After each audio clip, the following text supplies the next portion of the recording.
Okay. Welcome back to Ark, everybody. I've got something in my eye. Of course I do. I just started streaming. Why wouldn't it be a terrible opener? But welcome back to Ark, everybody.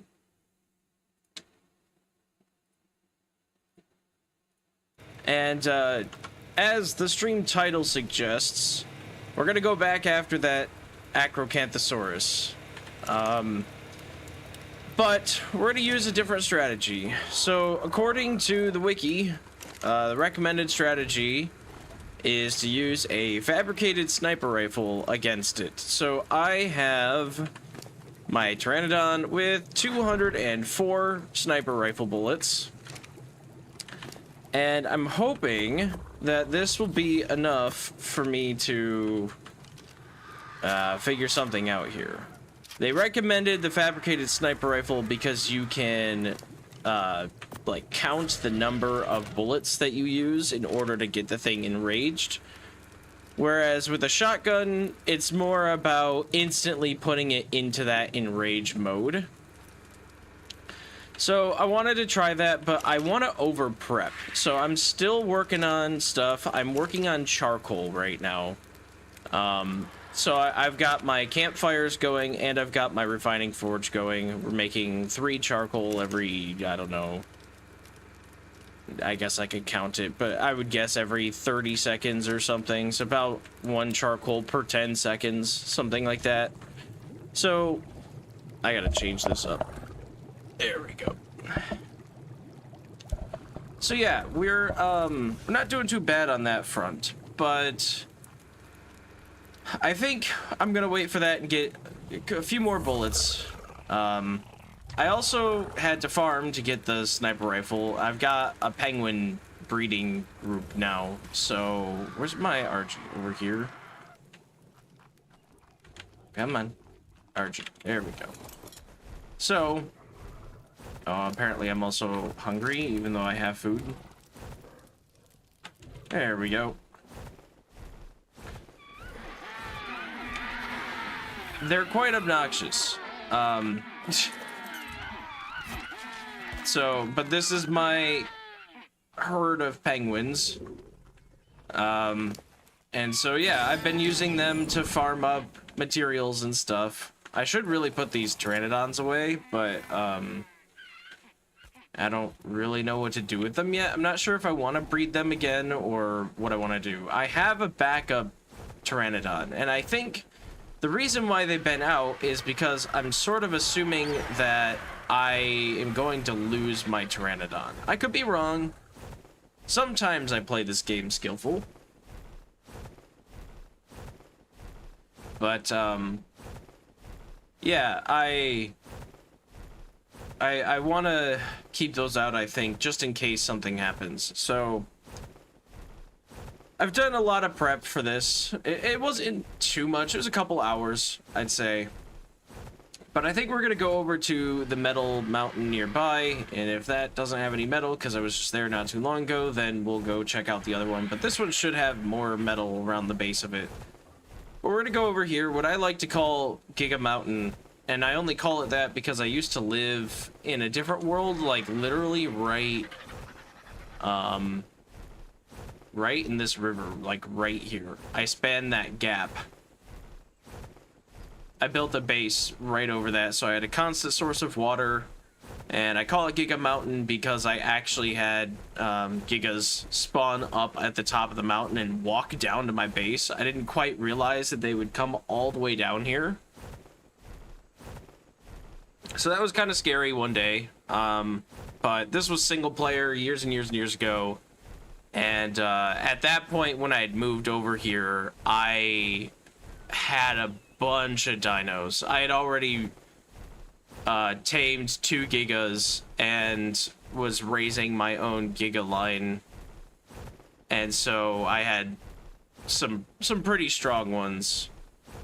Not like top tier by any means, because I don't usually min-max anything, but I had bred them enough times. They were, you know, on like the 20th generation of Giga. And so they were much stronger than your average wild tame. But the wild Gigas are always stronger than your tamed ones in terms of health and stuff. So, yeah, it's something to be aware of. I'm kind of curious what level these aloes are that I see. I don't know if I want to tame another aloe. I like the one that I have, but we're getting into the point now where I have other dinos. They do get a pack bonus, or a small pack bonus, where there's like a pack leader and they get a buff. I don't think the other ones get a buff, though. Oh, also, need to try my stuff for the fog. I like the clouds, I really do, but I also like to be able to see.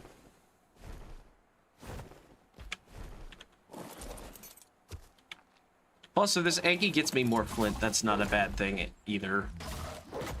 Because I need that to make spark powder, so that I can make more gunpowder, so that I can make more bullets. Okay, well, I think we got everything that we can there. Sure, I'll take the thatch too. I don't care. Just clearing this out so that I can actually see and stand. Stone and wood, and yeah, all that can go on the RG.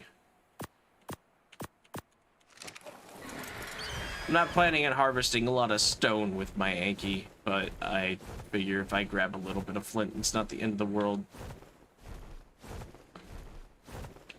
Now we'll try to let him auto-harvest if he wants to.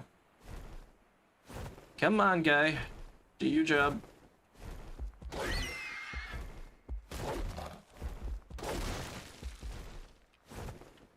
I really do love how you can do this. This is something they added, a couple years ago.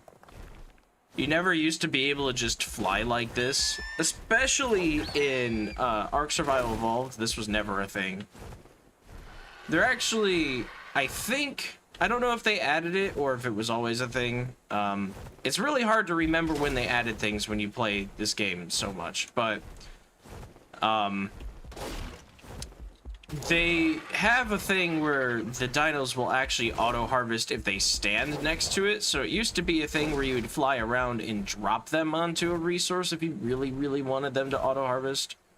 But at that point, you might as well just mount the dino yourself and mine with a saddle.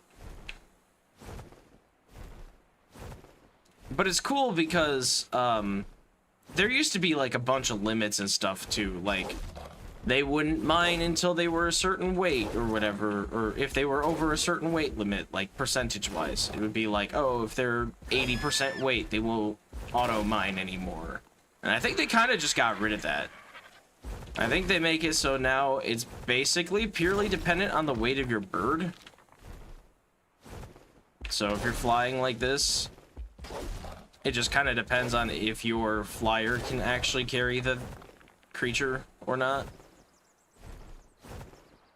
I don't really know though, but all I can say is it's nice. This is a huge quality of life update that they added to the game a couple of years back, and it's one of the best things they could have done for solo players. But that's the one thing about Ark, is it's always been a better game for teams. And so having some quality of life updates to help with solo experience is so nice. I remember when I was playing this back in early access, back in like 2015. This was one of the first PC games I got. I should actually tell that story. I've told it before on my streams to people who have asked about like how to get into PC gaming and stuff, but I should tell that story again. But there's about to be an ad break, so I'll wait just a little bit before I get into that. But needless to say, they have really made some huge improvements to this game over the years. And it's now a game that you can easily play single player and have fun with it for sure.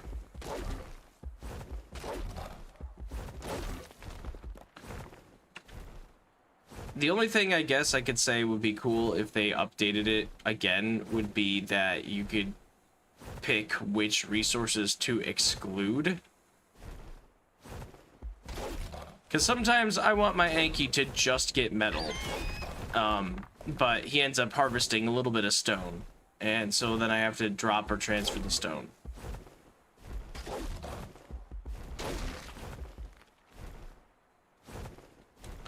Let's see. What else do we have for metal rocks?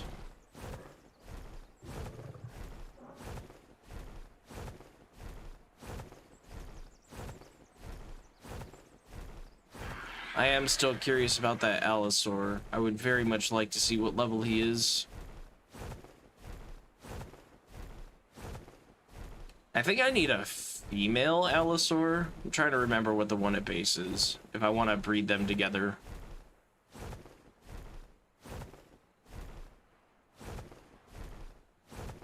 There's a metal rock. A couple metal rocks, actually, so we'll just let the Anki harvest this while I try to look for it. I think that's it right there. Can I see it from here, or is it got bird wing in the way?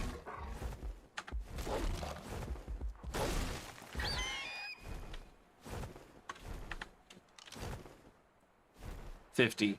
Okay.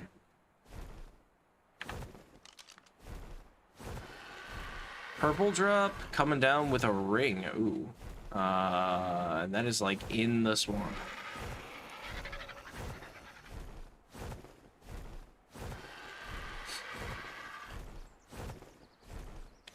Alright, I'm slow flying, so I think we need to check the Anki. Oh, come back to me, game. Come back. Let me up. Let me up. Come on. Let me up. No, let me up. Really? It's just a rock. There we go. And that's one of the #1 causes of player deaths right there. Getting stuck on something like that, and if there happens to be a dangerous dino nearby, you just get screwed.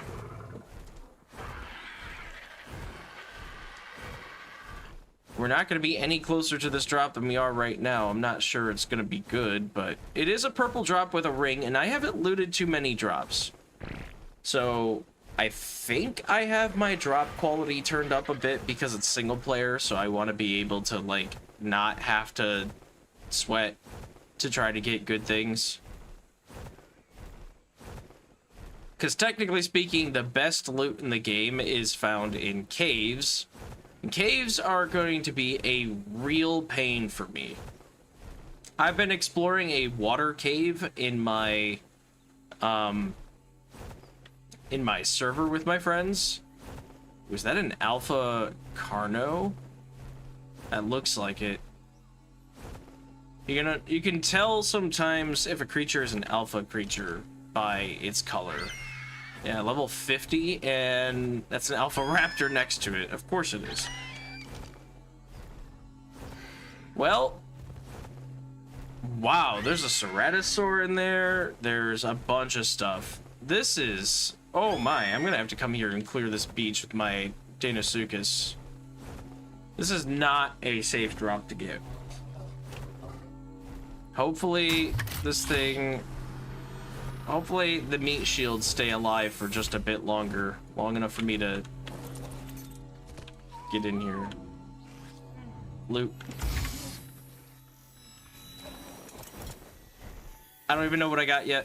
A couple saddle blueprints. Ascendant tier, which is wild from a journeyman drop, but let's get in the air first. Pixel by Mark, hello. How you doing today? Is this game fun? Yes, it is. Very fun. Ooh, Ascendant Pteranodon Blueprint. Dang, that's expensive, but that's good. And Ascendant Donkey Saddle Blueprint. Okay. And a pike that is almost exactly the same as my purple one, which means my purple one is bad. Bad for that, too. This game is really, really good, actually. If you've never played Ark. But I don't even know where to start with this game. Ark is kind of one of the best survival games you ever play. And with a pretty huge community still behind it, despite its delayed launches and a bunch of other bugs and stuff it's had over the years, it's still got a very loyal fan base that just goes to prove how fun it is. It's, I don't even know where to start. I don't want to go on like a really long rant about the game, so I'm trying to contain myself. And it's like it's a good rant. But I could talk about what I love about this game for hours. So I'm trying to avoid getting into it, but suffice it to say, they've done some great quality of life improvements and stuff over the years, and it just really made this game super fun, and they continue to improve it all the time. Every year it gets major updates that really just seem really cool. Sometimes they release buggy, but eventually they patch all that and it just becomes really fun. There's so much to do in this game. What's the giant tower in the distance? Well, there are actually 3 of them. There's a green one, a red one, and a blue one. These are the obelisks, which are very important to the story of Ark. So essentially, Ark, why it's called Ark is it's like, kind of like, you know, like the Noah's Ark. It's a simulated survival dome where humans and, well, not even simulated. It's a survival dome where humans basically got technologically advanced with a special, like, space metal. And they built these really crazy things with it, but it's kind of like nanomachines. It kind of got a mind of its own. It started corrupting stuff. So we actually had to leave Earth, and the way they left Earth is they built these huge domes called arcs, and they threw them into space. So we're on a gigantic dome that's meant to hold like hundreds of people, thousands of people, and creatures. And the idea is that when humanity is ready, we'll send these arcs back down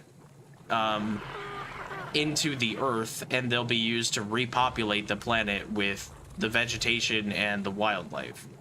And it's actually really cool because if you know anything about Fallout, it's kind of the same concept as the Fallout shelters. Each one of the arcs has a thing on it that's meant to kind of test survivors so that they're ready for Earth, whatever condition it happens to be in. So, yeah, that's the general gist of it. Is like this arc and a lot of the arcs have like dinosaurs and stuff on them, because it's meant to test the limits of human survival. It's a very fun game for sure, and it's got a really cool story to it. I am running out of storage space for everything. I'm gonna put that in there. I'm gonna need another box soon.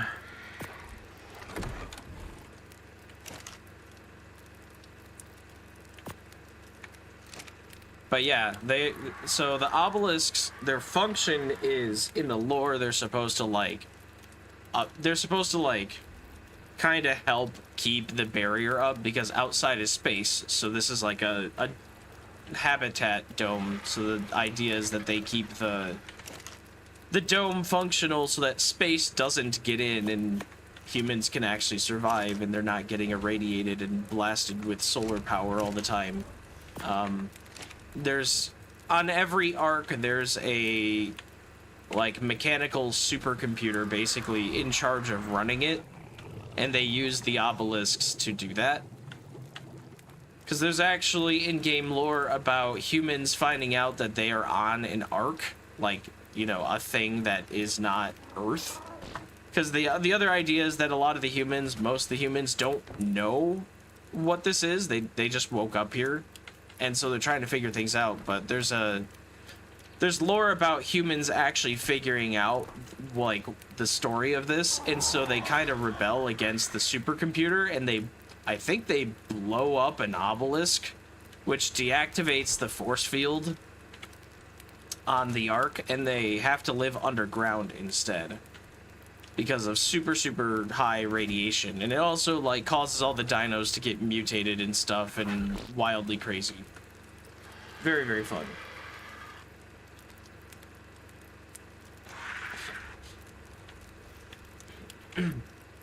How do you get the game and what's the mission? Well,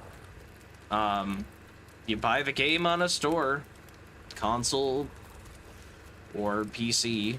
It's on pretty much every available store platform. And the goal right now is I'm trying to tame up super high level dinosaurs so that I can use them for walking around the map without having to worry about dying or eventually clearing out the boss fights. Each one of these obelisks has a boss to go battle, and then there's another super boss after all that.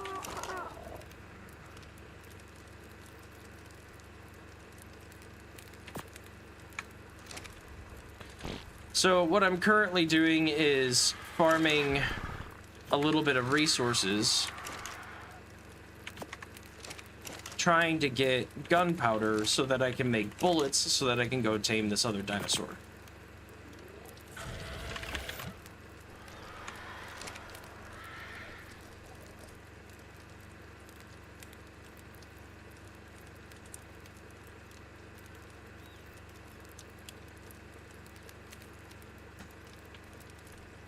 And this game has full, like, single player and multiplayer support. There are servers that you can play online, PvP and PvE if you prefer either one of those.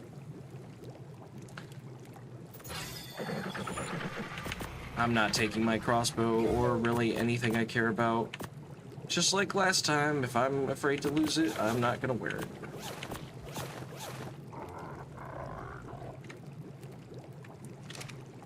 PT doesn't have the weight anyway. We're already gonna take several pounds of random weapons. Maybe we should just put this in slot 1. I don't care.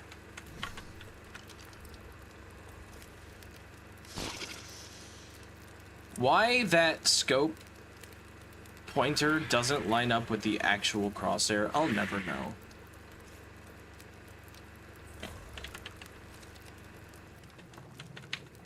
Okay, so this should be...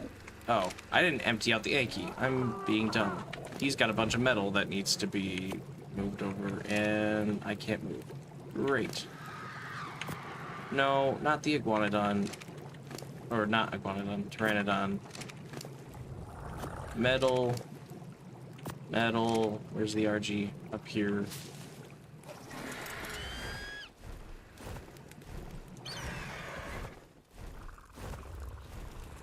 Okay, there goes the Anki.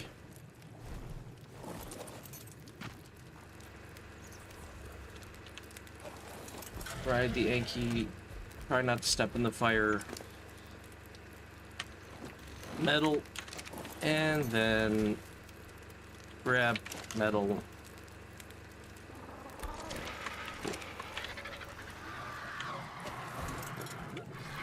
So now we have hundreds of metal still going while we're gone, which is always good. Basically, when you get to the metal age, and you have the stuff for it, you should always be making more metal.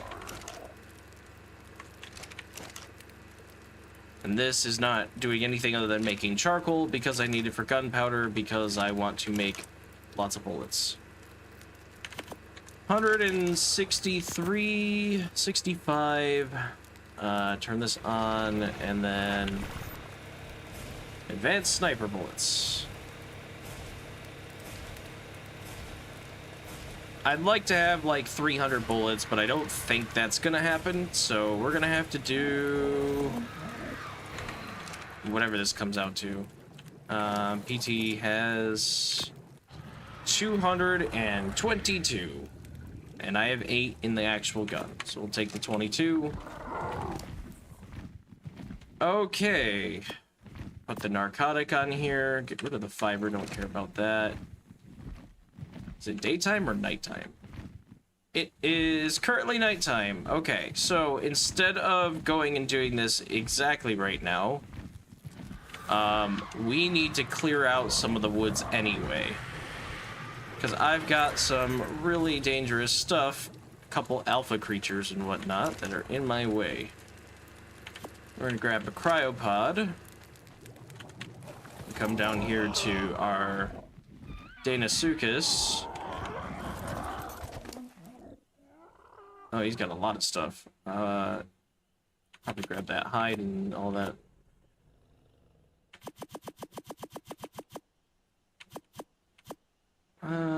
That's good. Pelt is fine, I guess. None of that other stuff really matters. And then 405% melee.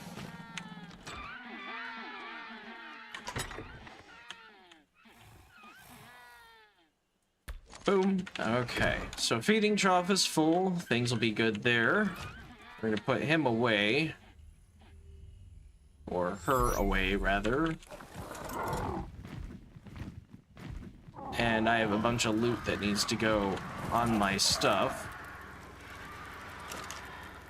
You still got 30 slots left. I'll organize this in a little while, but for now, I'm just gonna do that. Okay. So, we are on the hunt for a good, well, not really actually. I think there should be one on Carnivore Island. But we are on the hunt for an Acrocanthosaurus, which is an apex predator found in the redwoods. And also, a really good male Deinosuchus, and that's not one of those, so not gonna worry about it. There's one though, I think. Looks like it. Male level 5. Oh man, that's awful. We're looking for at least 100. 150 is max, so yeah, 5 is not gonna cut it.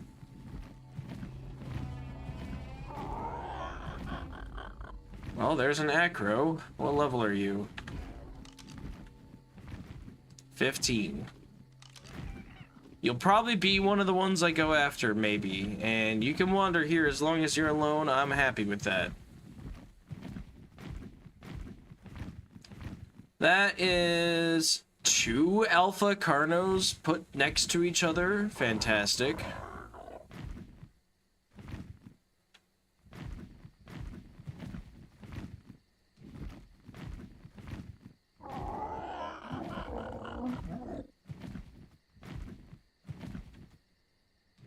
Okay, here's what we're gonna do. We're gonna rally point this.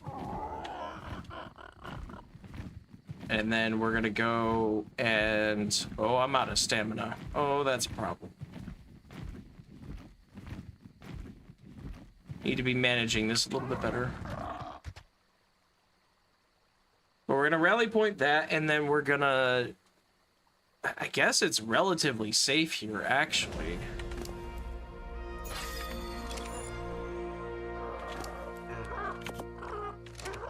I might as well hold on to the bullets. If the PT dies, I want to be able to have my bullets. I've worked hard for these.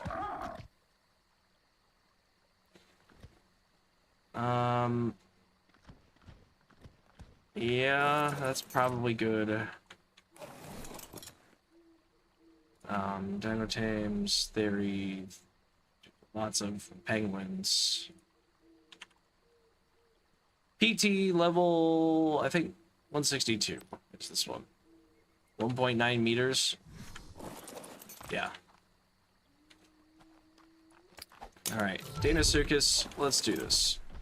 We've got some alphas to take out. They're actually stuck right here.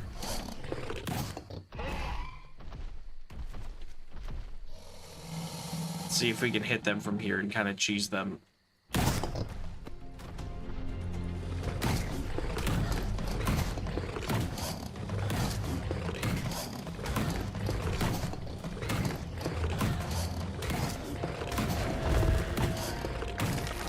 That's one of them. Wasn't there another one? Or was it just the one? Might have just been the one. I thought there was more than one, but it's hard to tell when they're in a rock. It was only level 5. We got a pickaxe and a hide hat. Whatever. Hide hat goes on, I guess. Oh boy. Can you climb this? Please tell me you can climb this. I don't want to wait a couple minutes for you. There's got to be a way around.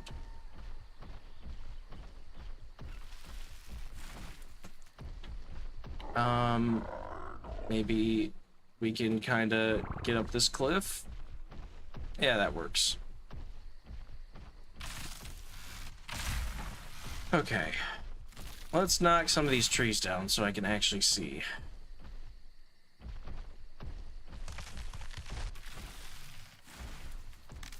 I need a spot cleared out for me and my tames so I can actually see what the heck's happening over here.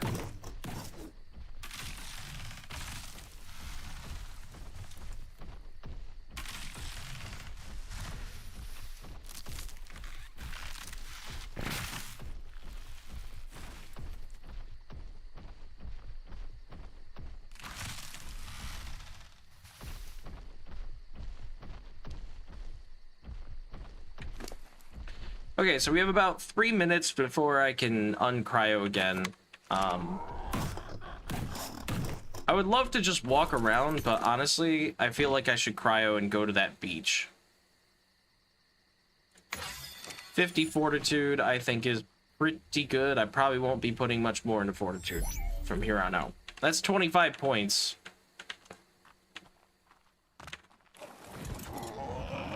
In terms of character stats, 350 weight's okay. Should probably have like 400, and then I'll get about 140 melee then, I think, and that'll be level 100. Though I do get more levels if I beat some of the bosses. I forget what max level characters are now, but it used to be 100, then it was like 105, now I think it's like 120 or something. Yeah, okay. I still have to wait a long time, but this is where I want to be. So let's rally point this just in case I have to fly away. Hopefully I'm far enough away that nothing wants to walk over here and they just continue eating that poor Bronto. And then the goal will be to try and eliminate any Acros I see on the beach that are in groups. That is one messed up group of carnivores, though. That's gonna be a problem. Even the Deinosuchus might struggle with that, and it's got like 17,000 health. 15, 55, 25. So that's a pack and mate boosted bunch of Allosaurs with a Ceratosaur somewhere in there too. Wherever he went. Still got about 30 seconds left. Maybe... where'd the Ceratosaur go?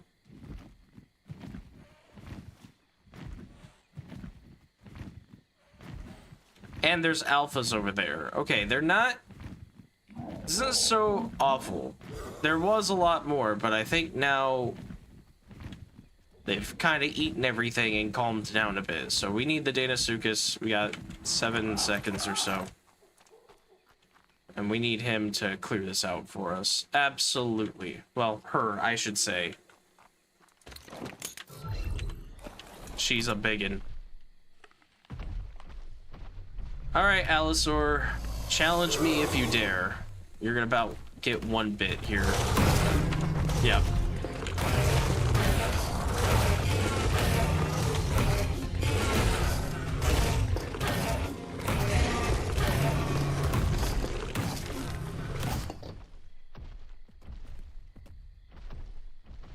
Don't you roar at me, man. I'm trying to help you. I just saved your life.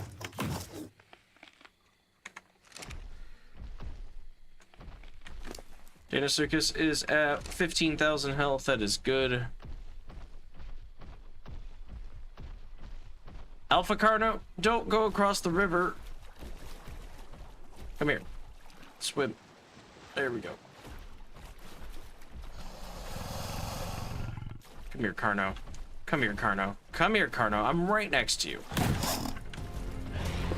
50 Alpha with Carno bleed. That's kind of a problem, but I should be able to stun lock it away now. Maybe.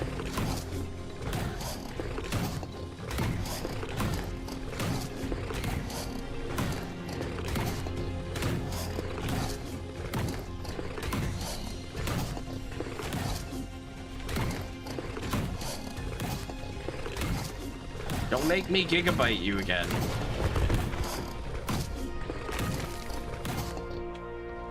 Alpha Raptor. Come here, Raptor. Come here, Raptor. Come here, Raptor. Yeah, you can stop going after that poor Aquas.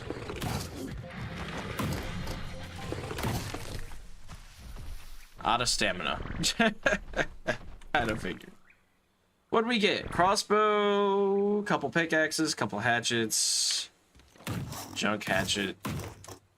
6 levels. Melee damage. Hide. Stack of meat. Lots of prime meat, but we're not worried about that. We'll get rid of the plate and the bones and all that other stuff. I wonder if there's a setting where I don't collect these, because I never want them.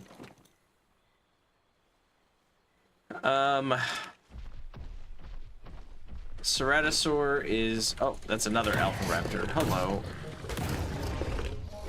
There are 2 Ceratosaurs.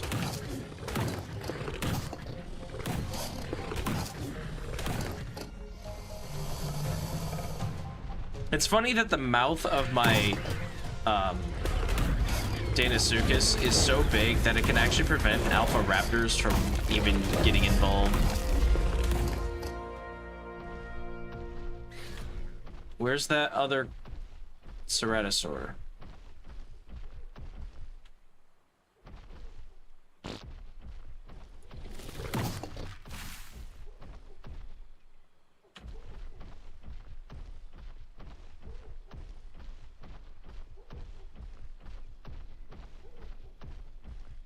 Carno, come back.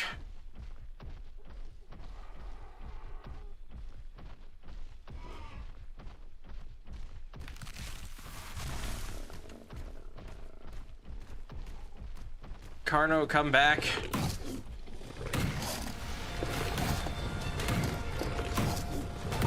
There we go. All right.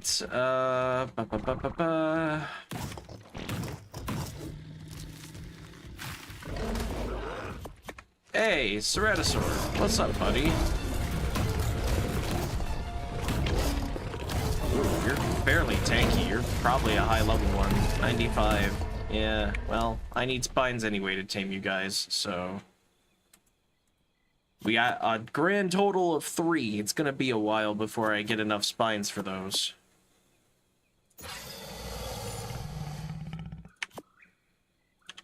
I don't want any of these berries. Nothing there. Okay.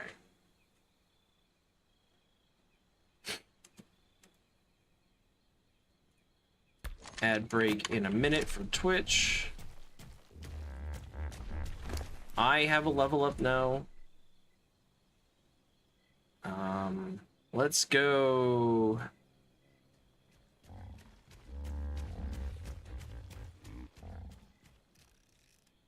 Let's go wait on that one.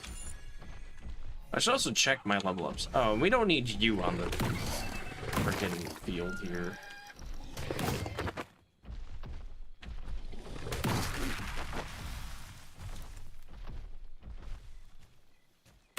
There, this beach is so much safer now. And that looks like maybe an Acro just across the way, so we're getting fairly prepped. Level 55 female. She might be the one I go for. That's not that high of a level. And I want something better than 10, but I just don't know if I have the, like, stuff for it. Gallimimus, you need to get out of here. Dillo, you just need to not be here. There's a Ceratosaur over there, too. I don't want that hatchet. Oh, I got a bow. 179% damage. I don't even know what that makes it.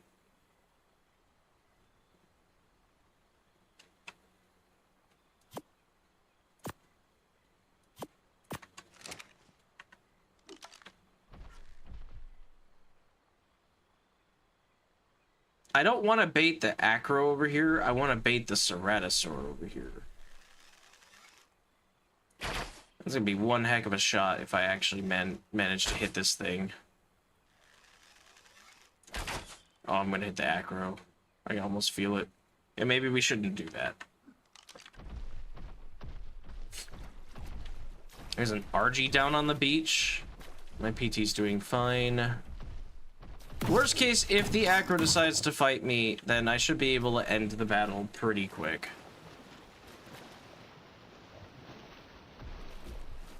Which, I have a feeling the Acro is gonna come over here.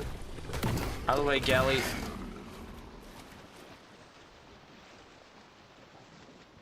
Oh, there's two of them. Okay, see, this is the problem I had before. Is that another one? What is that? It's probably a Diplodocus. Yeah. This is the problem I had before. Is I had, yeah, female 55, level 100. Oh no. Oh, I really want to try to get the 100, but I'm not confident in my abilities to tame this thing. So I want to start with a low level because I assume it'll take less tranquilizer and less bullets. But I don't want to kill the 100. Also, it's a level 100. It's going to do some damage. I should be able to win because this thing is level, what, 229? Oh, you stupid piranhas. Get out of here.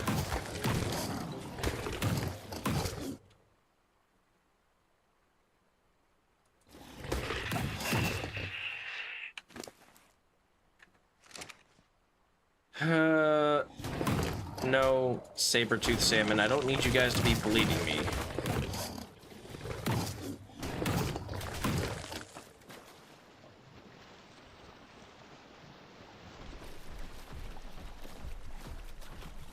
How strong is saber-tooth bleed?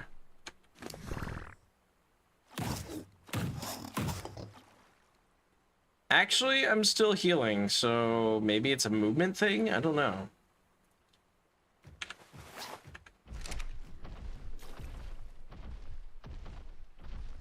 Alright, well, if I had it my way, I would bait that Acro across the river, take it out, and go for the 100. And then bait that one across the river. But I don't think I have it my way. Get out of here, Galley.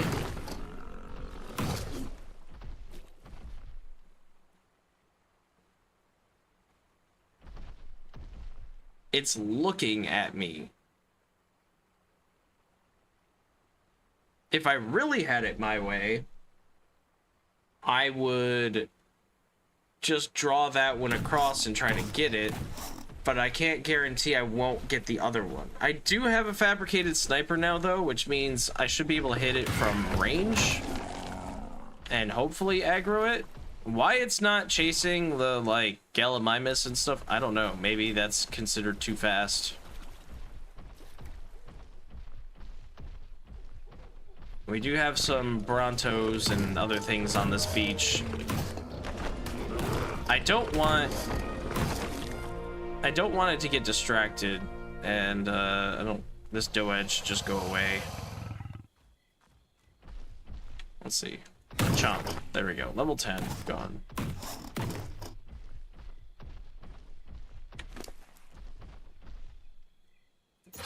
%450% melee. Sounds good to me. Okay.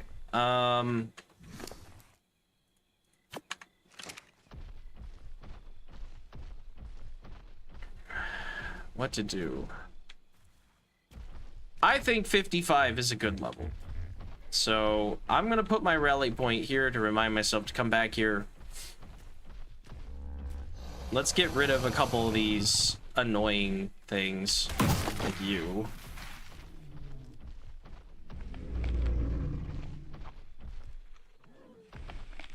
You're only level 10. I can take you.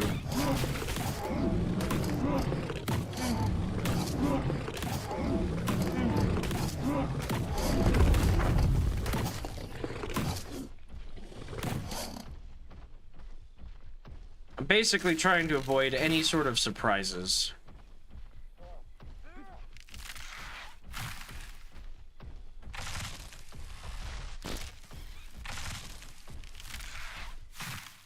It's like impossible to see. There's a giant rock in the way and I can't even see it because there's a tree that fell over.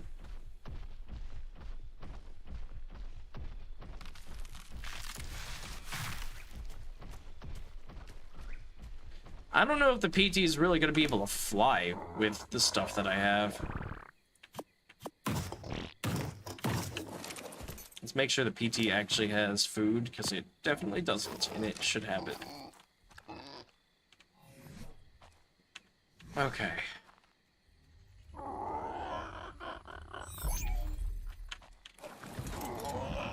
Ooh, yeah, that's a rough flight. So we're gonna go back to base. We're gonna, whatever, sort, organize, depot, something. I'm gonna start having to use my dinos as storage boxes, I think, because I'm running out of storage. And then we're gonna come back to this spot. That's a purple drop that I really want. It's literally right there. Oh, that's a yellow drop of the ring that I want. Oh, man. I don't know. There's nothing too dangerous here, it looks like, and there's probably more dangerous stuff there.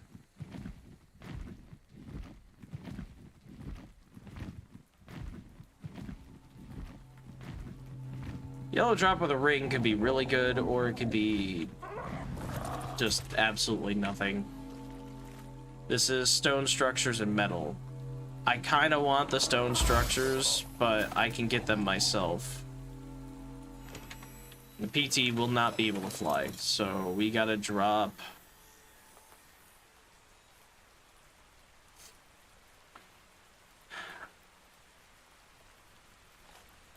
I don't even know, man. PT is overweight by over 100 pounds, so there's no way.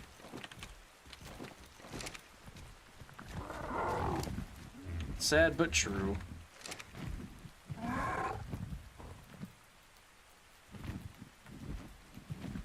Let's get this yellow drop, get back to base, hopefully get back to base.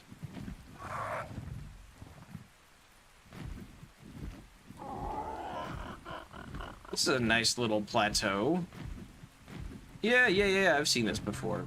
It should be pretty safe.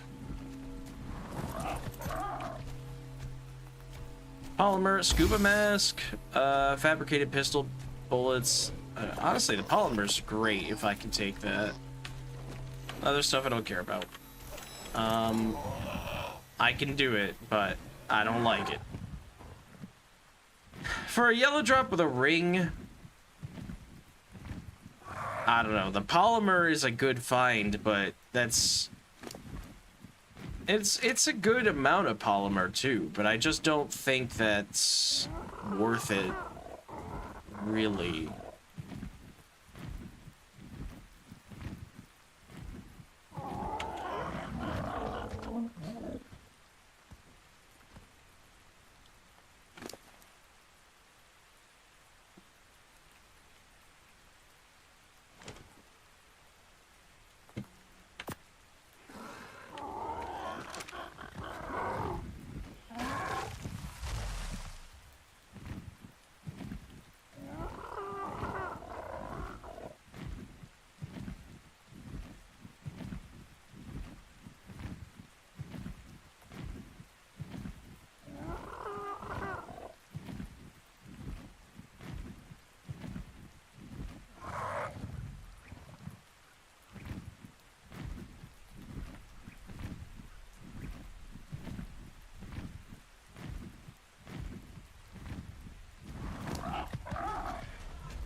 I'm pretty sure I already have good pickaxes, so I can drop those, and I don't know.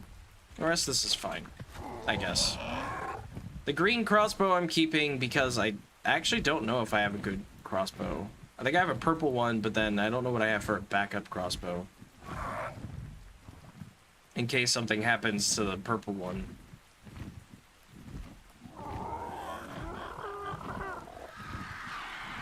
Congratulations, Raptor. You have upgraded to holding more junk.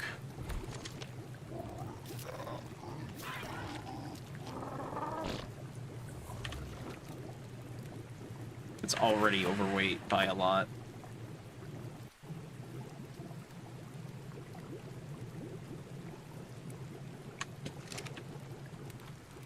Organic polymer can go in here. Scuba mask can probably go in here for now.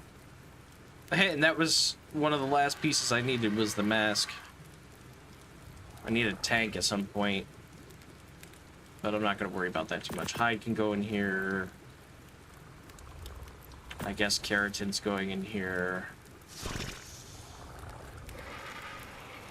I do think I want to take some of these arrows, not many, but I do want to be able to ranged bait the dinos I come across. As for gear, let me look and see what we got total. So we've got these gauntlets, shirt, pants, hat.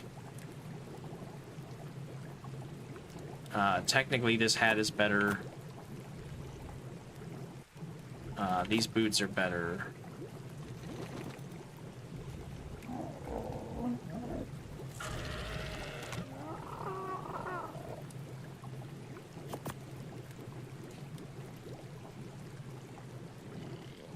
Yeah, okay.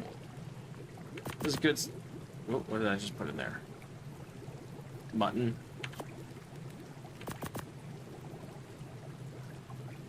Like, that's not amazing armor by any means, but it's free. I didn't have to make any of it, so farming alphas does help.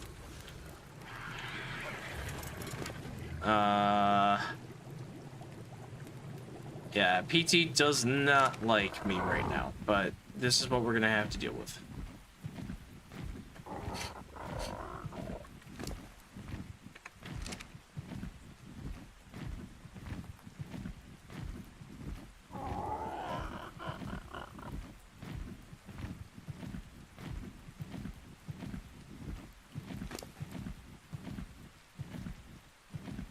Okay, the goal here is not to lose the PT.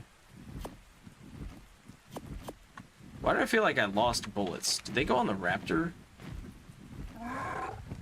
I might have accidentally transferred some of my sniper shots to the Raptor, and I don't want to do that because I have no idea how many bullets it's going to take. When I attempted this on Friday, I had 60 shotgun shells, and I ended up using them all through a variation of accidentally killing the creature. Yep, there's some of my bullets. Accidentally killing a couple of an Acro, and then the other one's getting in the way or getting distracted or something. I probably could have had it if I had all 60 on one. But here's hoping that with a bow and arrow and a fabricated sniper, I'll be able to at least bait the Acro.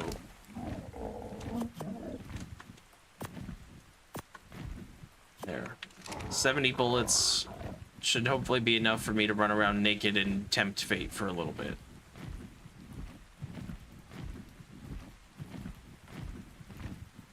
And this area is looking pretty safe. We got some PTs and some herbivores. We got some beavers and a beaver dam. That, ooh. I need to look for silica pearls from this beaver dam. Later. Not now. Stay focused on the primary objective, Knight.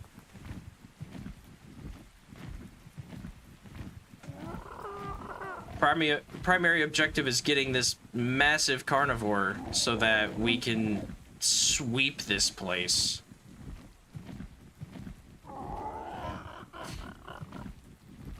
That's a purple drop with a ring. Like, these are limited, guys. I have to go for it. But I just told myself to focus on the primary objective. Or maybe not a ring. It's just a purple drop. But still. It's literally on the beach where I want to be doing all this. Last time I fought an Acro, it was here. It might have been that 55 that's across the way. And it's still there. I'm getting nervous.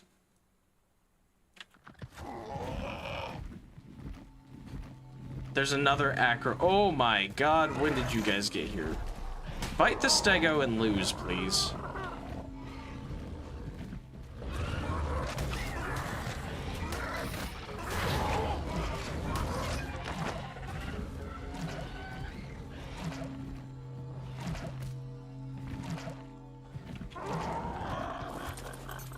What we got? Gunpowder. Obsidian would be great, but the PT can't carry that. What else is in here? Hang on. Oh, right. I mean, maybe later.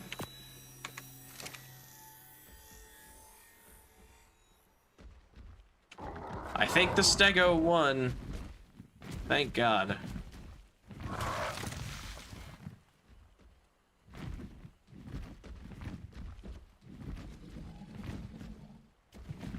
Alright. Where's our Acro friend? Right there on the beach over there.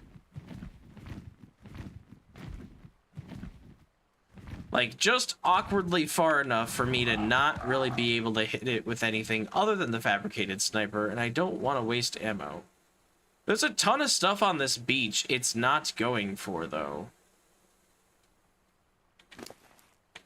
And that's what I don't understand, because last time they went wild. They destroyed everything on all the beaches. This one, just chilling. Oh, there we go. Now we're close to it. Maybe we have to be close to it all?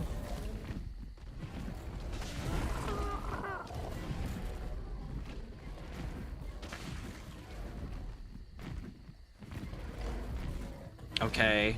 We're fighting a Carno and a Ceratosaur, I think, from the looks of this.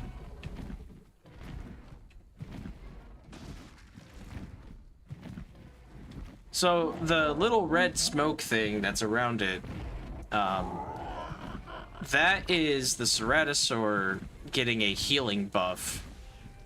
The Ceratosaur has an ability to, is that a baby Carno? Yeah, it looks like it.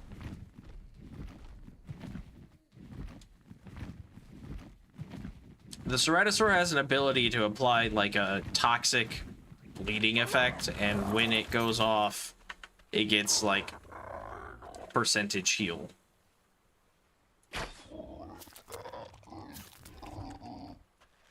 Come on. This is literally trying to hit the broadside of a barn.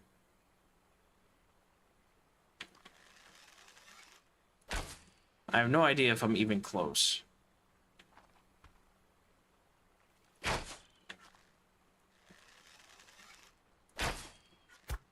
There we go. That hit it.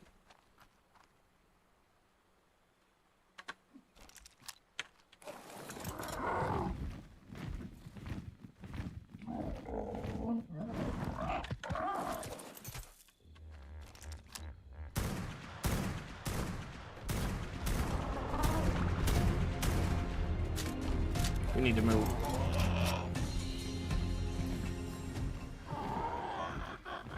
$55 is a little high for me to be testing this, I think, but we're gonna go for it. Also, it's not helping that I had to fly away and now it's distracted on something.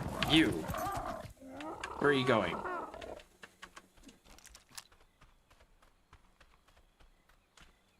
After all that stuff.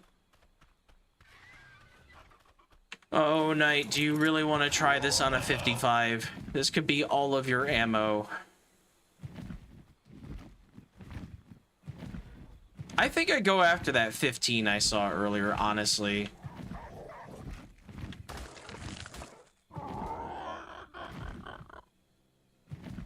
Now that I'm thinking about it, I think I go for the level 15. I would go after this 55, but seeing the damage I just did to my fabricated sniper rifle, we are at 62 of 70 durability. We can fire 70 bullets before this thing breaks. That's not enough. That's honestly not enough. I have to make another fabricated sniper. Or hopefully find one. These purple drops would be amazing if they would give me one. Even if it's low quality, but that one's not down yet. There was an Acro over here. Maybe it lost to this theory.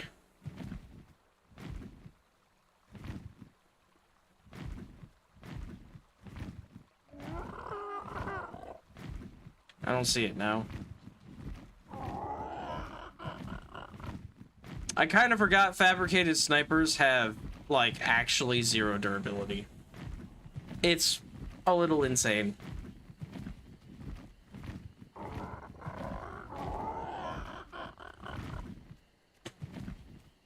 Like, what gun fires 70 bullets and then dies? The guns in this game, I get that's how they balance it for, like, PvP stuff, but they really suck in PvE. Hello, Terrorbird. I guess I don't get water because you're here.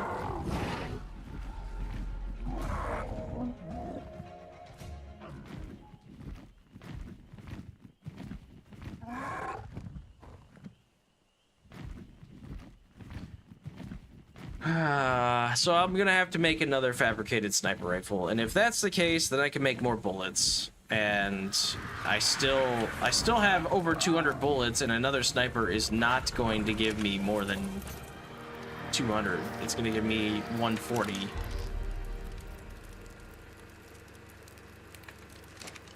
But if 140 bullets can't do it, that's after repairing this too. 7 polymer. It's kind of a lot for this. It loses a polymer a second. That's, or a polymer a shot. That's really bad, actually. Okay, so changing plans. We're gonna do this. We're gonna breed the penguins.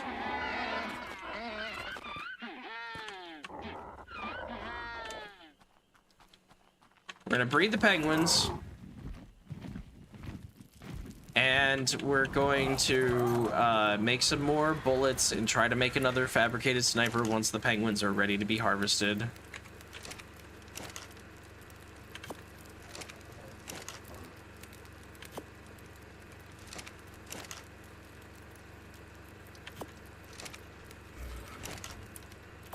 That's 250-ish, 252, nice.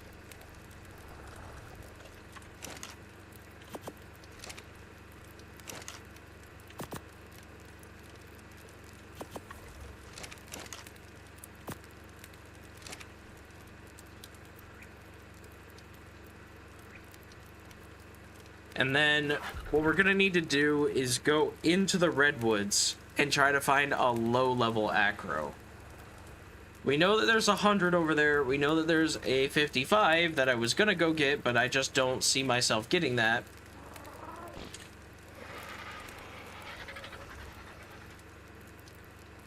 And we know that there's gonna be a bunch more in there. I would go scout for them.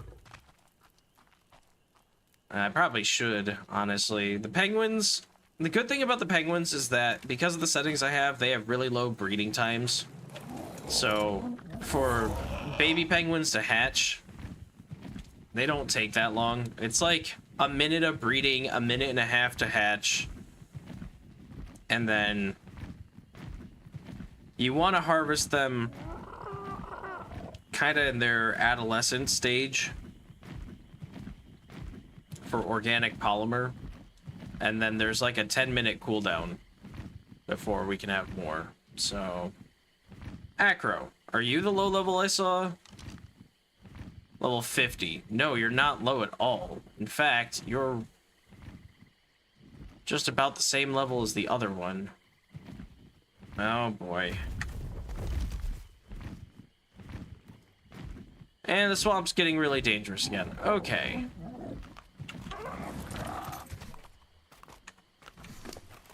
E.T. Dano. Or Dino.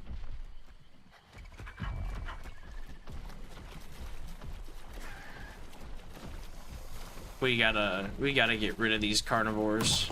They're only causing problems in here. And they're low levels too.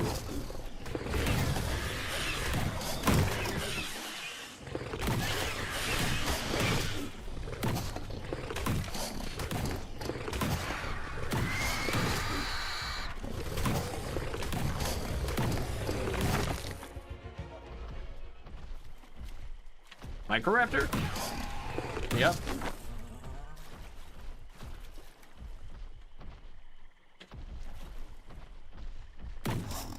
Baryonyx, get back here.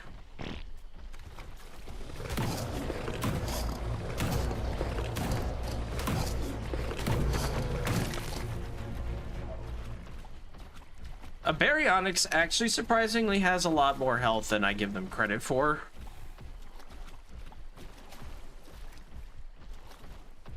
That took more bites than I would have guessed.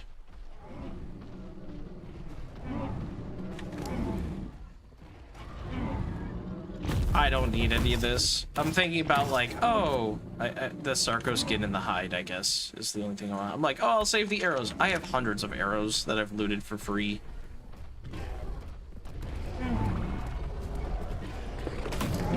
Come on, Diplos, I need you gone.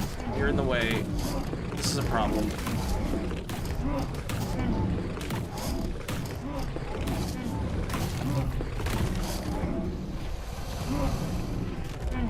Don't worry, I'll deal with the Acro soon.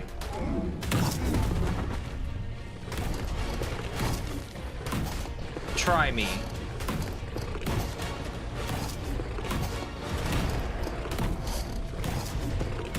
You're gonna lose.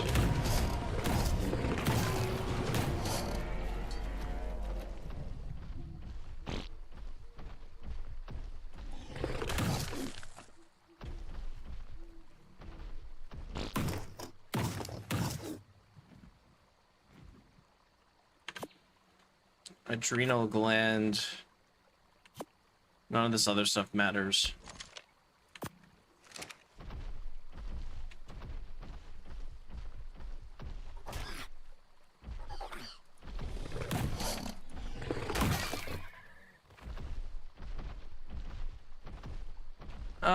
What do I think? Do I think I can leave this guy here? I might be able to. Keep calling it a guy. She is my freaking warrior. I love the Deinosuchus. That is one of my favorite tames.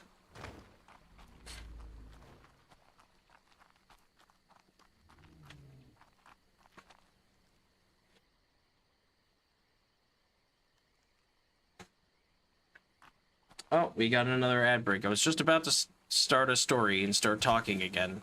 I knew there would be another ad break soon.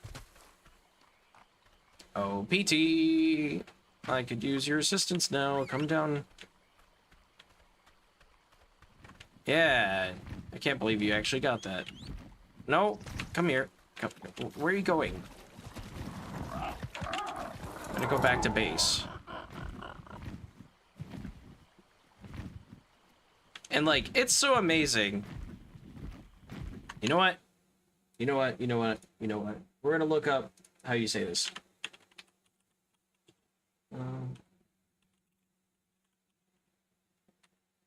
I want to know who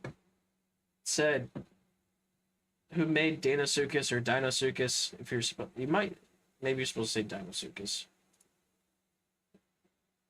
Look it up.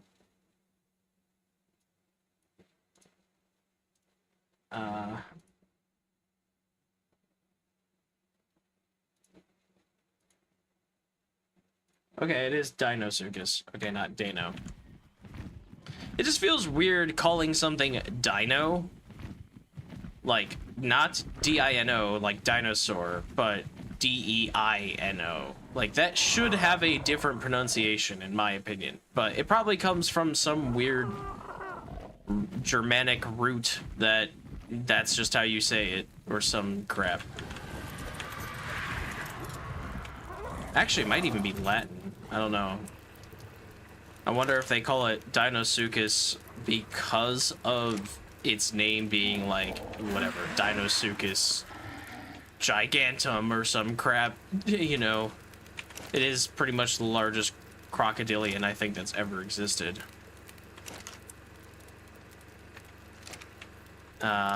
Yeah, so the penguins should be done now.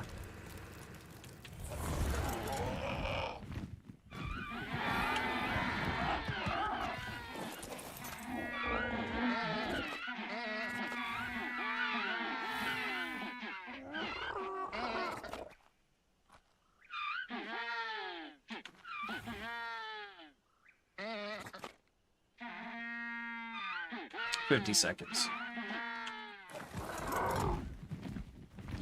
Well, that just gives me plenty of time to make more bullets.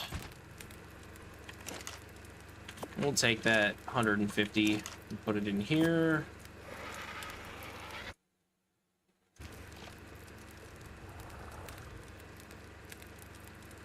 Turn on. I need the gunpowder. Not that one. Oh man, I would have been upset if I made advanced rifle bullets. That would have actually made me really mad.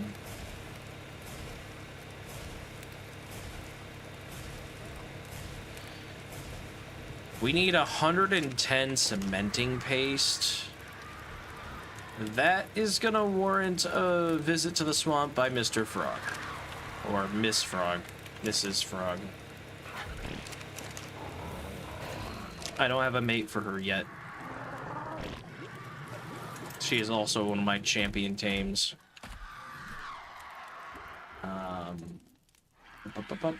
Deinosuchus, where are you? There you go. Now I know where to go.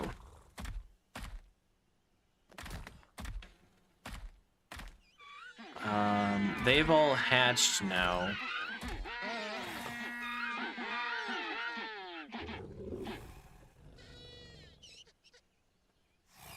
They'll raise pretty fast. But I need to be getting bugs. I need cementing paste, and a lot of it. 110. I'd be careful not to take fall damage on the frog. It takes less fall damage, I believe, than most other dinos. But still.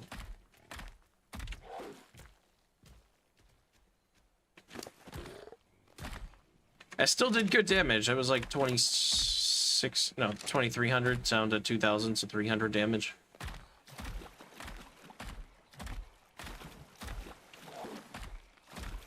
Alright, there are always bugs when I don't want there to be bugs, so where are they?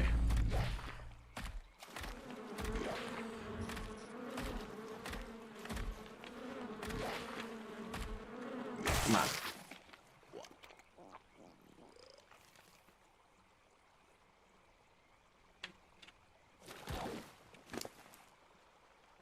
I had 8 cementing paste. Oh boy.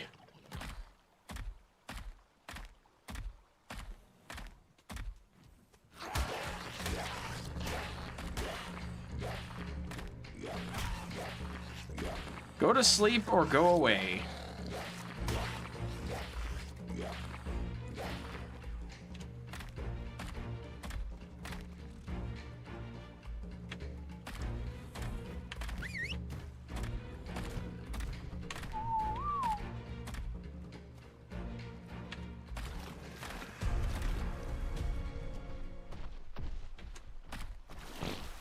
Alright, Deinosuchus, let's do this. Get over here.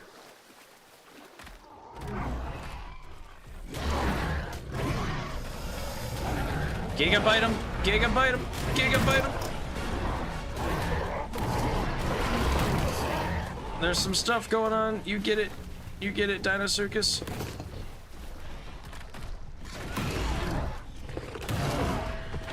End them.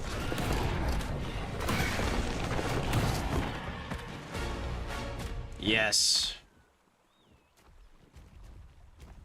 Leave the bodies here and attract bugs, maybe? I feel like that's another problem with having a bunch of carnivores, is that sometimes the bugs get mixed up because they end up biting a body, and that messes up the carnivore, and then the carnivore gets mad and eats the bugs, and then you have no bugs. We should have some ants in the redwoods at some point, but I don't know what I'm gonna find.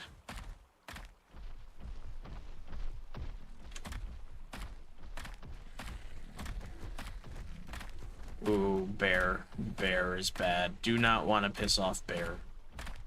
Not until I know what level you are.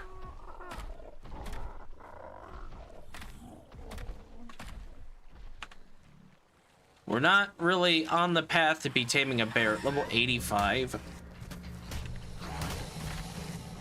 Gigabyte that. Giga. Get it. Maybe don't be on me.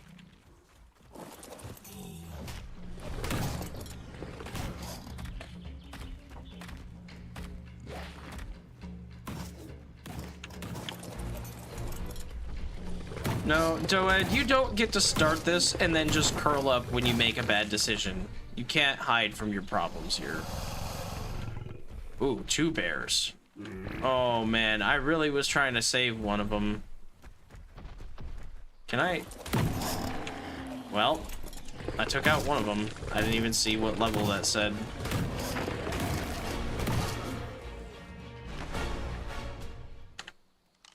There are 3 bears up here? How did I not see the other ones? That's the 85.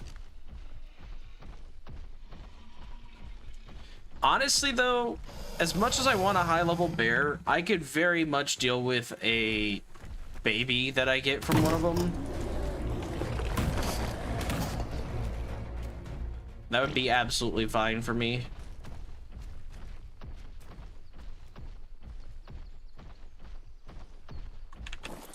Alright, Dinosuchus, you chill. Nothing should fight you. Hopefully I can find some more bugs.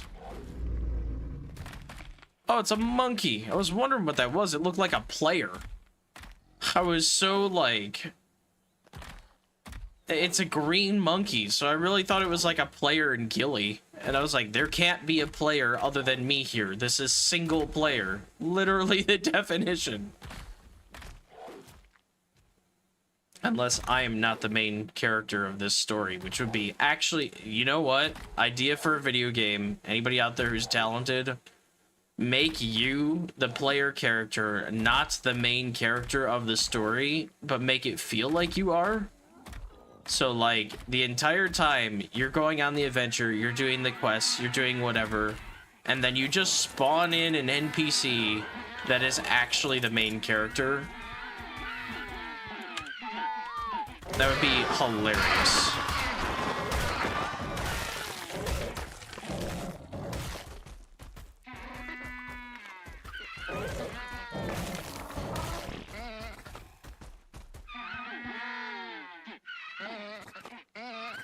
Honestly, I'm gonna keep the penguins on breed mode.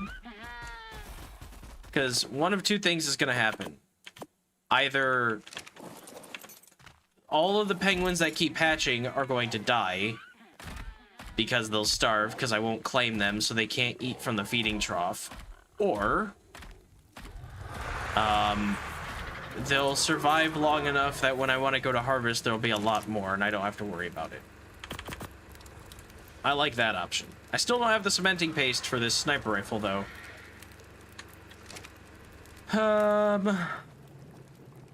Maybe I go this way. Since I'm out of the area, I don't think the Dinosuchus is gonna get attacked by anything, because we're out of render. Oh, did you take fall damage from that? Crap. I really thought I dismounted fast enough. Can I get some bugs, please?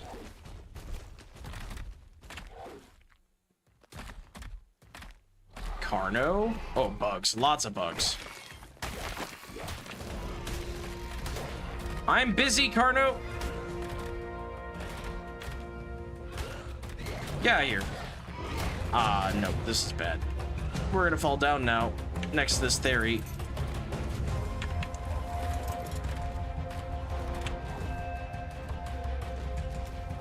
Hopefully that Carno decides to fall and pick a fight with that theory. I'll give you some health.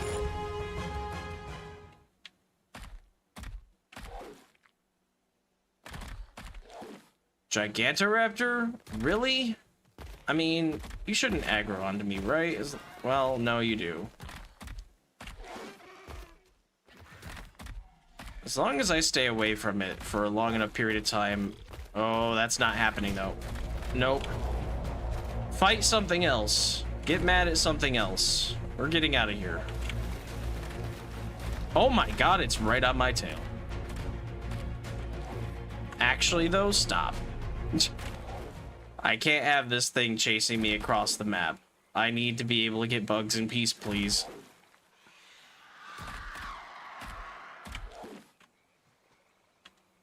Mental note, stamina is not a concern on the frog right now. Do not need to level stamina, like, at all. Okay. Now, what I'm really scared of right now is this frog is kind of hurt. And I don't have any meat for it to heal it up. I'm concerned that there's gonna be a capro in this pond, and it's gonna dismount me and then eat my frog.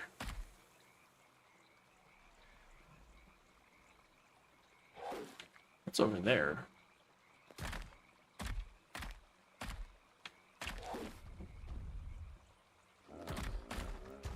Any bugs?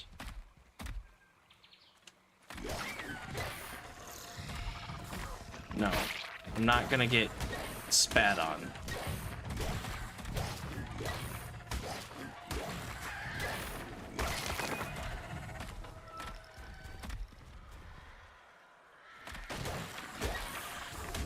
Crap.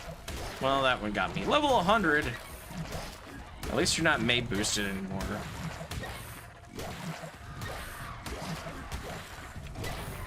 Racer, you just had to get involved, didn't you? Stop.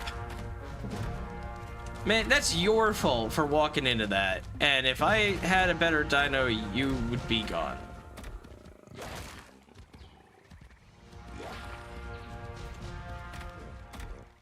Alright, we're gonna work our way back to the Dinosuchus. Slowly. Microraptor. Oh, bugs. Lots of bugs. Lots of bugs. Yes.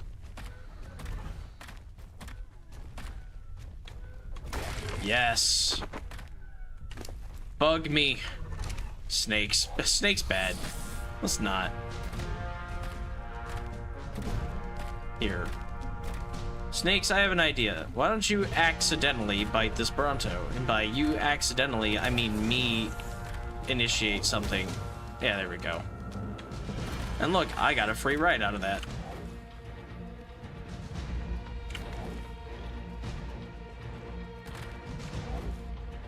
Double check the Dinosuchus.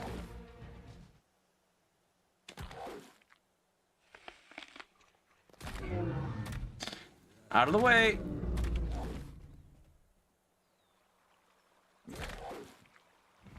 Dinosuchus appears to be doing okay.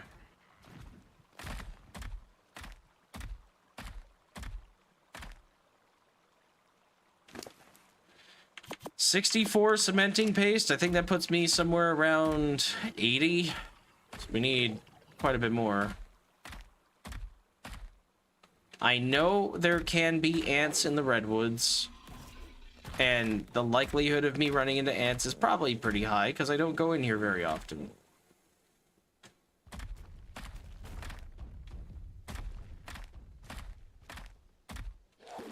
I can also just kind of keep searching the forest here.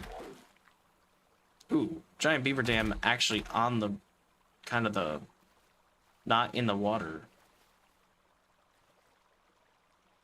They're gonna get mad at me, though, if I take that, and I don't have a quick getaway. That's the thing. I want these beaver dams because they have silica pearls, and that would be really helpful for me advancing past the freaking Stone Age and basic Metal Age and into the more modern. Because we need to make electronics, and we need silica for that, and you get it from the pearls, which are either down in the ocean or from giant beaver dams.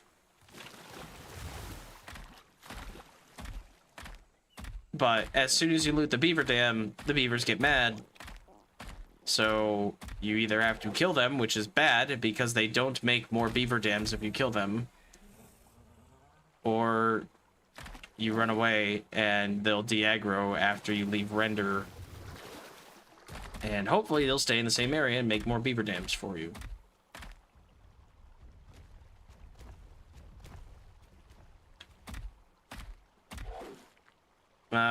You know what? Dinosuchus, follow me just in case something bad happens.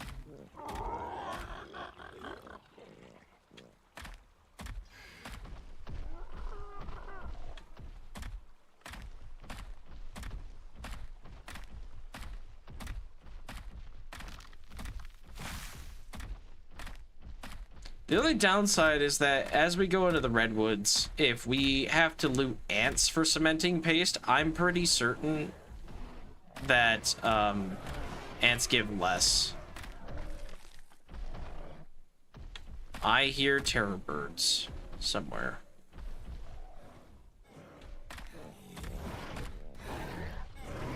Can you just do me a favor and get up there?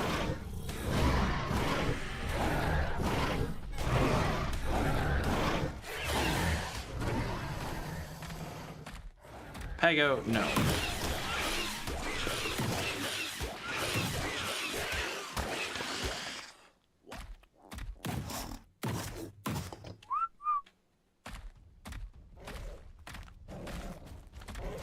That's a thyla.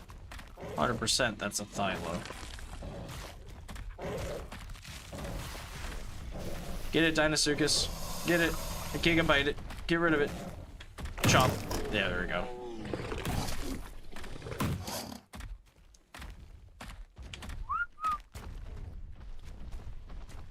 I thought I just heard a bug when I was over here, maybe.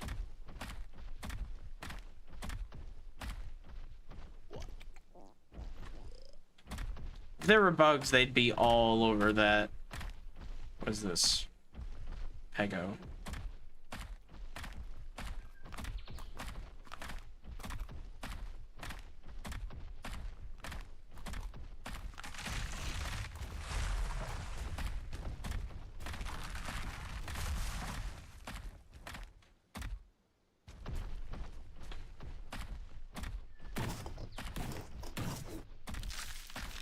Legitimately surprised I haven't run into an Acro.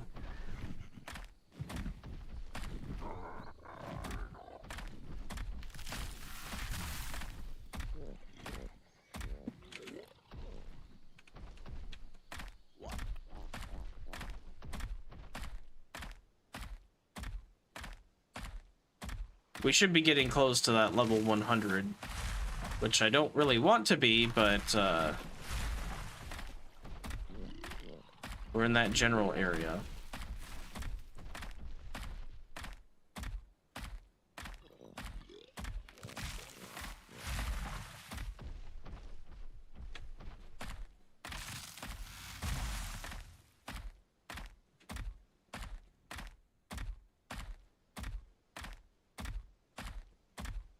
I can't even imagine the complexity of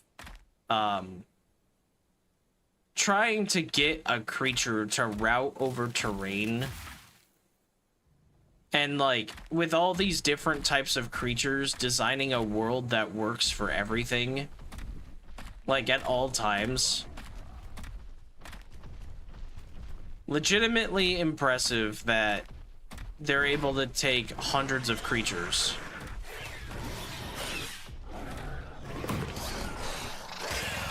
Pego, you're gonna lose this battle. I don't know why you're picking it.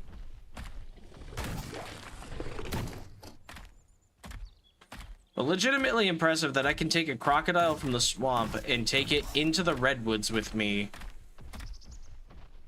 And that it can actually route its way through terrain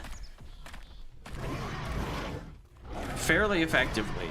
Like, I'm not really losing it. There's one time there it kind of got hung up on something, but where's this terror bird? Get it. Get that thing. I want you to eat that.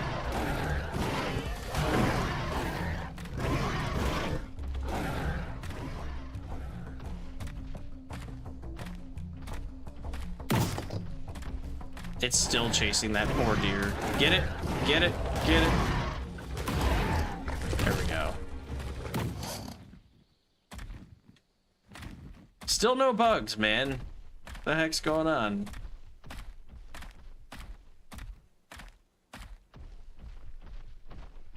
But like, I find that really impressive that it's able to route around the rock. It doesn't try to go through it or get stuck on it. And another thing about Ark Survival Ascended versus Ark Survival Evolved. Oh, that's an Acro. Oh man, I almost just walked into that with a frog. All right, Deinosuchus, I need you to chill. Frog, I need you to chill. We have to go take care of this Acro. Are you the low level I saw? 40. Still a little too high on the level spectrum here for me.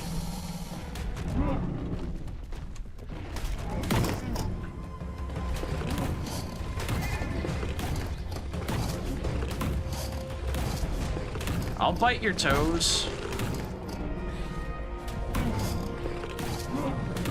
I'll bite your toes too.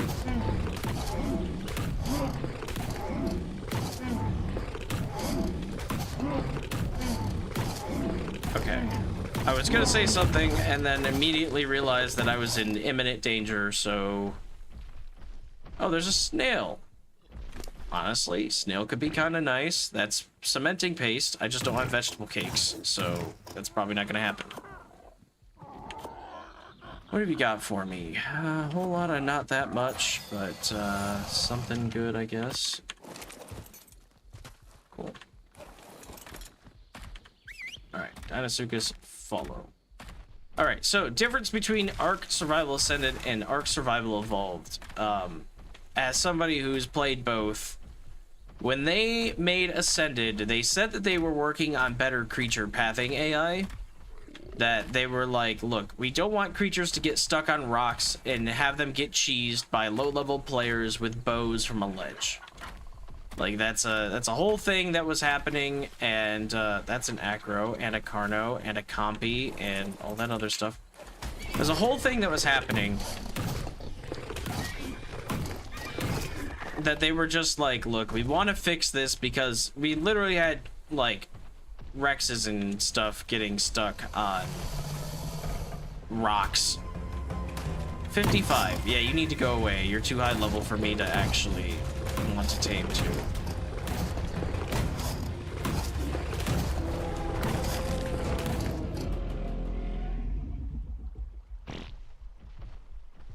Why that tree fell from over there, I don't know. It's another Acro. Kind of figured there might be one. What level are you? 75. Too high of a level. Come here. After me, not my frog. Get out of here. God, the Gigabyte is such a good ability. Especially for Acros, since I don't have to worry about their rage because they die. Carno, don't even. You do not want this smoke. You genuinely do not want that. Ugh.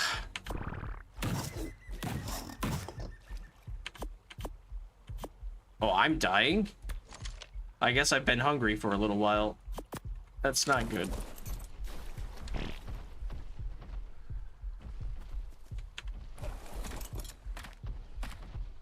There's another one. 75.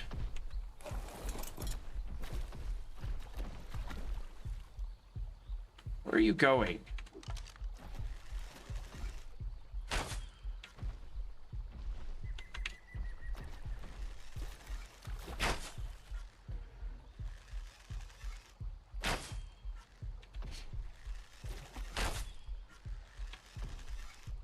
Come on, how am I not hitting this?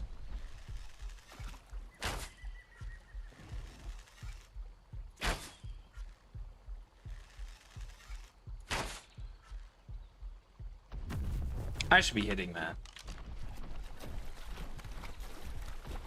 I want to tame a high-level Acro, but I don't think I got the stuff for it. I really don't.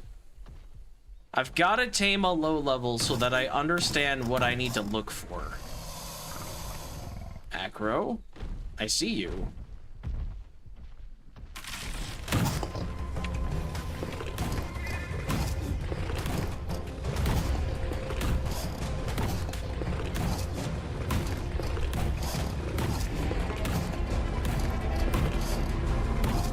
Yeah, it's immune to damage when it's doing that.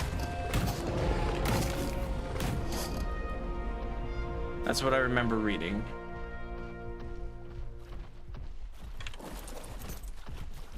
Take me to the frog.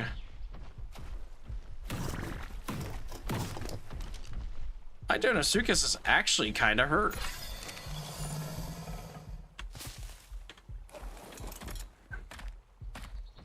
She's gonna need a break here in a bit. I'm hoping that now that I've cleared 3 Acros out of here, there's bugs. Still hungry? Yikes. Here, give me the prime meat. That'll help.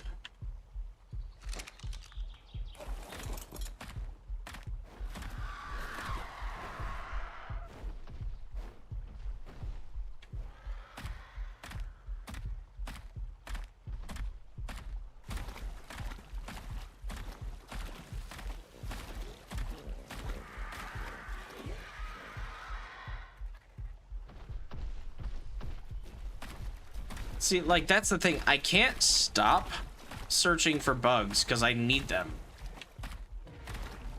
Another Acro. 40.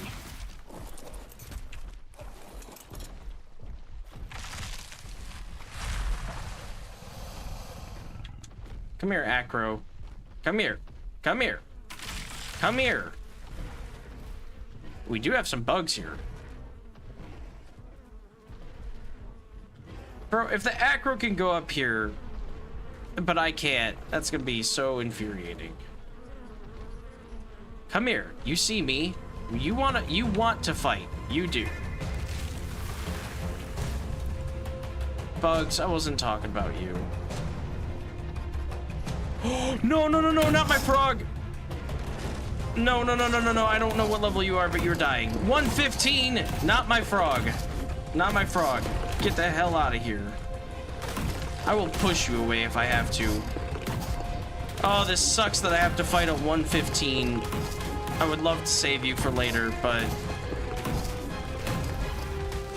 Gigabyte. Gigabyte required. Gigabyte required. Gigabyte required. Frog, I need you to, like, get up there. This is a bad fight to be in.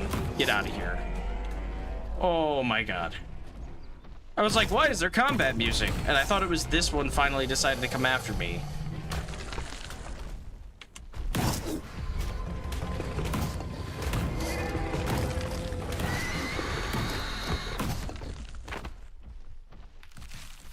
Good lord.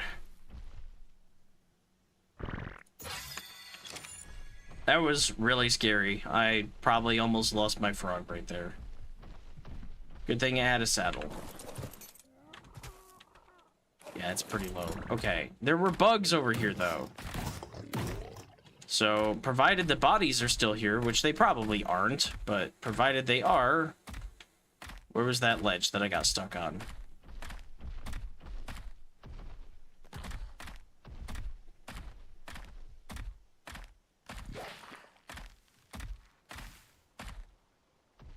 There's a whole pile of bugs.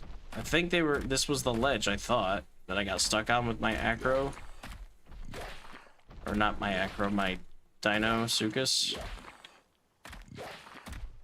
They probably got eaten by the Acro because it's got such a big hitbox.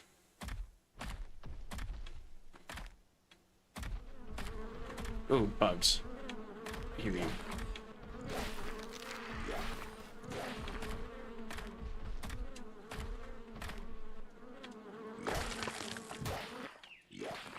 Need more than that, game.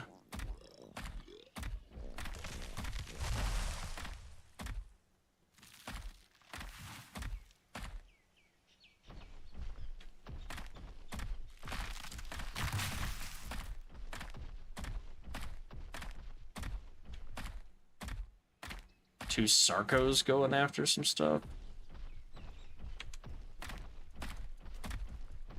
Come on. Get it.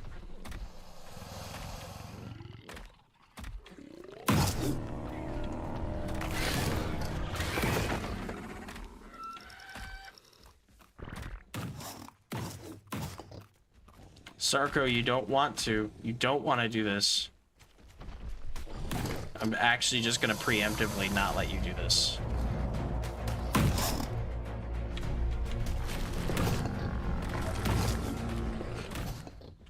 Okay. Huh. Yeah, Dinosuchus needs a rest. She is pretty beat up. We're still looking for bugs, though.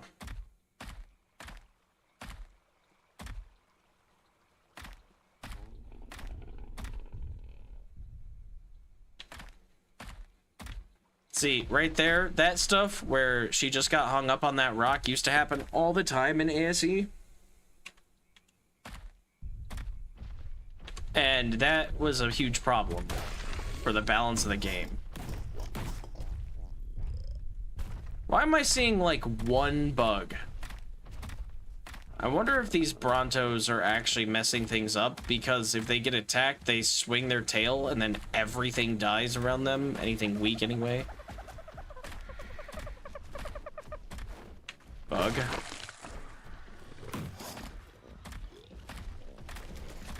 Another bug.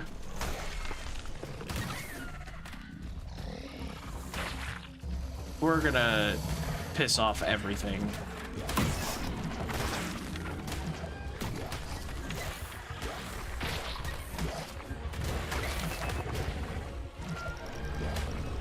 How things quickly turn into a big old mess. Troodons are angry. Stego's angry. This is gonna be a Triceratops that gets angry because it's in the way. Hit it. You can do that. There you go. That's just how quickly things go chaotic in Ark. There was a bug.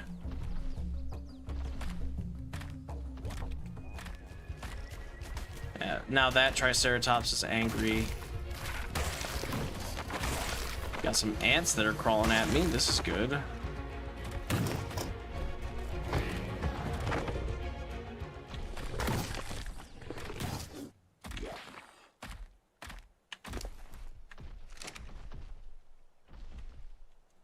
This is why it's good to bring a Guardian down. Hey, Demon, what's going on? How you doing?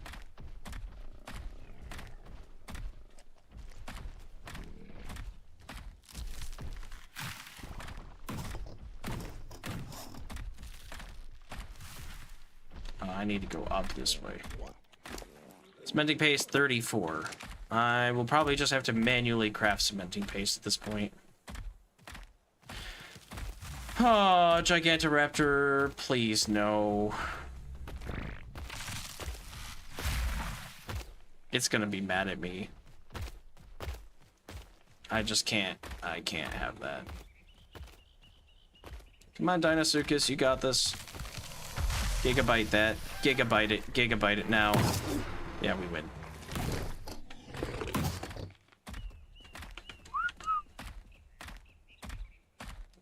Made yourself get up and do yard work this morning. Nice. I actually don't mind yard work, but I have like the weirdest thing. I don't know. Well, I guess I don't know if it's that weird, but like I enjoy yard work. I don't enjoy other people's yard work. And that's the only way I get to experience yard work because I rent.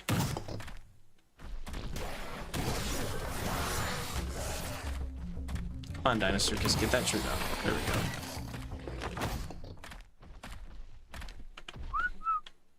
And so, you know, there's really not a whole lot I can do. I've got like a flower bed that I'm growing some cucumbers in and stuff, but like I don't do a lot of yard work because there's no yard for me really to maintain. The property managers take care of that.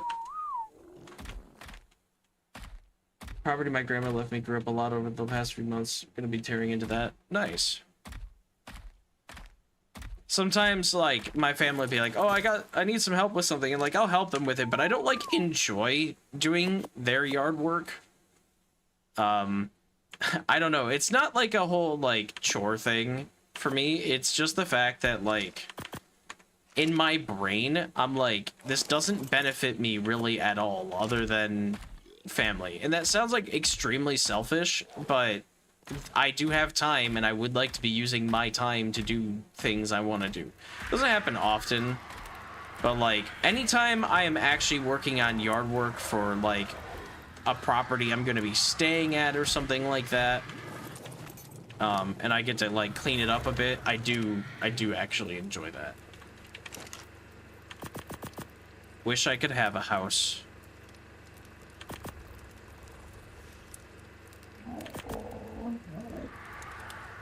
We have 127 polymer. Is that, or not polymer, cementing paste? That is enough, and we have enough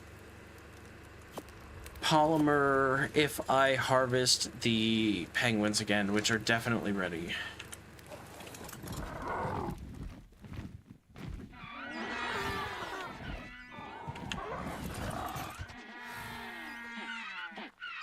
There's so many penguins here.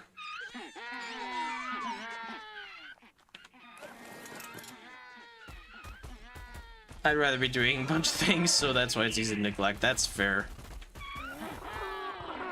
Well, there's a lot of really fun projects I'd like to get into. Yard work or work related in any way is fine.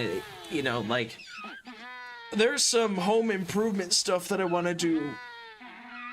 But part of me is like, I rent, so why should I have to pay the money to have stuff fixed? But there's definitely some stuff around here. I gotta get some caulk and like do some new seals. I got some stuff behind my kitchen sink that's like not sealed anymore.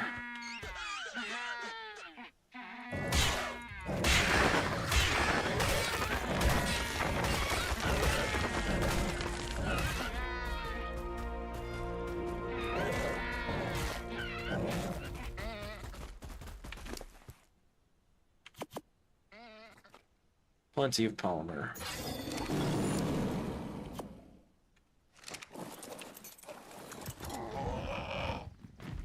There's just some other stuff. I've been neglecting my housework for a while, because I've been working really hard on getting stuff put on YouTube.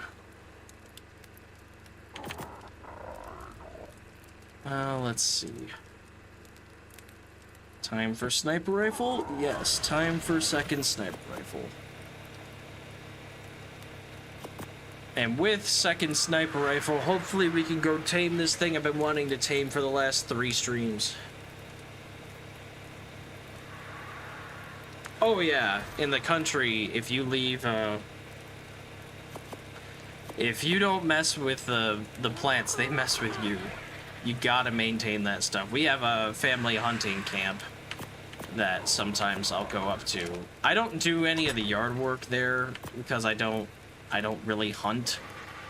If I was up there hunting and whatever, I'd go up there more often, but it's not that I don't want to hunt, it's that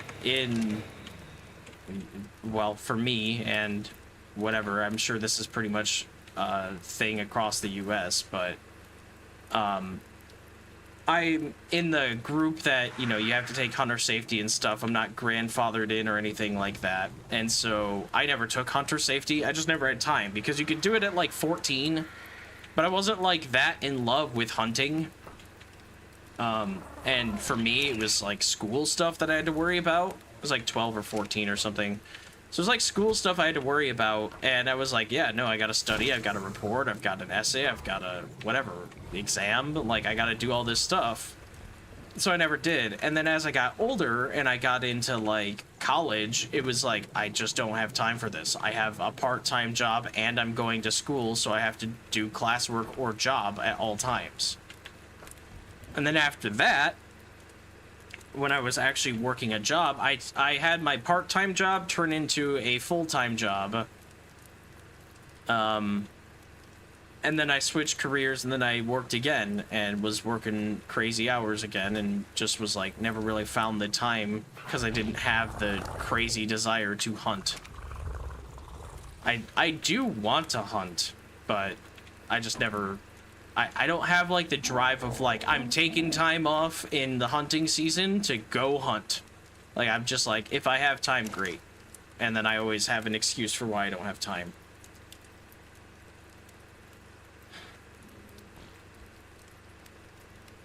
And honestly, my family's really obsessed with rifle hunting, which there's nothing wrong with that, but I think myself, I'd like to go bow hunting. I just think bow hunting is more,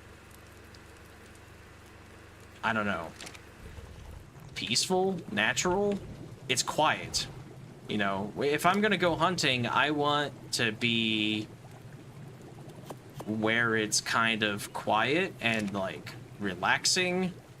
You know, I want to walk through the woods, and you know, if I do have a blind or something, I want to like,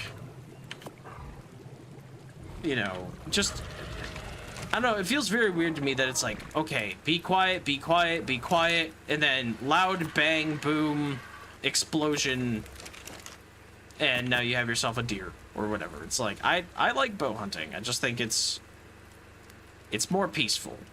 Part of the enjoyment of being out in the wilderness is having the quiet peacefulness.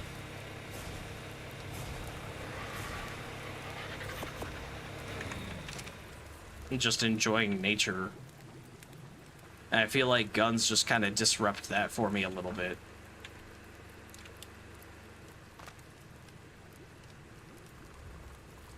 I need to get that place cleaned up so we can get everything out of the old house and we can tear it down. Working to enable myself to do more work. Yeah. That's good. It sounds like you're making improvements.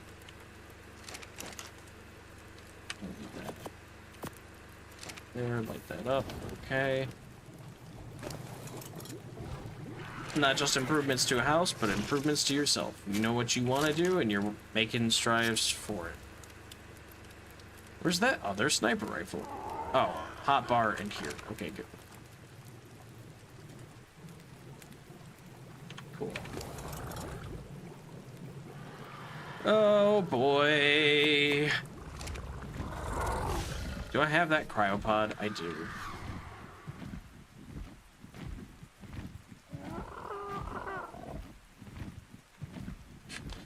My Pteranodon is not enjoying the fact that I have 2 sniper rifles and a bunch of frickin' bullets. This thing can't carry that much, so... This is a little slow.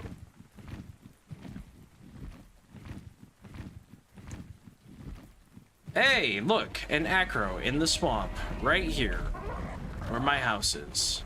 This is close. Is this a low? Please be an actual low level, like 20. 95. Oh my god. I'm only asking for a low level because I don't know how to tame this thing, and I don't think I have the durability on my sniper rifle to be able to get one that's higher than that, honestly. PT, wait. Wow, I cleared out the swamp of all these things, and here they are again. 90, 55, 95, man. This is actually crazy. When I don't want high levels, I'm getting higher levels. When I want high levels, I get the lowest levels possible. I like level 5s and 15s. And there's a ton of them around there. If trees are getting knocked over, then there's probably one in here. We need a... Level 40 is the lowest so far.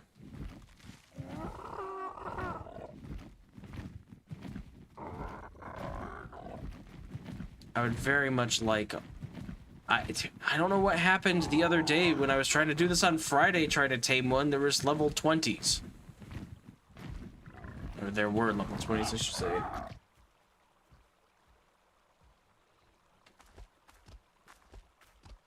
Hello, Packy.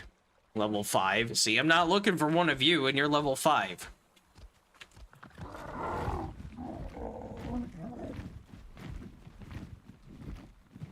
There's that 55. Still on this beach, separate from the rest of them. I guess if she can take out this area and clean it up, she'll probably be the one I go for. I will check near my taming box, though. Though they say being near structures is bad, so I don't know what counts as being near. They can't be trapped.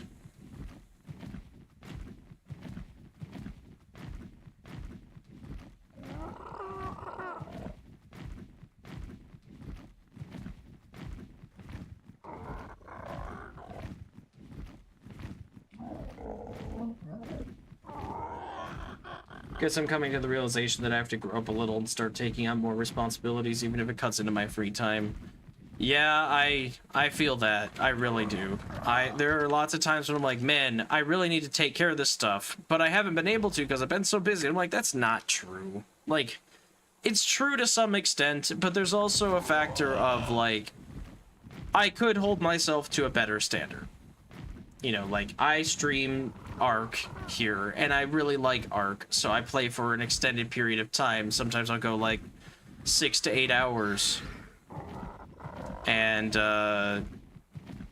like, I shouldn't be doing that because I should have the extra time to go do something else. Since streaming isn't the most profitable thing for me, I shouldn't be investing 8 hours into stream. I should be investing, like, 3 or 4 and then have another 4 to do something else. And then that kind of happens too with, like, other work stuff. I'll be like, well, I just streamed for 8 hours. Okay. But you kind of were playing a game that you wanted to play that whole time. You didn't really have an audience, so you didn't have to be, like, super social and drain a lot of, like, social energy.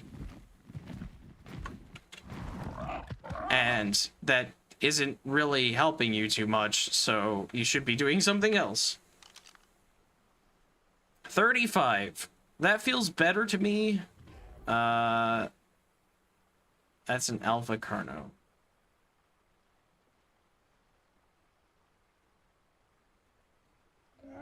Carno, Alpha Carno.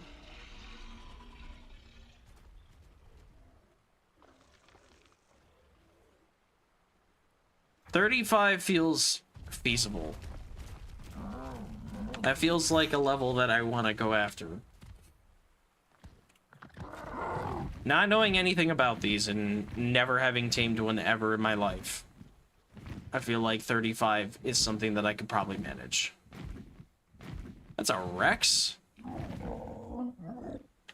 Level Rex. 5. See? I would go for a high level Rex because I know what I want. I know how to tame that. I know what I'm looking for. Level 5. When I don't know what I'm doing and want a low level so that I can practice, level, like, 95. Okay, Bugs. Where were you when I was farming all this stuff? Why'd you have to be over here? Alright, Acro. No compies and bugs. Stop.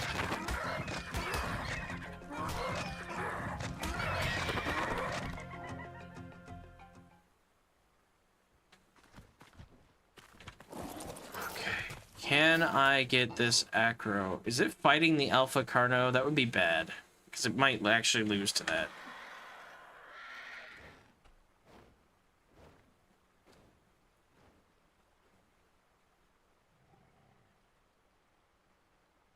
Not the Alpha. It won, as I would expect it against a low-level Carno.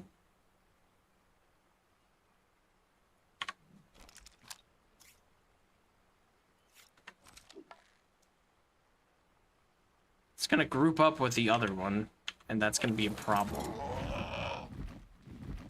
Or it's just gonna get lost in the woods.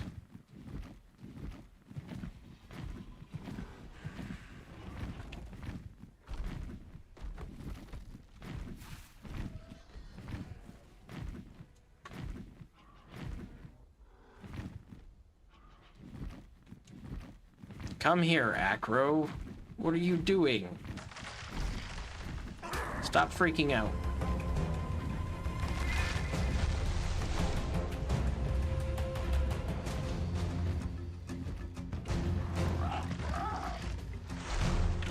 Can't see anything. Don't know what direction it's moving. Every tree is getting knocked over.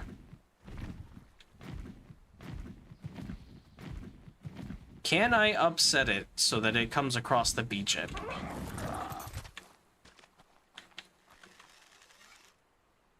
Should probably actually aim.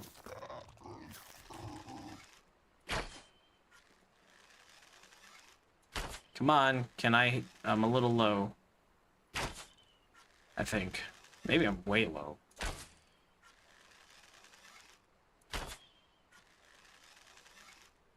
Okay, screw this. Oh, I did hit it. Wow! Okay, lucky me. Come here, Acro. Or maybe not.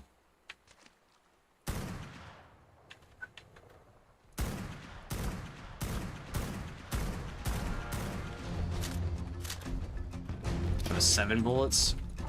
8, 9, 10, 11, 12, 13, 14, 15...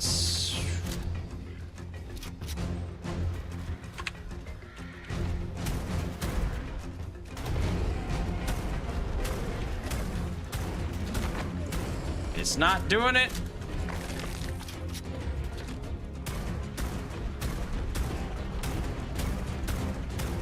It's not doing it. It's gonna die before this happens.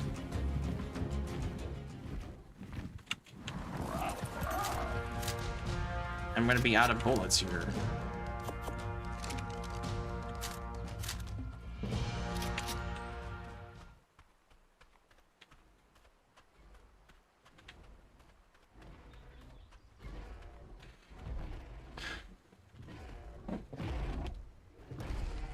So when the wiki says you could use a fabricated sniper, I'm almost wondering if it should be a high tier. That's gonna hurt a lot.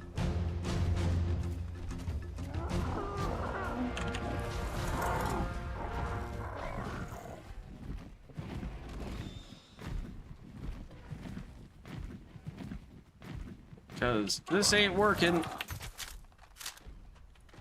I'm about to use 70 bullets for 1 Acro.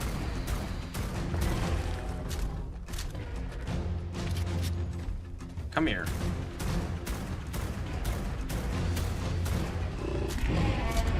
That was it right there, but now it's not facing me.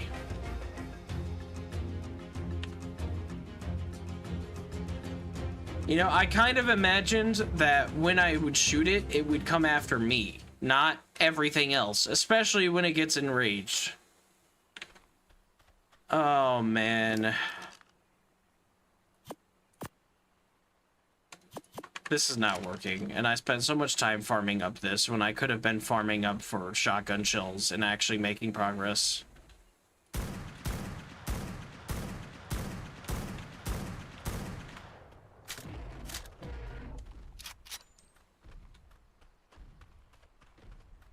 Like, where are you going? There's one thing in the water, but you're being actively shot by me. And now you're gonna go all the way across the beach, aren't you? Oh, maybe not. Maybe not. Here. You're gonna hurt, though. Ow.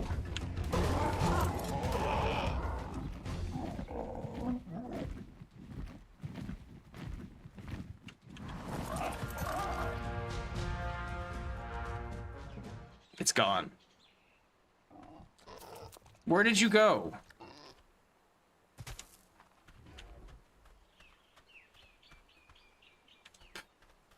Yeah, okay, so this strategy doesn't work at all. Fabricated sniper. Yeah, they must mean ascendant tier fabricated sniper. You know, I wish when people would say stuff on a wiki, they would, like, actually specify. Specificity is like the freaking plague to people on a wiki. They're just like, yeah, just use a shotgun. No. Tell me how the shotgun works. Tell me what that strategy is about. I could watch a YouTube video, but I don't want to watch some guy, you know, do it perfectly his first time, be like, and that's it. That's all you got to do. Like, I want a written out, I don't want to go through a 10-minute spiel. I want a written out thing that I can read that makes sense. Is that really so much to ask for? Yes, this is one of those things that I have to have it roar and put narcotics in its mouth. I'm gonna get dismounted. Yup. I might die to microraptors. I'm gonna die to microraptors because I can't move. I hate microraptors. And 75! Not like 10. All the ones I've been fighting so far have been like level 10. That one, 75. And probably the other one's like 140 or some crap, because why not? Time to get arced. I spent no less than 6 hours farming for sniper rifles and bullets for those sniper rifles, and they suck. Actual garbage weapons for this.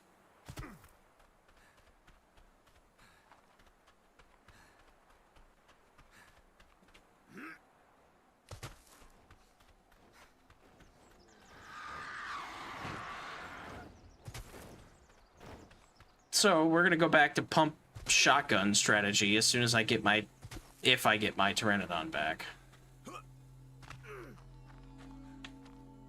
I don't care about the purple drop. I need to get my PT.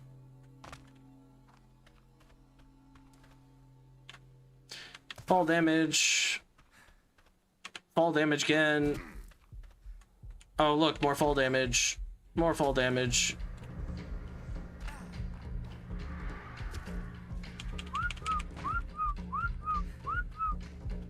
Come on, PT.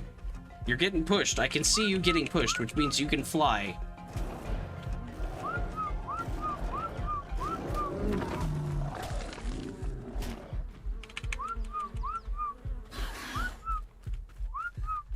No Trudons. Now's not the time for Trudon. I'm gonna lose my PT.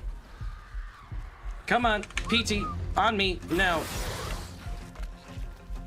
If I make it out of here, it's a freaking miracle. Trudon's gonna knock me out. PT is nearly dead. Nope, I'm never getting out of here.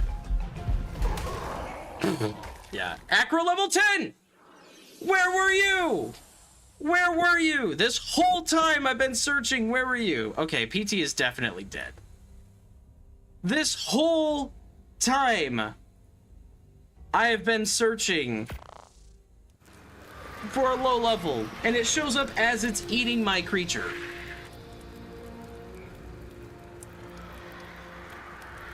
And then the Trudons, Microraptors, all that. The Pteranodon is dead.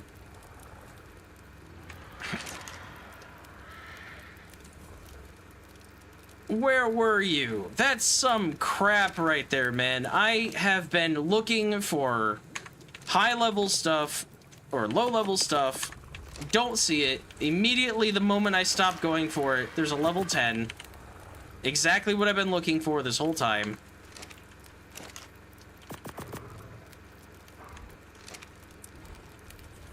Lost my PT, which I don't care that much about. I have a backup PT, which I should probably release at this point.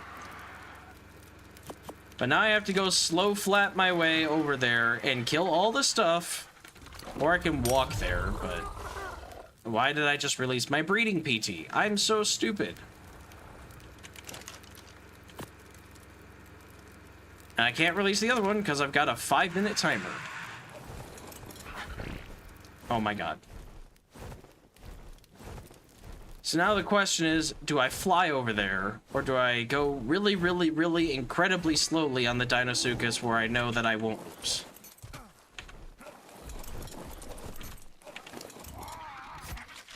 Because this thing has taken out level 115s and stuff. I think it's time to be angry and go murder the entire forest here. This is actually insane.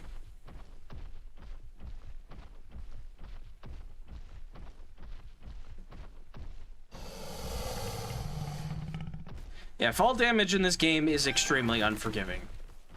Come here. 130. You know, maybe I would have wanted a Gigantoraptor, but you're in my way, so you die. Fall damage in this game is ridiculously unforgiving. You fall like 10 meters, you lose 100 health.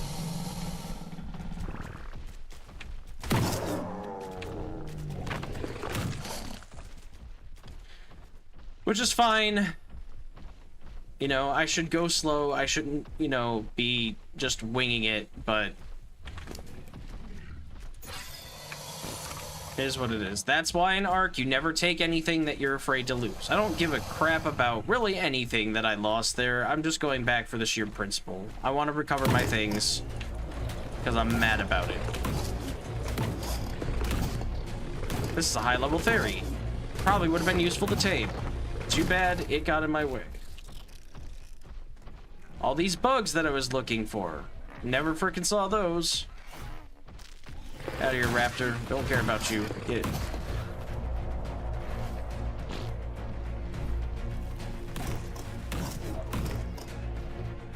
Yeah, Valheim 1.0 is coming out soon, yeah. I will probably be playing this in that time when it releases. Because this game just takes that long. It's been this long and I haven't really made... Get out of here.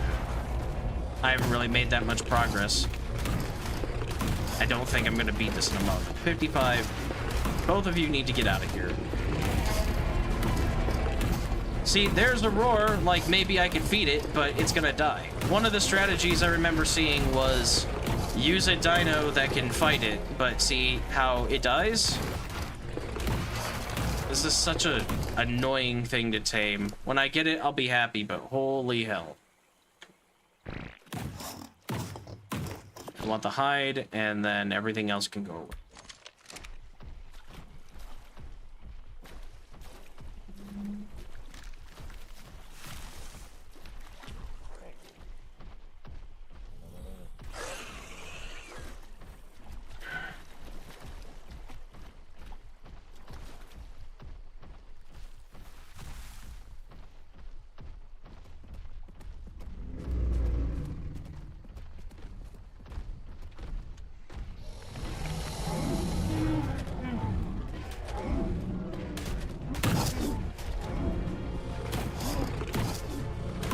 Get out of here, Acro.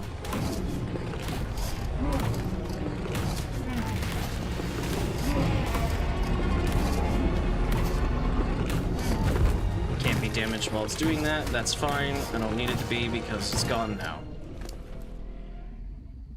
Super annoying tame.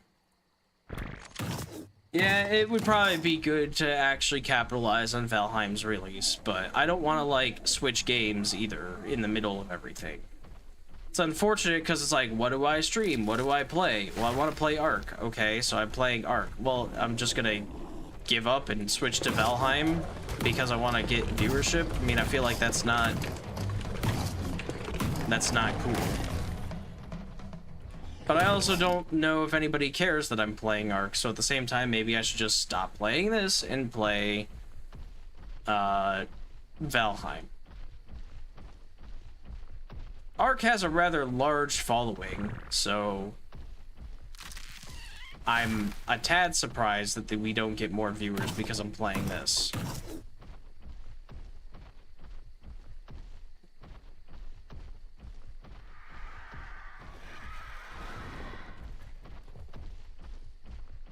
But yeah, I'm sort of trend adverse because it's like I don't want to just be another one of the million streamers that hops on a bandwagon trend.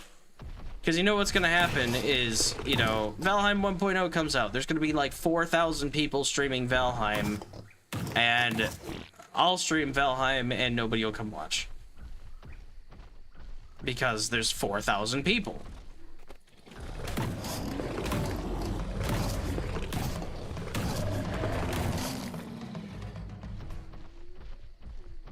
So it's a weird balancing act you play.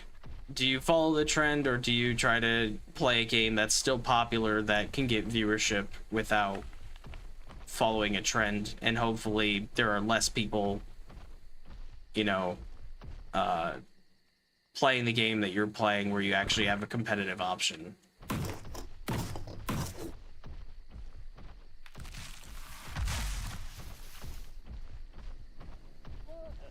But also streaming is not the main focus of what I'm doing anyway. You know, I kind of want it to be, but it just isn't making the money. The streaming makes money when you have like hundreds of viewers all the time. Even people who have, you know, like 20 or 30 viewers constantly are not making that much money. You need hundreds and they need to be subscribed to you. And in order to do that, you have to have a name that people want to go see you do something. You either have to have an incredible skill or have a standout thing or do a lot of really like trendy crap. Giveaways and that type of stuff. I don't want to do any giveaways. I don't want to do any of that type of stuff. Because I feel like what's the audience that you're building, you know? It's not that I don't want to do a giveaway for people who genuinely care about whatever, you know, if they watch me and follow me. I'd love to do that for the people, but I don't want to be a guy that you go watch because you could earn something. Like, that, because, okay, you earn your thing, bye, you just leave.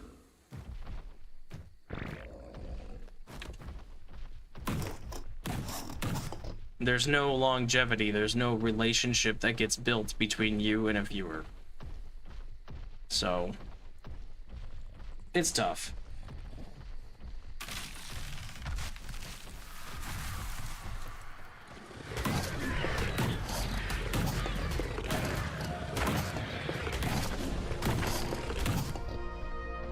Streaming is one of those things where I don't think unless you are genuinely, like, incredibly good at something or have like an actually incredibly original topic or thing that you do, I don't think that you make it off of streaming alone. I just don't think you do. I think anybody that makes it on streaming has already made it somewhere else. Or they hit a trend really big and people, you know, they capitalized on that and people actually ended up staying for one reason or another. It also doesn't help that I don't have, like, the world's biggest identity. You know, oh, what the heck? My bag was fiber? That means my PT's bag had all this stuff.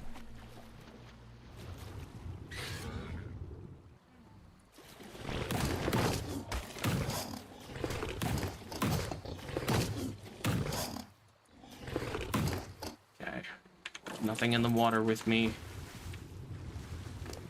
PT. Yep. Though I'm missing the sniper rifles, but there's a very good chance that this Acro looted it off of me.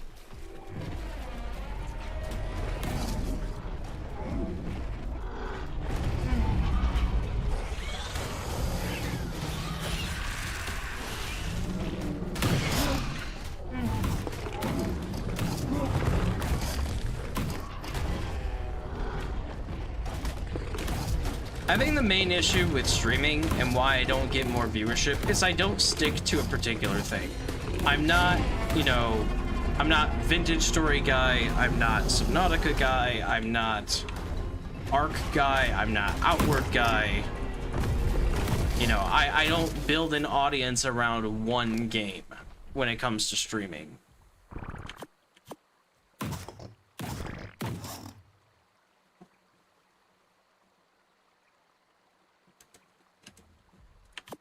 And I probably should. I should probably, you know, not stream other games. I should probably just stream Vintage Story or just stream something and do those challenges or whatever. But I also don't want to become a one-game wonder where that's all I do is play that one thing and...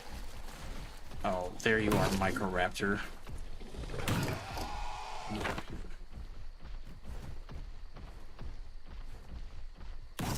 It's rough trying to find an identity that people want to see.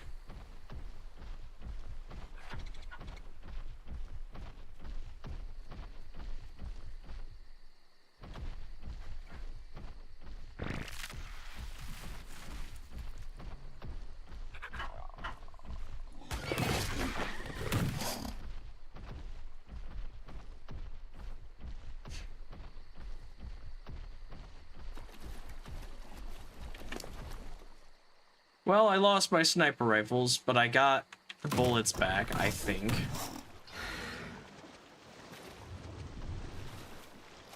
Are you the level 10 Acro? I don't have my spyglass either.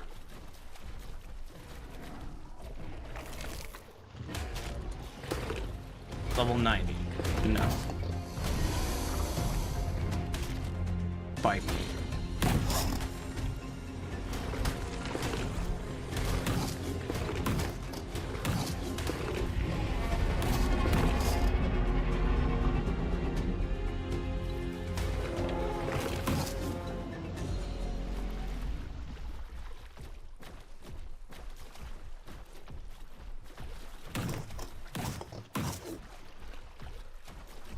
If only this river were just a tad deeper so that my crocodile could actually swim and not have to walk. This would be so much faster.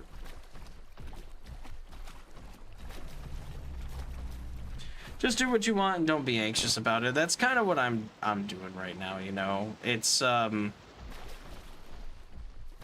hard because, like it or not, trends are what works. If you want to be successful, a lot of times you have to follow the trend.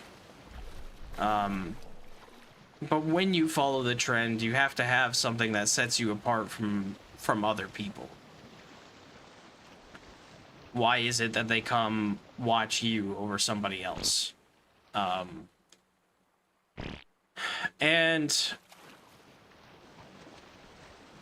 You know, to be like honest about it, I don't know what would draw people to me over somebody else. I don't think I have that quite yet. I think the thing right now that draws people to come view me is they see something on YouTube and so they hop over here.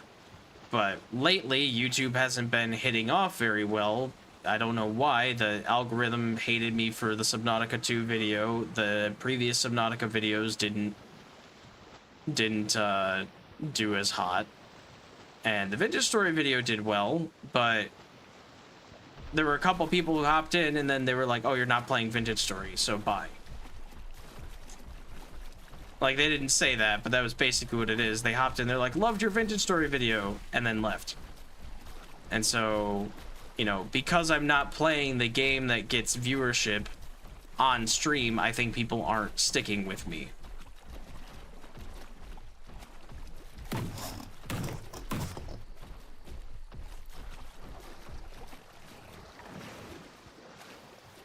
But I also want to be able to do other things too. Like, I love Arc. I would love to do Arc challenges. There's already been enough people that have done Arc challenges, but, like, I don't know. I think it could be fun. But when it comes to YouTube, anytime you try to step into a new market, you get absolutely shafted by the algorithm.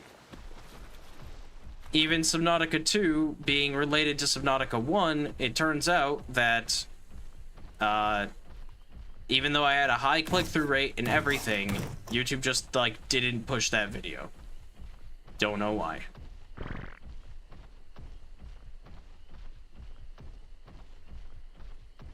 So...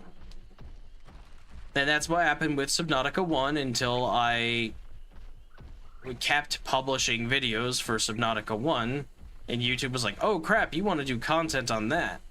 I think YouTube's algorithm is, like...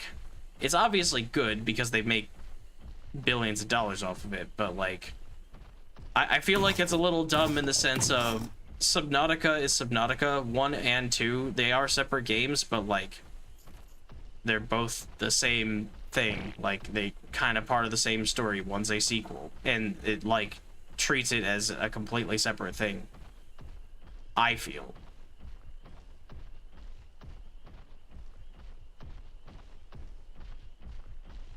Either have to follow the trend or have such a unique and entertaining personality that people watch anywhere. Yeah, exactly.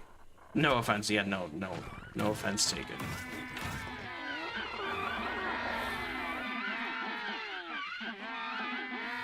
Okay, I'm done with all these penguins. They're being really obnoxious. No, not item cache. Still not item cache. Stop. There we go.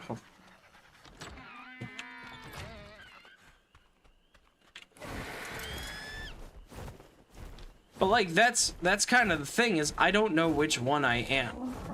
When it's a thing of, like, oh, you either gotta follow the trend or have an entertaining personality, I don't know which one of those I am, because the videos that have done well have been kind of random.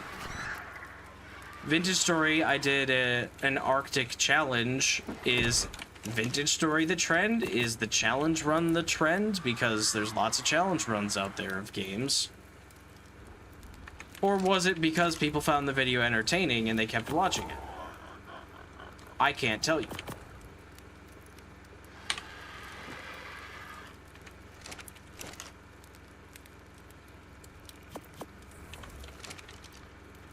I think I lost a cryopod too. That kind of sucks. Oh wait, it's not put you away yet. Because I lost a PT, I should probably get a couple extras.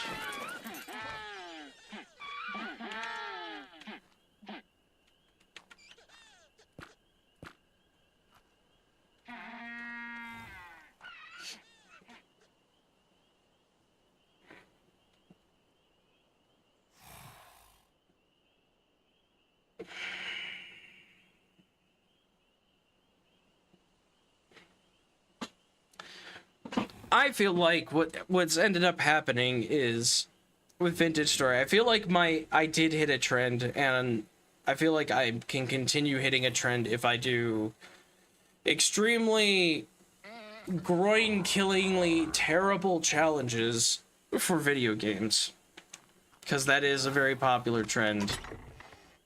I don't consider Vintage Stories Arctic to be that, or the desert, or any of the other ones that I've done.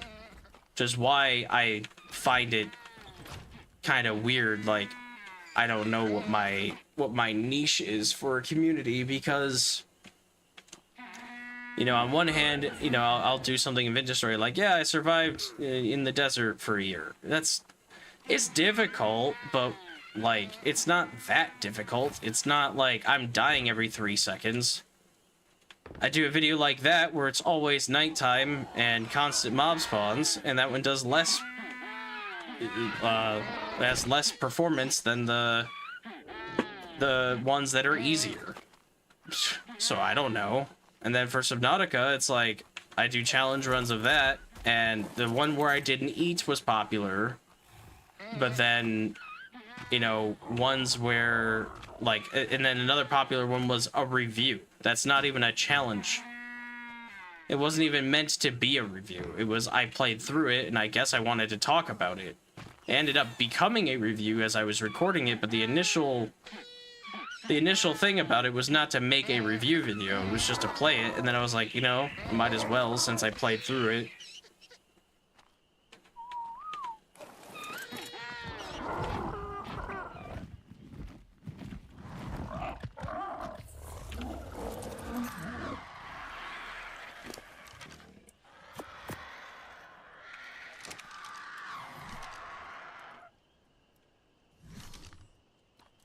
I should probably take the saddle off of this one.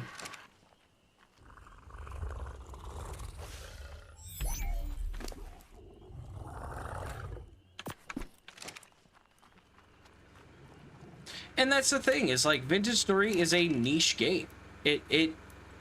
There's an audience for it, but it's not, I don't think it's a big enough game where it's like, I don't think the audience is quite there for it. You can make content on it, and you'll get a good amount of views for sure. But it's not, the game is not exploding because the Minecraft era is not really a thing anymore. People aren't looking for alternatives to Minecraft. And like it or not, that's really what Vintage Story is Minecraft, but an alternative to it. We don't want to call it that. It's got a lot more to it. It's a lot different, but it's almost like an extremely modded version of Minecraft because that's what it was based off of. Okay, all these penguins are dying. They're super loud.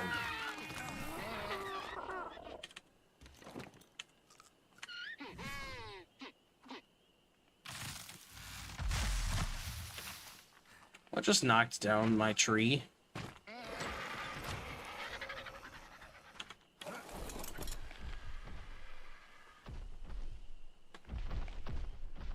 And I'm not done with Vintage Story content by any means. I will continue making it. The next one I'm doing is just actually gut-wrenchingly difficult. So that's gonna take extra time to do because I can't stand playing it for more than like an hour at a time.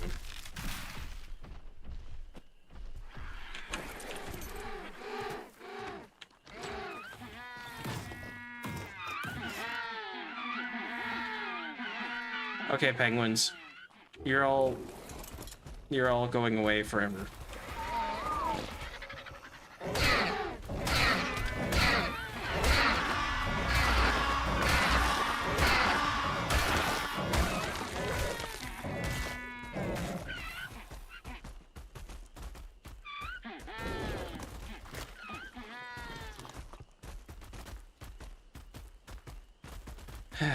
Okay.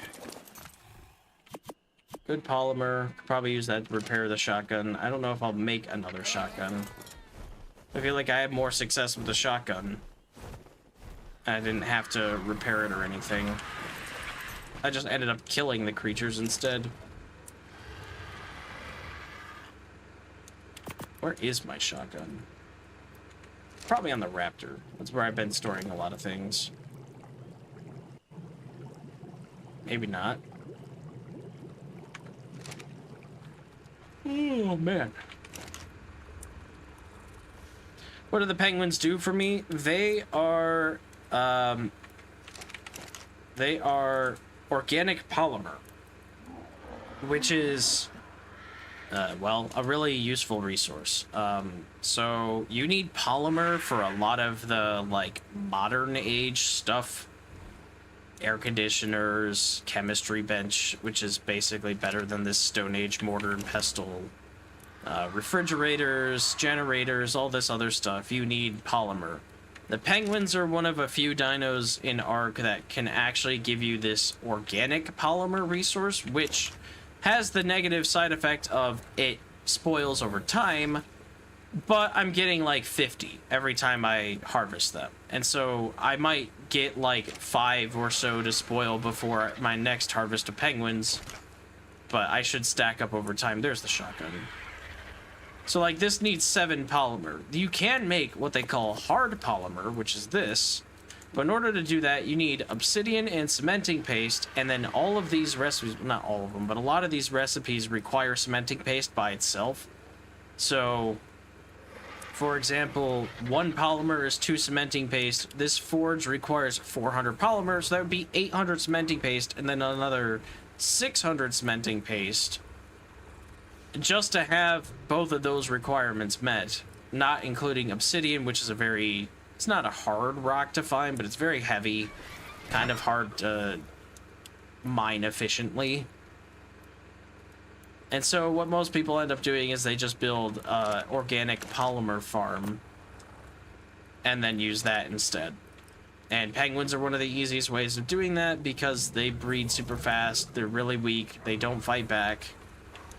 So, or they try to, but kind of can't.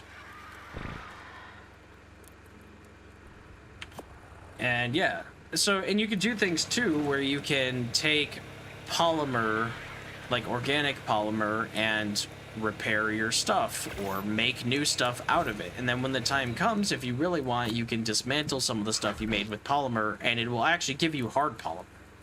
So there's a way, depending on how you go about it, you can actually take stuff and get, you can take organic polymer, use it to craft something, destroy the crafted thing, and get hard polymer out of it sometimes. Depends on how you go about that and what thing you're getting rid of. But most common example that I believe is these metal elevator platforms. You're only going to get half of the resources back, but if you have if you have an abundance of metal and cementing paste, you could turn organic polymer into hard polymer, and then it wouldn't ever spoil by doing something like that.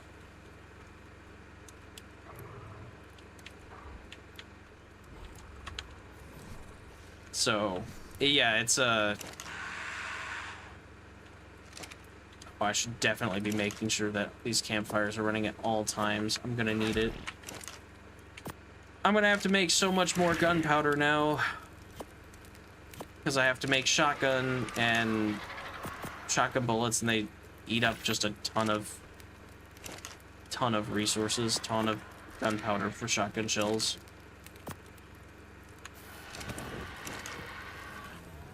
This is one of those cases where I might farm wood and burn like 10 campfires at once.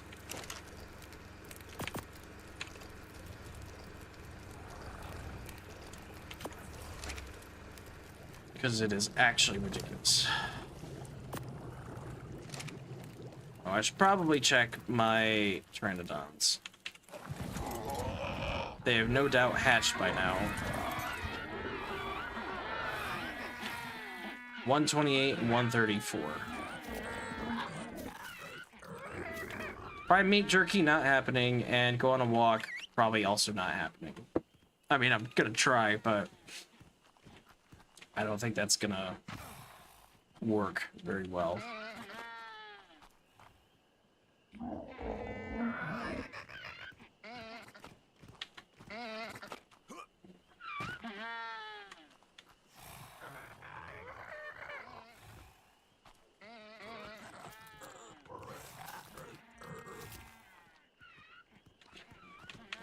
The one that wants a walk is not getting a walk in, apparently.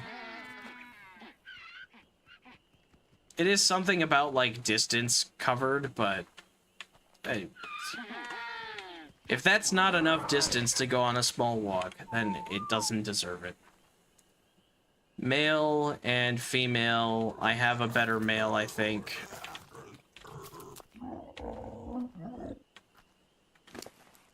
This female is actually, I think, the best of everything.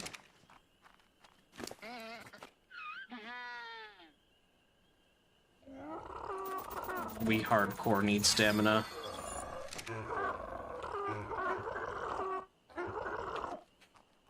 Alright, let's see. These are 793, 315, 184, 27, 831, 345, that's good. 170, that's bad for weight. 268, that's good. Is that partially imprinted? No. Okay. You are 793, which is the bad health. 268, which is good on that. 184 on weight, which is bad. And stamina, which is kind of bad. What did you get?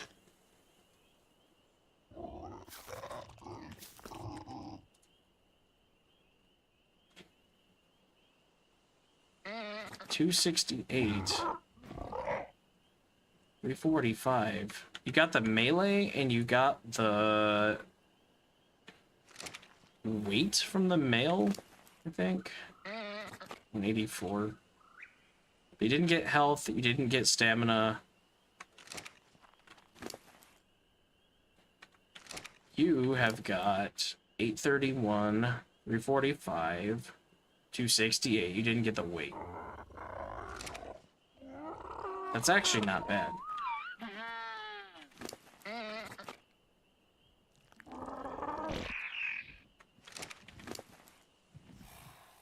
Keep 31, 793.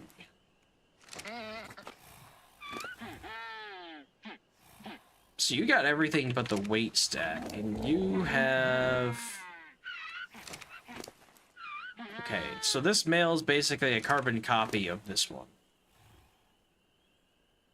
Which makes sense. But these stats are so much better than this one. What did this get? Food as one of his stats? Yeah. Like, I don't care about the food stat. So I think what we're going to end up doing is this male will probably become my new breeding one.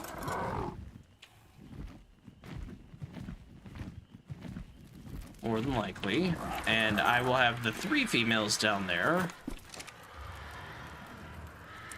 And we'll see which one of those I can get next time I need a Pteranodon. Let's check my breeders real quick. It's a competition between these ones to see which one gets to live. 140. Oh, I've leveled you. Okay. You got the stamina. You've got a good food stat, but you've got the imprinting. You've got decent health. Decent melee. So this one has the stamina, but not the weight. This one has everything but the weight as well. This is going to become my new breeder, I think.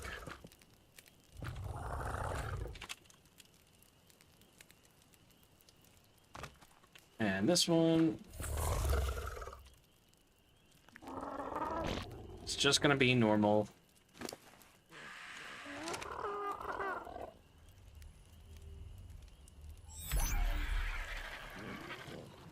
I feel like I'm playing Pokemon sometimes.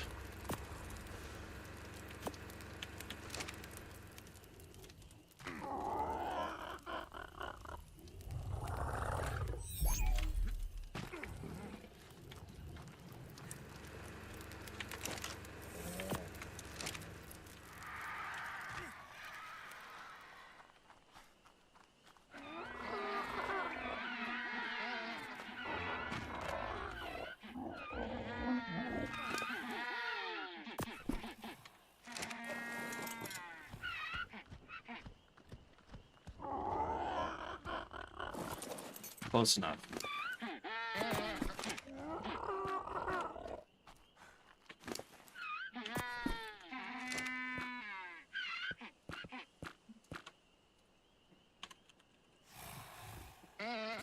I don't give any of my dinos nicknames because they're more than likely going to die. That's the unfortunate truth of it. Which is why I wasn't upset when my other Pteranodon did actually end up dying. I am sort of upset that I spent all that time making those sniper rifles and then ended up losing those. Okay, so new strategy. What do we have in the RG? I would like a folder, please. Well, no, I kind of like seeing... It's obnoxious to see all these, so I guess folder view for arching, maybe. I don't know. I need better storage. I need a better base, honestly. So what I'm gonna do is I'm gonna go farm a bunch of wood and stone. And I'm gonna get some base stuff taken care of. I think the beaver had some wood, unless I used it all. No, beaver's got wood. And the doed has stone, so we're good there. We need... I don't know. More weight for the doed. Beaver, probably more weight as well. So we got that. And how about thatch? I think thatch is my weakest link here. So let me get my actual equipment from my raptor. That's the better one of those. That's the better one of those. Gauntlets, bola. We've got some stone structures. Trank arrows, pike, normal arrows.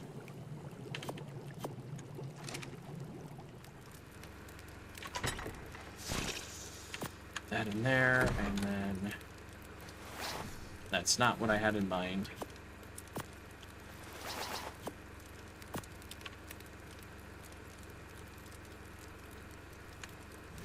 Alright, good as new. We need to get some thatch. Which, unfortunately, there's not really a good dino in my repertoire. Oh, I lost my spyglass, too. Well, that's unfortunate. How much crystal do I have?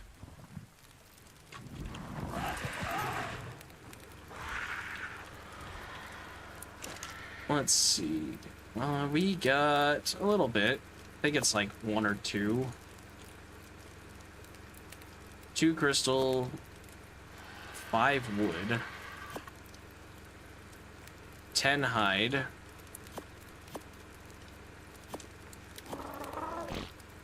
and 10 fiber. I don't have any fiber enough.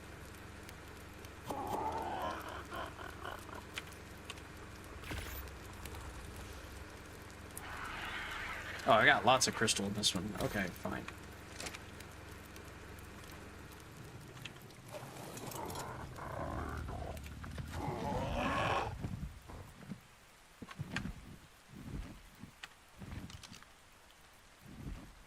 $95. I don't really have the armor. I don't have ghillie. So you're gonna get mad at me if I attempt to tame your babies.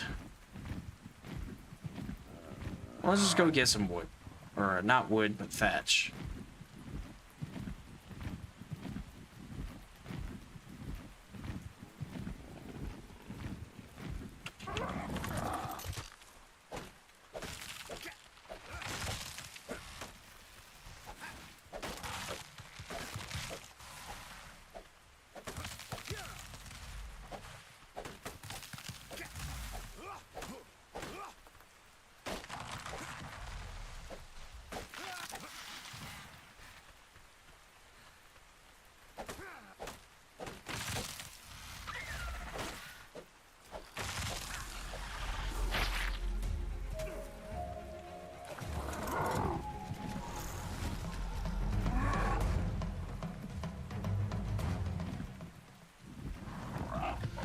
Oh, we've got a Sarco.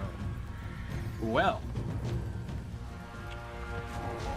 That's fine. And a snake. Okay, well, I'm glad that Dillo actually warned me about all this stuff. Otherwise, I would have started getting attacked when I wasn't expecting it.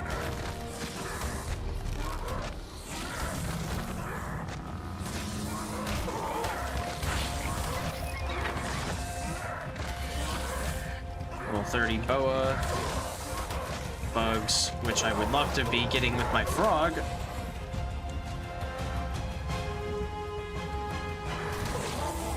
Come on, Snake. I need you to figure something out. Your AI's being bad.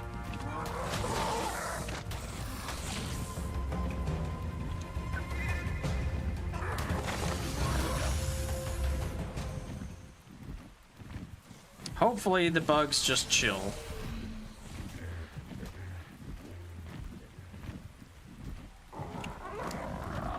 All right.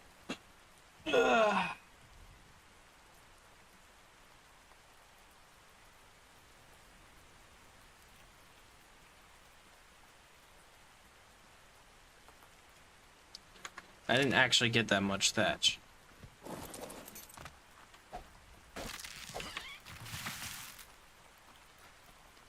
Let's see if I can get a little bit more. I mean, technically that was a little bit more, but I meant to get more than that. Maybe I need to become a VTuber. Oh my god.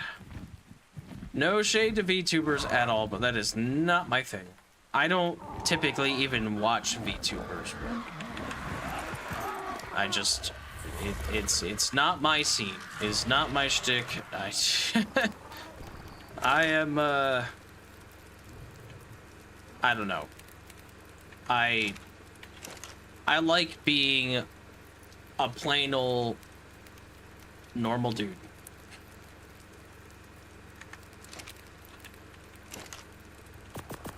The only one that I watch is Helia, and that's because Helia's cool.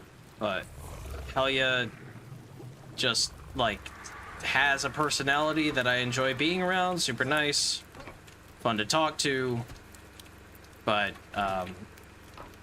I just, like, I don't know. Anytime they do a raid and it's always another VTuber, I stay for, like, 10 minutes, say hi. Or lurk, depends on what was happening before. And then I leave. Like, I help them with their viewership algorithm, but I don't know. It's hard to find, like, it's hard to go on Twitch and find, like, just a person streaming, it feels like. It's, I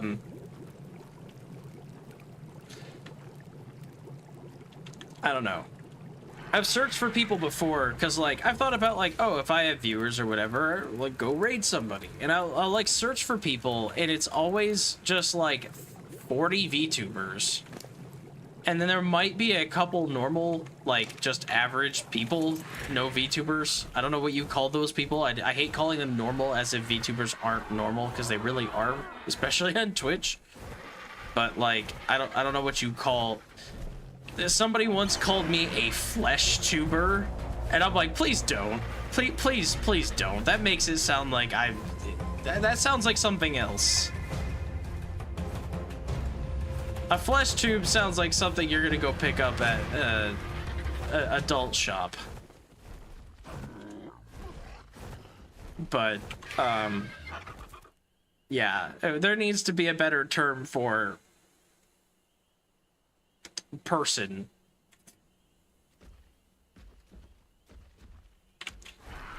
But yeah, it's not my scene. I like anime and stuff, and I appreciate that anime style of art.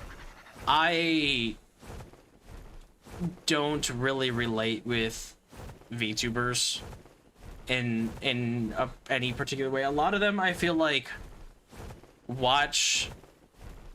I don't know. I feel like some VTubers get into it because they're afraid of their identity being released in some way, or sometimes they don't feel comfortable with themselves, so they put on this other persona that's not them. Or like not their average self, whatever you want to call that. You know, the ones that they put out there every day for in real life people to see.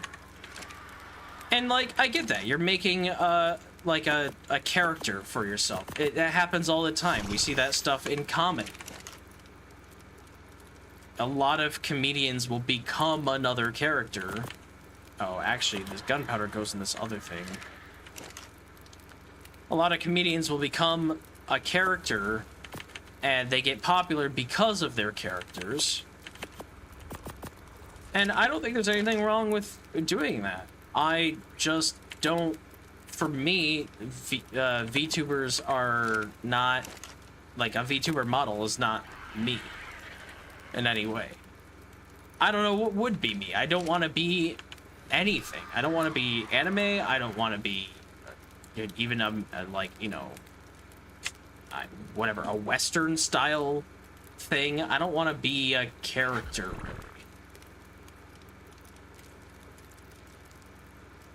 That's not really my thing. I hope that my true and honest hope is that me being a human being on a screen is enough for people, that my personality and, you know, like the topics I talk about and the, you know,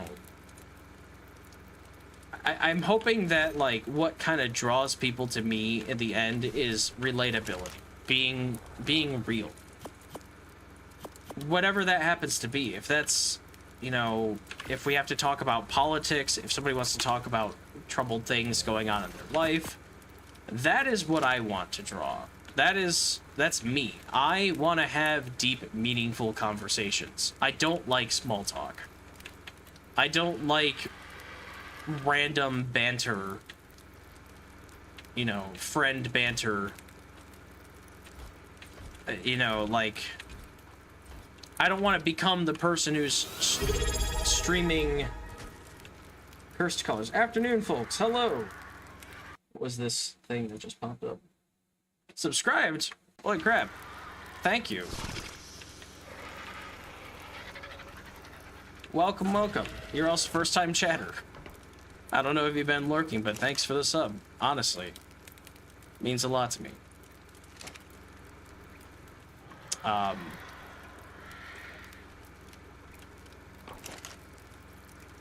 But yeah, like, I'm the type of person that wants to have deep, meaningful conversations with people about real stuff. I don't want to shy away from very real topics if that's what people want to talk about.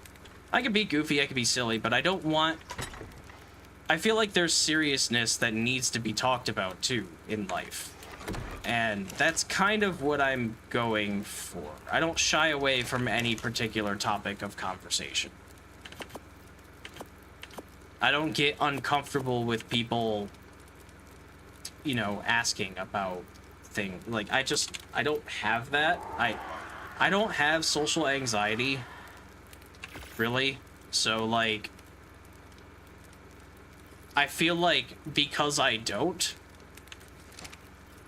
not that I'm trying to capitalize on it in some, like, weird way, but, like, I feel like that kind of is what makes it a little different, is that when you come here and you know that you can have a real conversation, you know that you can vent about anything that you want. You know that you can come here and you can talk about, like you, Demon, you were like, yeah, I was having a hard time with my job. You know, I want you to feel comfortable enough, if you want to talk about it, to come here and talk about it. That relatability is what I want for my stream. That's what I want my identity to be. No one should ever have to feel like they have nobody to talk to and they have, like, to worry about, oh, am I gonna hurt your feelings or make you feel uncomfortable? Because the truth is, for me, no. I respect that people are being cautious of each other, and I don't think there's anything wrong with setting boundaries if you have those limits. You know, if you're like, look, I don't want to talk about this because I have troubled history, there's nothing wrong with that. I respect that people have had a wide variety of, you know, circumstances in their lives, and that causes them to not want to talk about things or feel uncomfortable about things. I just generally don't really have anything that makes me uncomfortable to talk about.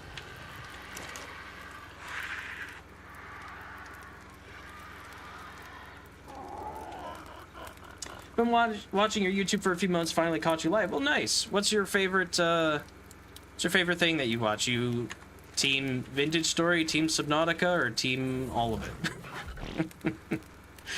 Because I try to do both those games. I like both a lot. They're definitely favorites for me. Let's see. Maybe that could be push the image in that direction.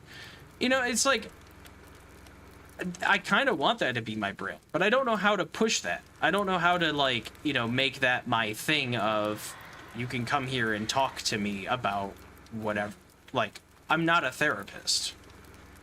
I don't have any credentials of any kind to be like, you know, like, come talk to me, I'm a licensed therapist, you know, like the just chatting people that'll do on Twitch, because a lot of those people will have like credentials to be like, yeah, we can just talk about whatever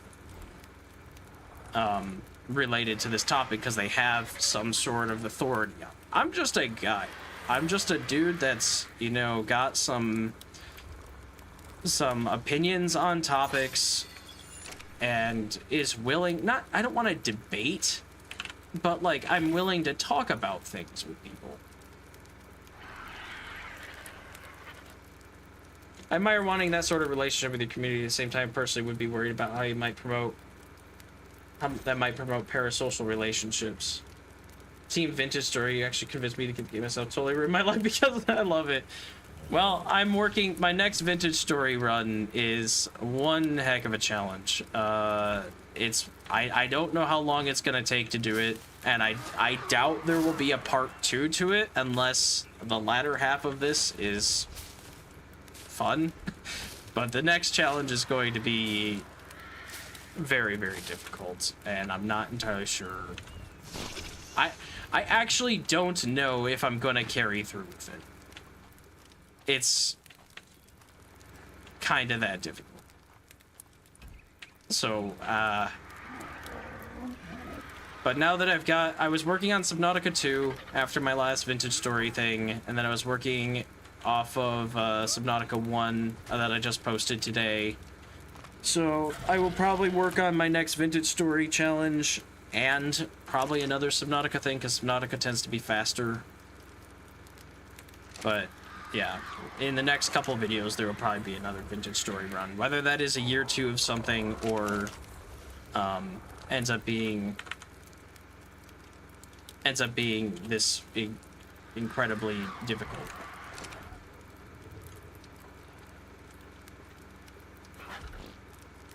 How's Subnautica 2? Heard a lot of mixed things regarding not being able to kill fish, EULA, gameplay, etc. Game is great. I guess take that with a grain of salt, because I'm kind of easily appeased. I don't have really high expectations of things. But at the end of the day, when I play a game, it comes down to what do I want from a game? And it's fun. I want fun. I want to be able to play something and be like, I enjoyed playing this. And don't have to worry about that. The EULA had some stuff that I can respect people being freaking out about it, but at the same time, I feel like a lot of stuff in EULAs is always there to cover the, you know, the company's butt from whatever. It's not there to, like, they're gonna actually take advantage of something. I'm not saying that means it's fine to be in an EULA. But for me, it wasn't on a level of, I'm not playing the game because of an EULA. It was like, I think this is crappy, and I think you guys should change this. Which they did. I don't even remember what it was at this point, because that's how inconsequential it was to me. It's just one of those things where people started freaking out. It's like, you have to realize that they put stuff in there like... I think it was something along the lines of, like, any content that is published regarding this game, we own the rights to and can, like, make the money off of, and, like, basically everything related to this game is ours. And it's like, well, I get that. That's kind of, like... It was one of those, like, you own nothing, we own everything about this game, and you will submit that and acknowledge that if you play this game. We can take your game away from you at any time, we can, you know, whatever. If you make content on it, we can have it taken down, whatever. And, like, no, that's not great. I don't love that. I really don't. I think that video games need to be more user-friendly and open to everybody and not so restrictive. But they put that there not because they intend on actually capitalizing on all forms of content or whatever related to their game. They put that there because they want to have the legal right, if they find something that they don't want out there, to tell you to take it down and you can't contest it. They don't want to deal with the bureaucracy behind it. That's really all it is. So, gameplay, great. The whole, like, not killing fish thing, that was annoying, because they didn't react at all. If you drove your vehicle around and you smacked into one with your vehicle, they would just, like, do damage to your vehicle and basically it'd be like hitting a rock. It's like, well, that doesn't feel real. That doesn't feel like a fish. But the reasoning behind it was, I think, valid. Because they were like, look, we never intend for you to go on a mass genocide in Subnautica. It's not a game for that. It never has been. They had in Subnautica 1 the stasis rifle, and didn't really think about how big that was, how popular that was going to become. Subnautica 1, I think, according to what I've heard about Unknown Worlds and their dev cycles and stuff, was basically a last-ditch effort before they went bankrupt. So they made a fun game, and they thought about consequences of what's in that game a little bit later. And so they had the stasis rifle, a weapon that can freeze enemies from attacking you. In concept, amazing, because that game, you're meant to be a prey fish, basically. You're meant to be the weakest thing on the food chain in most regards. You run across leviathans that will eat you. And so having a stasis rifle be able to temporarily stop a leviathan from coming after you and eating you doesn't seem like a bad thing, because it doesn't directly do damage. It's not like a gun. But what ended up happening is people were freezing them, and then the AI of the frozen creature was set so that they can't attack you while they're in that stasis bubble, but you can attack them. And so people were killing leviathans and, like, clearing the map and stuff like that. And that is not what they had intended. They wanted them to be a thing you fear and a thing you stealth around while you play. And that's evident in Subnautica Below Zero, because there's no stasis rifle. It was added to the game in the beginning, and they changed their mind and got rid of it. And it's not in Subnautica 2. And so people really complain. They're like, what do you mean I can't kill the fish? And it's like, well, they didn't really want you to go around eliminating every living creature. They wanted you to live in the environment. So what they've done instead... Whoops, didn't mean to turn that off. What they've done instead now is made it so that fish react to your presence. So if you have... There's, like, different things you can do to, like, stun them. You can hit them with your multi-tool, but it won't kill them. And that, like, deters them. They'll, like, swim away from you. There's a thing they call the sonic resonator, which is basically, like, a sonic detonation, vibration thing. And if you use that against them, they'll get, like, stunned and go belly up, sink, and then, like, wake up and swim away. So they've, like, made this thing where the predators in the game are still something you have to worry about, but there are ways to defend yourself, and that wasn't there originally.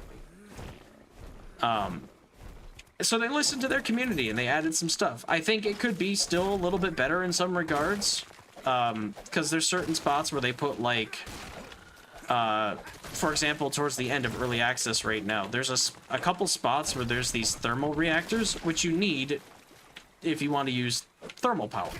And there's not a lot of power options down in the depths, so you want to use it.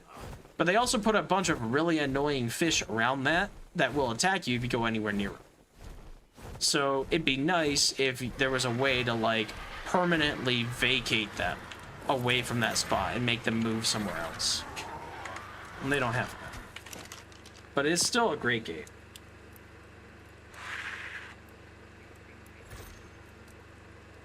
It's so nice to hear a nuanced take on it instead of it's all good or it's all bad. I think it's an amazing game. I can tell you I had so much fun with it, and I will continue to play it, and I'm very, very excited to see where its development goes. It is probably going to be one of my favorite games of all time because Subnautica 1 was. The world is amazing. The new creatures are cool. Like, I genuinely feel terror when I play that game. like. And like that's something that there is a criticism for with Subnautica Below Zero, is that it doesn't feel like a scary game a lot of times.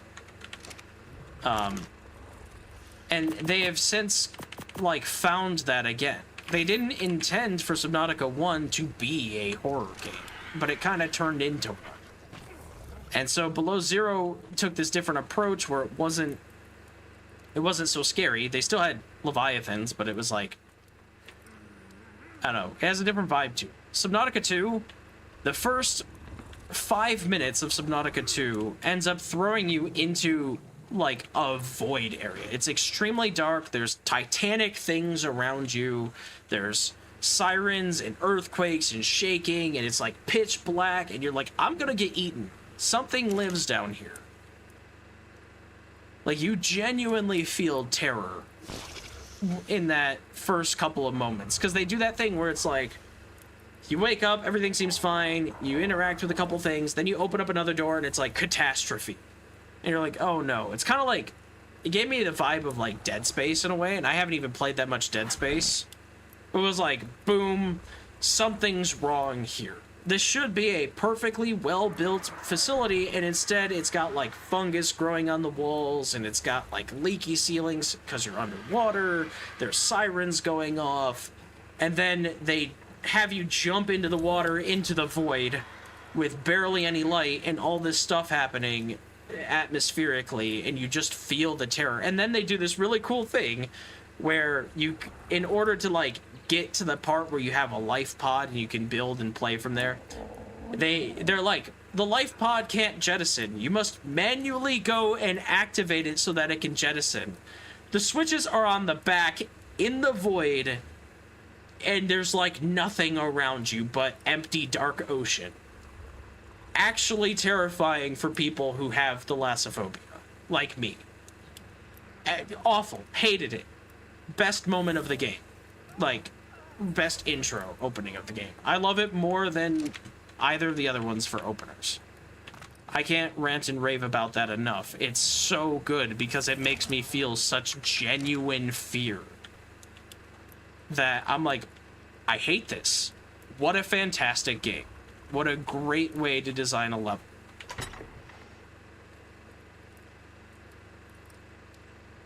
I think someone needs to make a competitor ocean survival game where you can kill the big sea monster for people who want that. They kind of do need like a...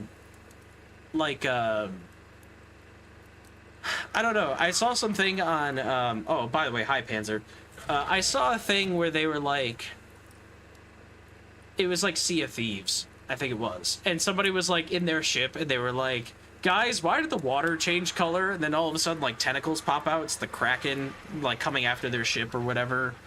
And like, I think that's really cool. Sea of Thieves is like pirate focused. I would love to see a game like that where you could have a ship or have a submarine, especially Subnautica, because it's mostly underwater. You're not on the surface of the water going from island to island.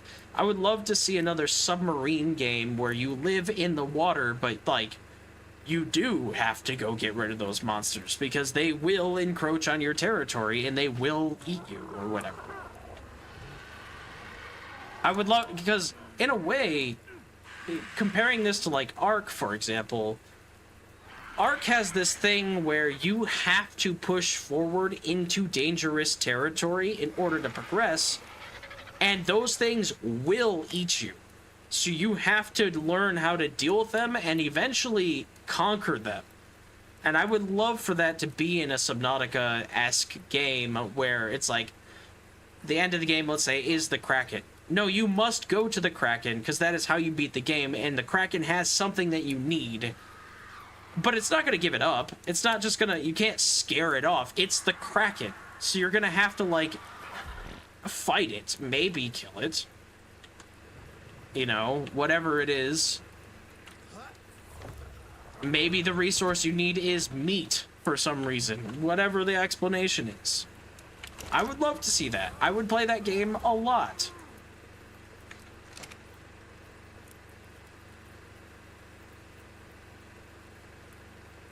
The fear of the unknown, a 5-hour video essay starts? Yeah, for real. Never actually played Subnautica myself because I do have thalassophobia. I was only looking into Subnautica 2 because I love doing survival games with my best friend and it has multiplayer. So, I have thalassophobia. I hate open ocean. I will never swim in the open ocean. But, and I felt that way about Subnautica. The first time I played Subnautica 1, they you know, you're in a life pod, you crawl out of the life pod, and there's just ocean. And even if you look at the ocean from the top of your life pod, you can't see directly underneath you. I think that was intentional. And, like, when I first played the game, I was showing it to my dad, because my dad is kind of the one that got me on video games. I grew up playing games with my dad. So I showed it to my dad. And I, like, loaded in the game. I'm like, dude, I actually can't jump in the water because I didn't look up anything. I had a friend tell me that there were leviathans in the game, but I didn't look up anything about the game. I didn't know about, like, how the map is laid out and any of that stuff and how there are safe and dangerous areas. Didn't know anything. So I'm like, I actually can't jump in this water because what if something is right there ready to eat me? I don't know the tone of this game. My dad was like, give me the controller. And so he, like, took it. And he jumped in the water, and as soon as we landed in there, I realized, okay, it's cool. But I was like, I never wanted to venture deep. I never wanted to go anywhere into the depths. I was like, I'm good. I'm good. I, like, eventually they force you to go deeper, and you start getting a feeling for the game as you play, where, like, your first initial landing into the ocean, you're going to be scared at everything, and then you're gonna get comfortable with it, and then they're gonna throw something, a twist into it that makes you deeply uncomfortable once again and looking over your shoulder, and then you start learning, like, okay, this is how creature AI behaves. I think I can find a workaround to this. Like, as you learn more about the game, you can exploit the little details of it. And, I don't know. I think Subnautica's a fantastic game. It's one of the best survival games I've ever played. And Subnautica 2 is... They took the tone of Subnautica 1 and they improved upon it in so many ways, so that people who like Subnautica 1, they like that vibe of where it is kind of spooky and genuinely gives people deep fear of the ocean. Like, you will get that, but you get it at the same way, like, in the same way you got it in Subnautica. So, they did a really good job of returning to their roots, I guess is the best way to say. Great game. Can't recommend it enough. Subnautica 1, the only reason why I got it was I got it for free with Epic Games. That was the only reason why I ended up getting it back in the day. I don't remember how much hide and oil I need. I don't need to have do that. Let's see. I think it's something like war oil, 5 hide. So I'm just gonna put 7 of each of these. Barotrauma, literally explained barotrauma. The problem I have with barotrauma is that it's 2D. It doesn't get me in the same way. Barotrauma is great. It is a great game. I've played a bit of it, but I haven't ever beaten it because I tend to get, like, bored. 2D games don't give me the grip and the fear that I would expect to have. Not that it's a bad game in any way, it just doesn't resonate with me. Okay, 6 oil and 5 hide is what it's using.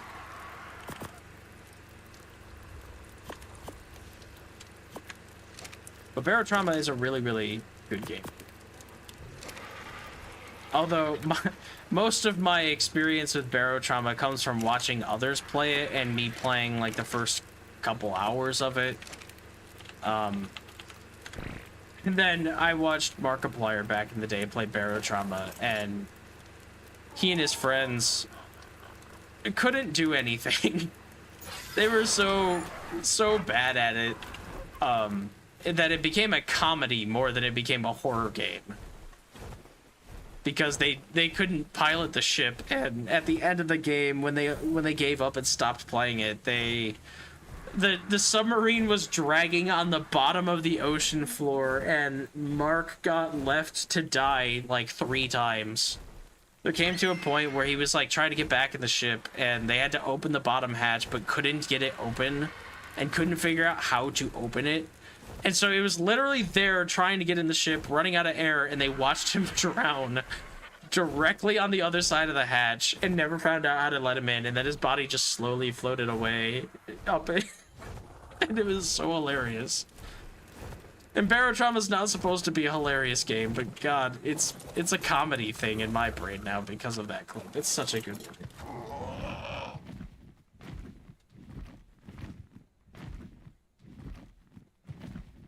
What's my favorite game I haven't played on the channel? Well, my favorite game of all time, not related to crafting survival at all, is The Legend of Zelda Ocarina of Time. And I think that's a generic answer that, you know, a bunch of people have, is that game is amazing. It was a first in many ways and kind of set the standard for a genre, and just kind of, I don't know, that is my favorite game of all time. In terms of survival crafting games that I haven't played on the channel, I would say in that list there is definitely Grounded, though Grounded is a bit weird. It's hard to describe. Like, Grounded's not like my favorite game where I play it. Oh, by the way, it's Gracie time. She jumped up here if you want to see my cat. Grounded is not a game where I really vibe with the theme of it. It's a... Oh, Gracie. It's a, you know, game where you get shrunk down to the size of a bug and have to fight bugs and survive against bugs, and all your resources are like blades of grass and all this other stuff. It's cool, but it's cartoony and it's kind of childish, and like it's not meant to be terrifying. It's meant for a game that like kids can play. But what I love about it, the best thing about Grounded, is its building. I think Grounded, and now Subnautica 2 has kind of done the same thing, but I think Grounded still might have the best building system. I'm not sure, though. Subnautica 2's is really good, too. But that was the thing when I played Grounded, is it had all the quality of life things you would want. It had being able to mass store objects from your inventory into chests automatically, auto-pulling from chests for crafting, building blueprints of bases so that you can outline what you want and then build it later. Like storages that make sense and work, and like it had everything that I wanted. So Valheim is great.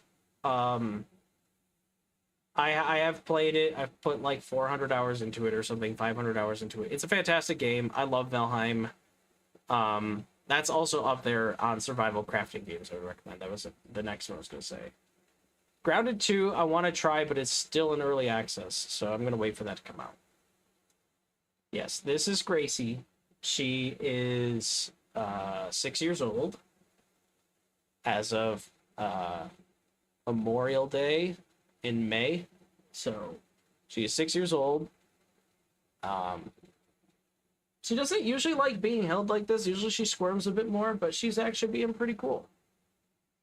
I have some channel point redemption options where we have cat status so that you can know where Gracie is and what she's doing.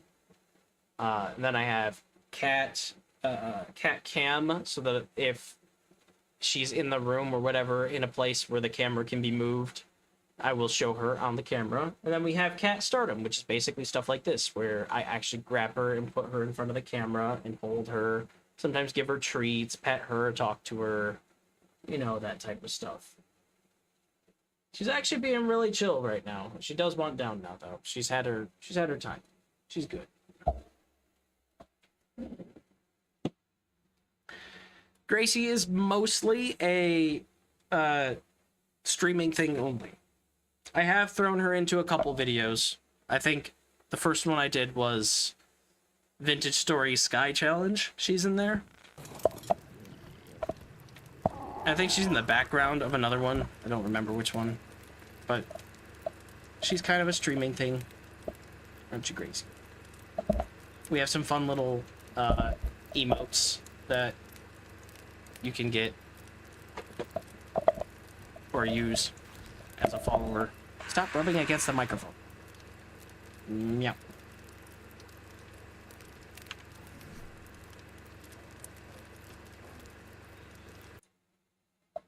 We've got what are the chat ones here that we have? So we've got Mad Gracie. I'm gonna go in here with this. Where are my emails? Why are you not showing my? There we go. I'll just put all of them in here.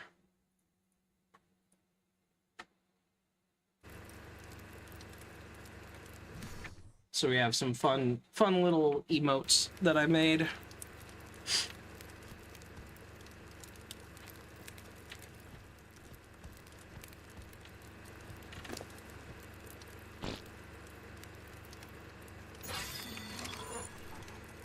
I like how we went from having real conversations and real topics to video games to cat.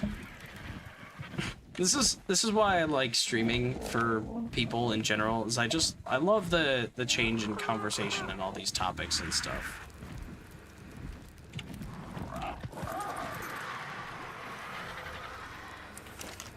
Alright. Generator, gasoline, 14 hours. Did I put gasoline somewhere else?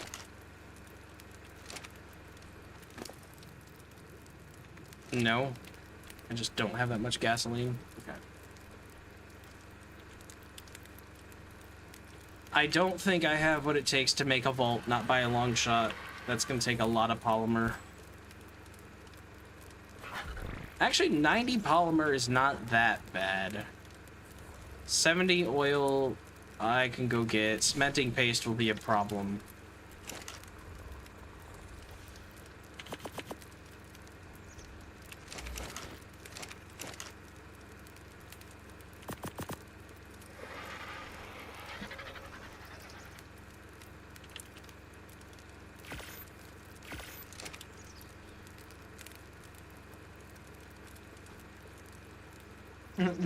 The cat is very useful for getting off topic. That's everything I do for my black cat, Splat. I love the name Splat. That's a great name. It's a great cat name. Dogs are always like, this is Rufus, this is like, you know, whatever. I'm trying to think of like, I don't want to be like generic like Fido and all that. This snake is coming to eat my penguins. I love how it didn't attack the crocodile at all because it knows better. But dogs always have like, this is, you know, like howitzer. This is, you know, like they have like these really gruff names. Usually like big, like tough, strong names, or like, this is Sadie, this is whatever, something cute and like that. And then cats are like, this is Splat, this is Meatball. My cousin, when he was young, named a cat Clocky, which was just a hilarious name to take to the vet. He was like really little, he was like 3 or something. And they're like, so what's your cat's name? And they're like, oh, you know, Clocky. And they're like, Clocky, okay, that's a new one. They're like, we've heard a lot of names, but, you know, that's a new one. Cats have such a great way of just, like, drawing out that vibe. I keep flying around my base like I'm gonna go get oil, and then I realize I don't have anywhere to put anything, and that my Pteranodon doesn't have enough weight to carry me anywhere, so that's not gonna work. So I need to actually start working on putting things away and building a box. So let's build more storage boxes. Also getting rid of some of this gear that I don't want. Let's do this. We get some wood, thatch, fiber, box. How many of these can we make? 2 extras. One of them is going to be a bookshelf for blueprints. We're just going to move that over here. Probably in this corner. Seems like a good spot. Just rotate E. Okay.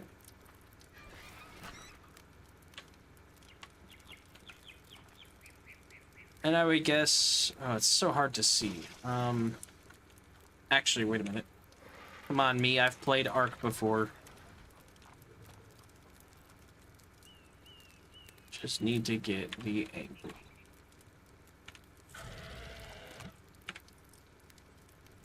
Looks good to me. Whoa, we're not rotating it. Don't want to do that. Okay. So this one can be like gear. So that would be the torch, pants. Oops, what did I grab? I want the angle gel. I guess I can put like crop plots, cannons. I could also put boss trophies in there. Saddles, pike. Structures, that type of stuff. C4 detonator, boss trophy. Okay, so that should be a bunch of it.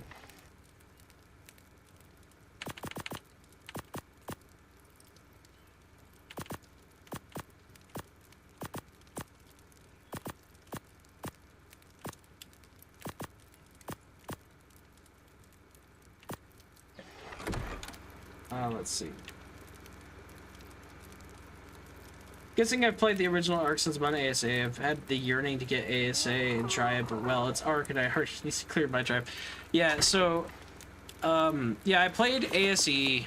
I have like 1,000 hours on ASE, and I think I'm approaching 1,000 hours now on ASA.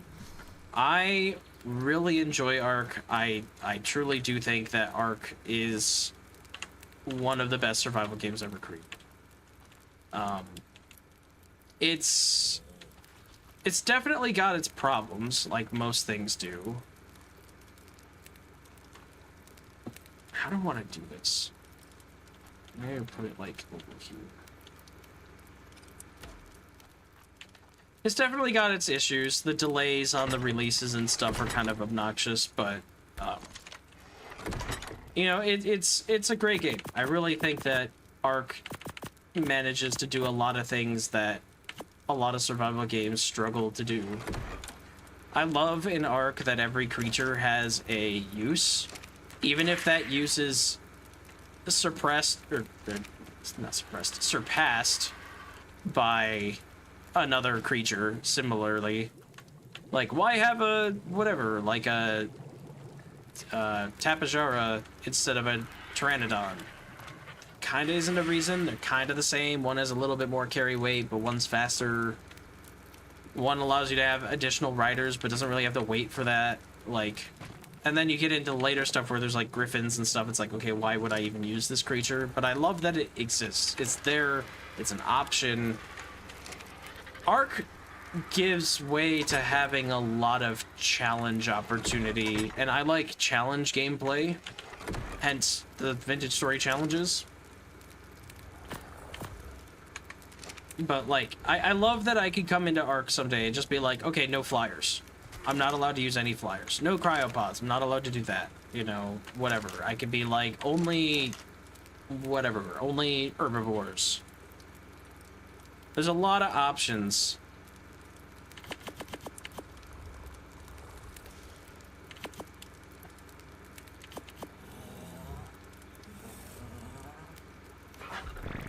And I love that this game has that ability because everything is so free. There's so much stuff that you can just go do whenever you want. I don't know. I really like Ark.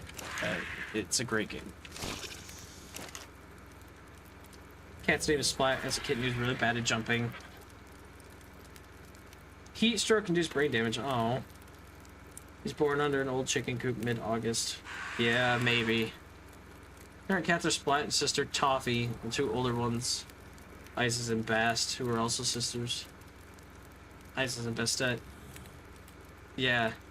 Egyptian goddesses. Demon's way on that. Dang. I was like, Bast, huh? And then Demon's like, oh yeah, yeah, yeah. No, now that you say that, like, yeah, that makes complete sense. I've actually heard of them both. I just not, my brain was like, oh cool, that's a weird name, but cool.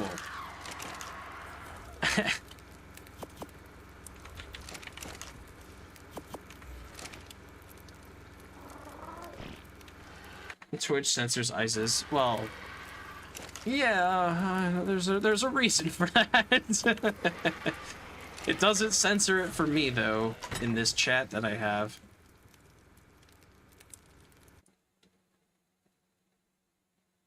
Auto mod probably did something, or maybe it didn't actually censor it for me, but maybe that's settings or something that control that.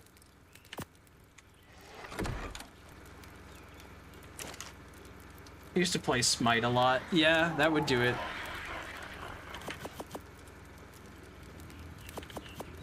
I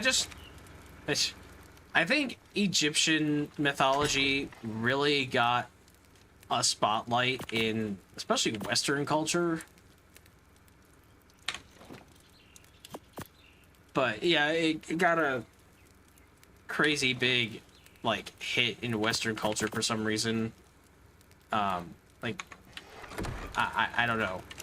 There was a lot of Egyptian stuff when I was growing up. Like, I can't say like, oh, like purely Egypt, like whatever. Like, it wasn't like, oh, like actual Egyptian history or whatever. But like, I just remember growing up, like you had like the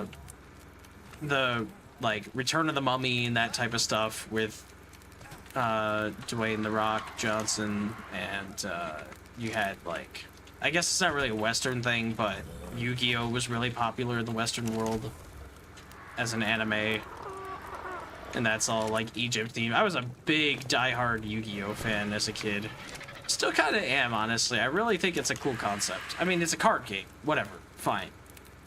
And they do the whole power of friendship thing a lot, fine, whatever. But I think as a concept, it's really cool to be like, yeah, there's the spirit of this, like, ancient Egyptian pharaoh, like, stuck in this, like, whatever, contraption of some kind, and, like, he is able to guide another person, you know, help them out in whatever trials they're going through. Those trials end up being dumb, it's a card game. But, like, I like that.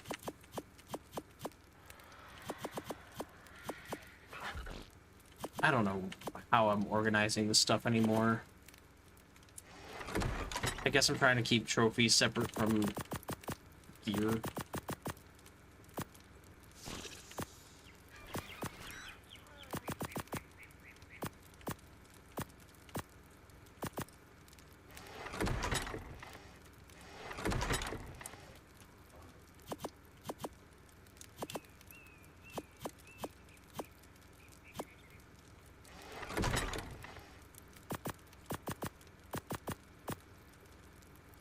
Yeah, arrows probably need to go in there. And already filling up on that box. That's fine. Resources we're gonna keep in here mostly anyway. What it is.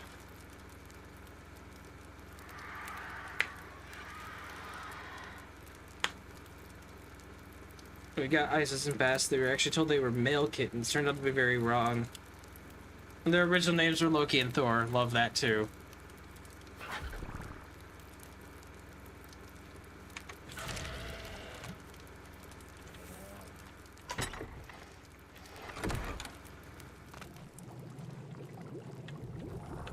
Gracie was originally my mom's cat, and so that's where she got her name. My mom always wanted to have a Gracie cat. I don't know particularly why, but she wanted to have a Gracie, so she got a Gracie. And then, due to complications, my mom had a bad breakup. The cat couldn't stay with her, and I was like, well, you know, I'll try to rehome her or find a new home for her, and then that ended up being me. Because I am a big softie, especially when it comes to cats.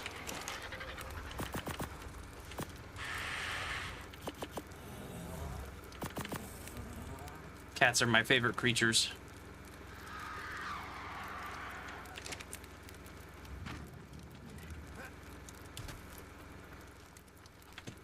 Okay, that helps clean out a little bit of this. I would like to move some of this other stuff around.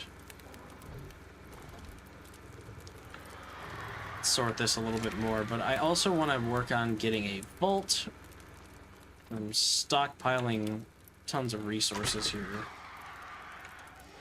But maybe we can worry about that in a bit. Let's get another box, and we're gonna start migrating resources.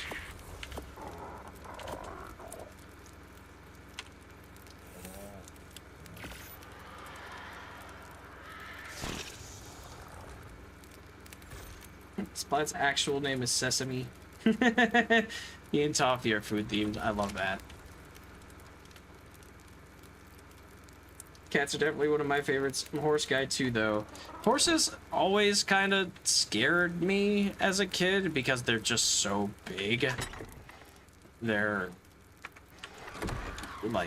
really nice and cool creatures. Like, as I've grown up, I've seen a lot of really cool, like, horse videos on the internet and stuff. I'm like, oh, horses are awesome.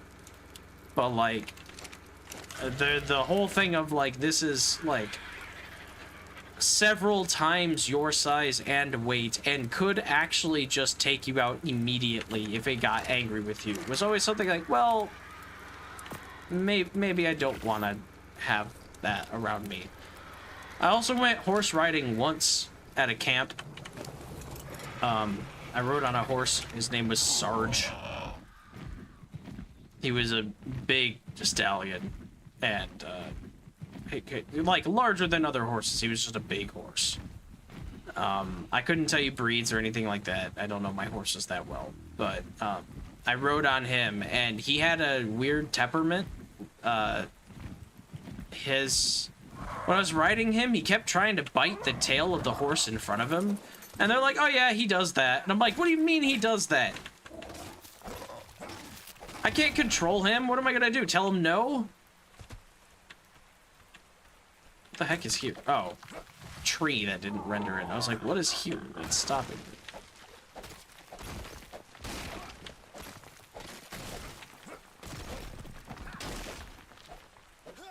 I'm like, I don't know what to do if this horse freaks out. And, like, you know, if he gets angry and wants to buck me off for some reason, I don't know what I'm gonna do. I just die, I guess. Like,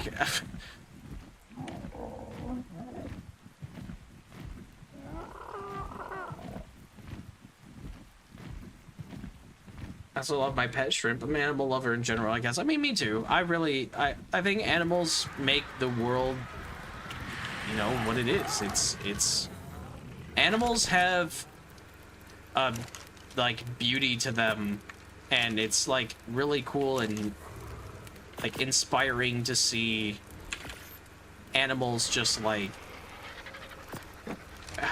live their lives, and like you see like what the normal life of an animal can be and how tough that can be. Like, they're just hardy. They don't complain. They just kind of have to deal with it because it's all about survival. And I don't know, I guess I just like, I find animals really cool because it's like, you're just a creature trying to make your way in this world, and somehow not only are you making it, but like you're able to survive and like pass this on to your offspring, and like you've been a species that's been around for millions of years, whatever. Like, Animals are just really cool. They have a lot of really cool things, like humans can't do this, but this animal can, and it's second nature to them. They just do it.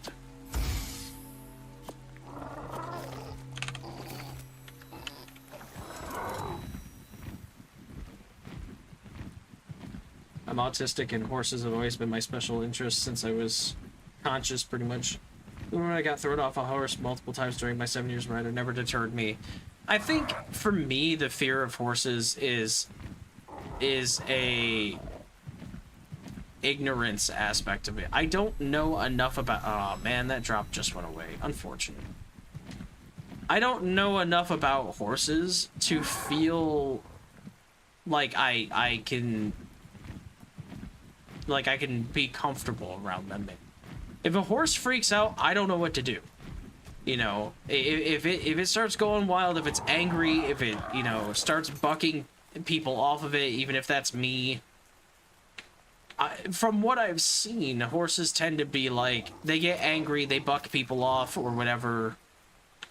Or they don't intentionally buck you off, but you just get thrown off because of whatever. They're not, like, they don't seem to maintain their anger.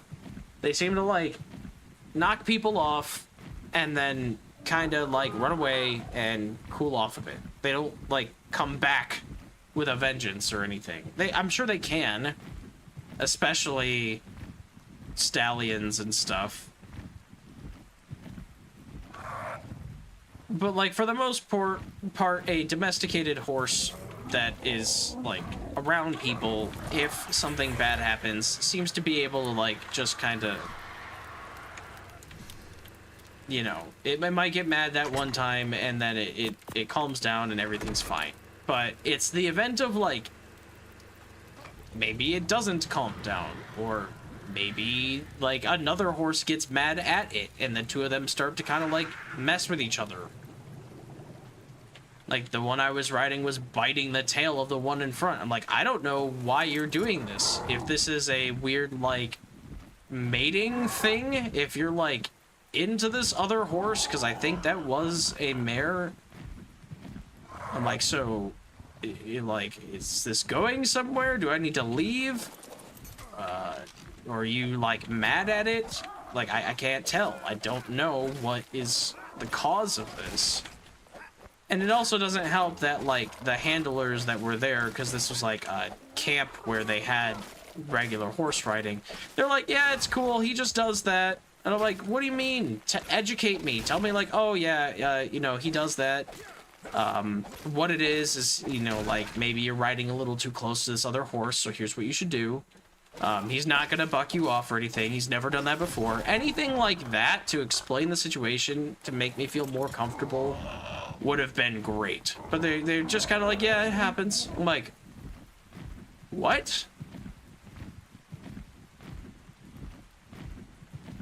I'm sure it happens. And for you guys who know horses, maybe that's normal for a horse and you just deal with it. But, like, you need to explain that to somebody like me who knows nothing about it. Otherwise, I feel like I'm gonna die.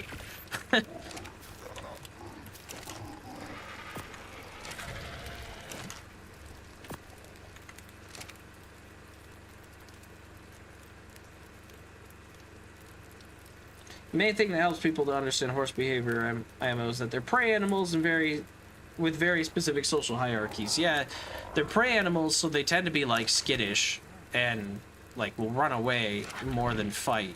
But I just, like, genuinely, every animal has a limit where it's like, you know, this creature doesn't want to fight, but it will if it feels threatened enough. And it's like, I don't know what that limit is for a horse. And I'm not exactly willing to find out either. Like, somebody can tell me, but I don't want to be the thing that causes it to hit that limit. And that's just an ignorance thing. It's not like when I was riding the horse, I had to, like, learn about horses before I got on it. It was part of the itinerary of the camp. They were like, yeah, today we're gonna go ride a horse over here and then go do these other 10 things. And I was just kind of dragged along, and then I was like, I don't know what I'm doing.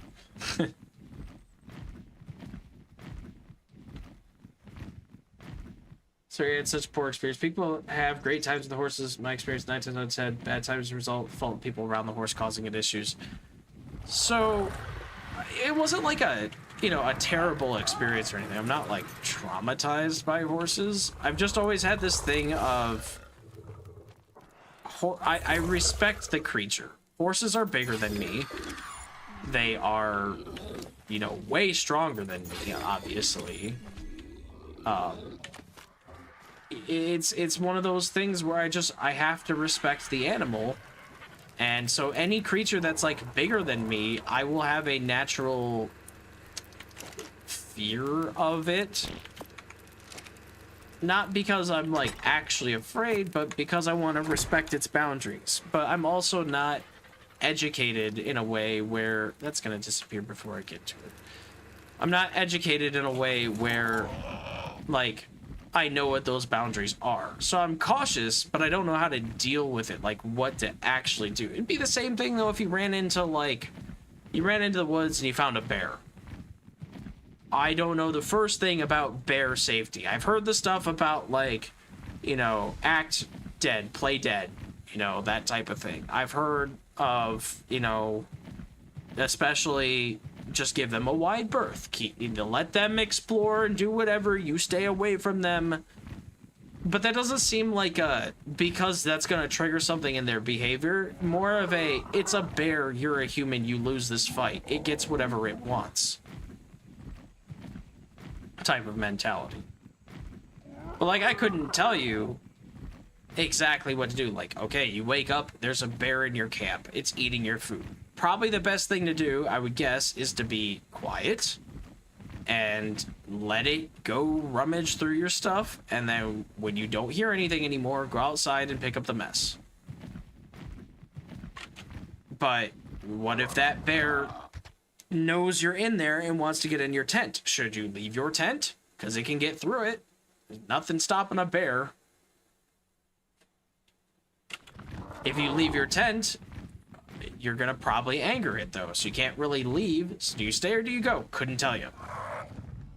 And that's when I start to freak out. I was like, no! I knew that was gonna happen. Oh my god. I just got you.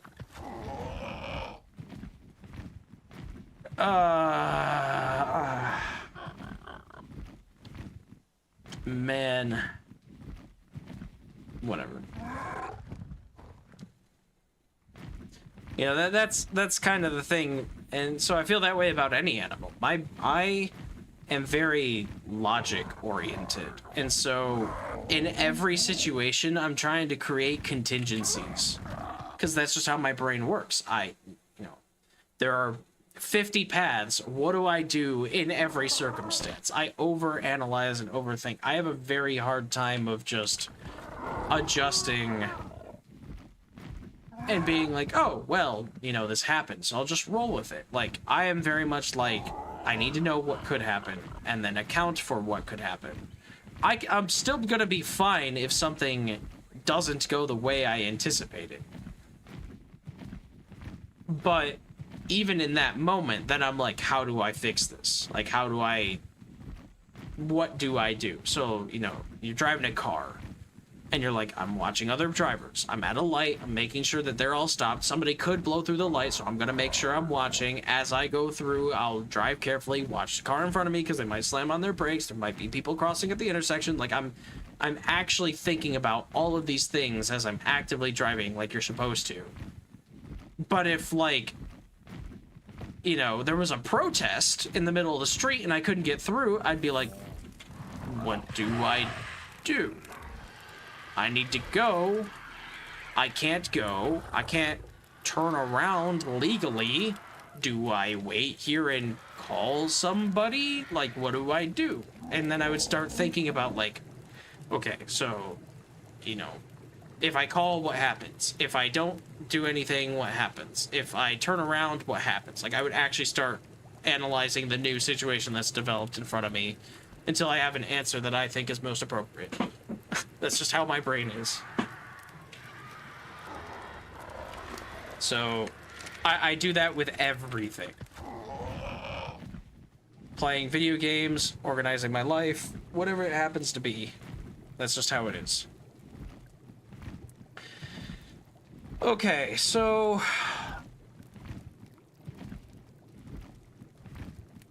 what do I want to do? I kind of want to expand the house that I'm working on, at least have more room.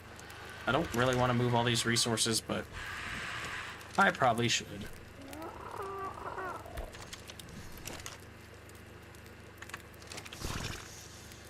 Pick up the fabricator.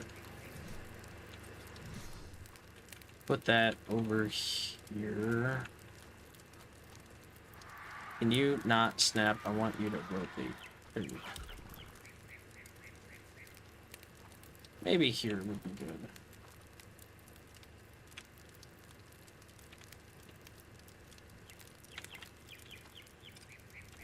That's probably fine. Looks good to me. And all these resources now need to get moved. Drop the metal. Move. Transfer.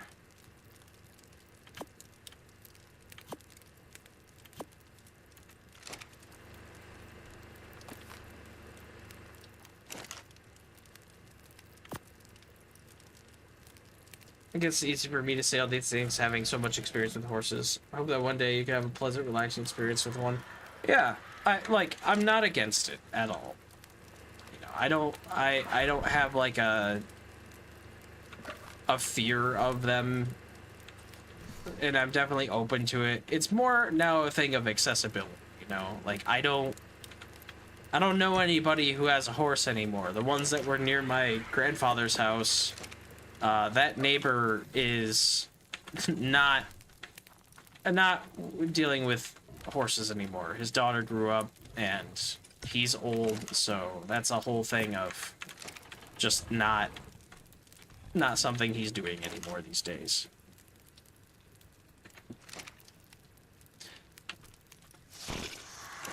So like I wasn't ever really close to that neighbor to be like, oh, can I come ride your horses? Like my grandfather and him never really got along, so I would never like do that.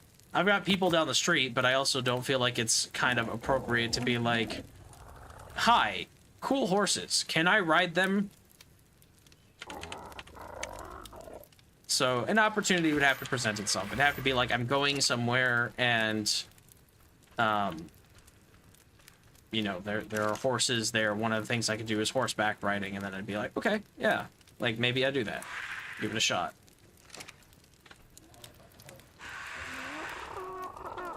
Alright, so what I want to do now, stone, fiber, wood, thatch. Oh, flint. Oh man, that's not gonna work. Guess we have to go get some flint. I'm not ending today's stream until I figure out how to tame this Acro. Well, not quite that. I guess I'm not ending the stream before I attempt to tame it with the shotgun one more time. Because the sniper rifle sucked. It was not a good strategy. Darn you, Wiki, for misleading me.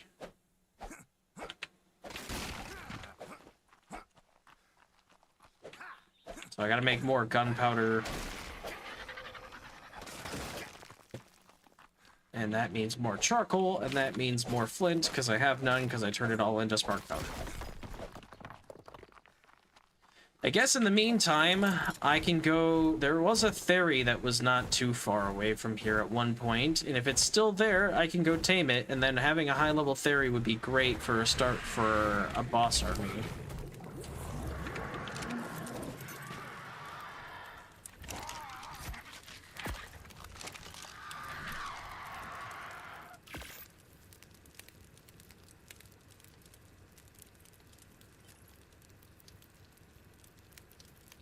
I was fortunate enough to find a rescue near me, so I spent 3 to 4 years as a volunteer horse trainer. Oh, nice! I bet that was fun. It sort of filled the void from quitting riding, which I quit due to uncontrolled mental health issues. Yeah, that's rough. I'm sorry you went through that. But sounds like, you know, you ended up finding something that worked out at the end, so that's cool.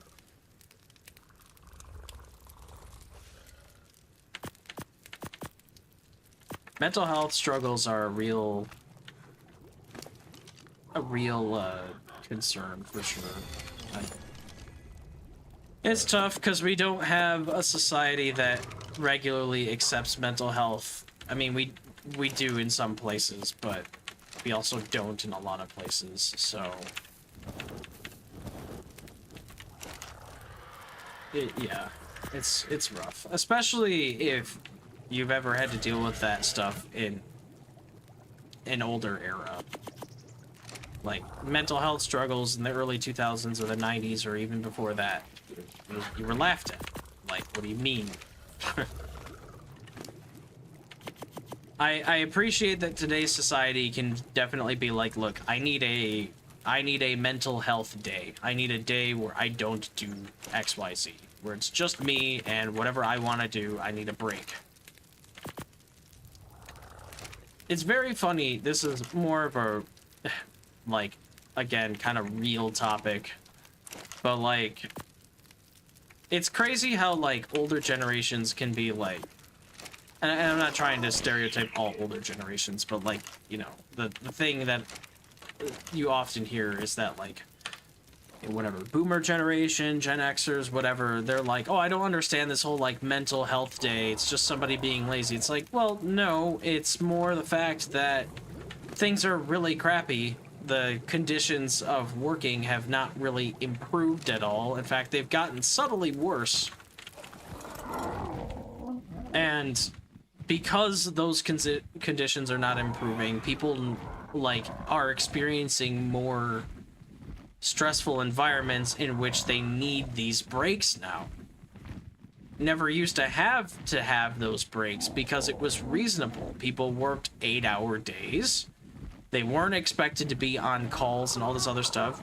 It's the internet. The internet brought all this stuff where they, and mass cell phone adoption, did all these things where it's like, you're expected to be available at all times because people know that you have a device in which you can be that way. And so, like, it just kind of changed, and it's like, I think we as a society have come out of this in a, like, one positive thing that's come out of this struggle has been we're able to accept now that people need more time to themselves, and they need to be able to go, I need a break from something. They need to be valued and appreciated and not treated as a number in a system in which, like, you didn't meet the quota, you know.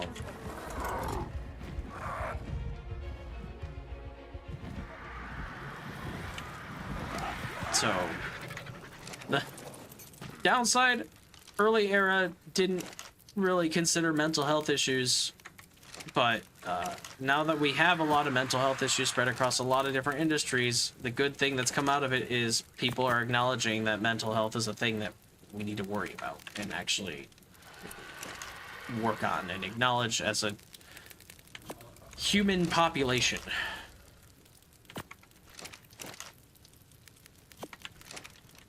There's always some good that comes out of the bad. Acros are so underrated in the dinosaur community. I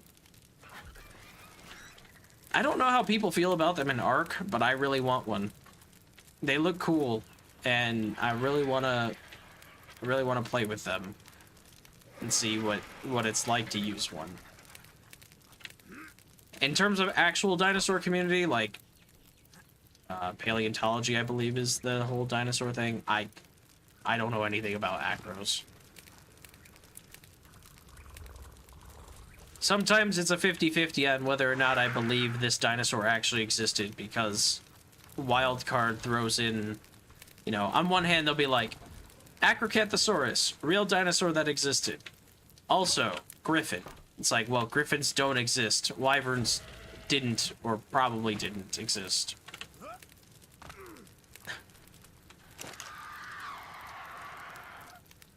But They like to throw these things. Most of the creatures in the game, though, are things that actually existed, so. But, like, one of the popular... There was some dino that got added on one of the Arcpocalypse servers. I was watching some PvPers play. It's like... And people mod in stuff all the time, like Indominus Rex, and if it gets popular enough, sometimes that stuff gets adopted by the Arc devs and thrown into the game. It's like, well, that's not a real thing. But that doesn't stop them, because a lot of things in their game aren't real things.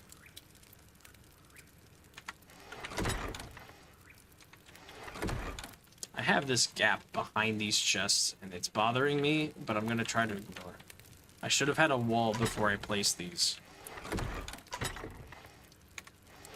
This one's the gear one. I don't have my trank arrows in here. They must be in the Fabricated. Okay, they must be in the Smithy. Okay, they must be in the Raptor. Okay, they must be in the Archie. There they are. We found them.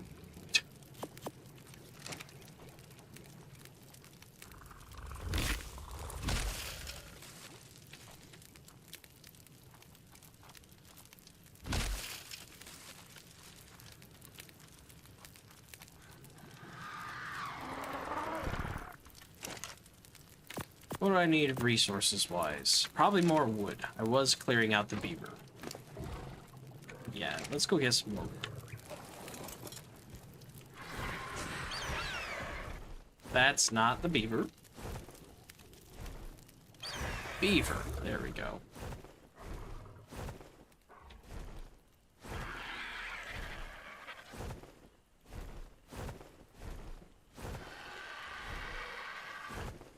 Yi Qi is real, but Yi Ling is not. I don't actually. I've never heard of the Yi Qi.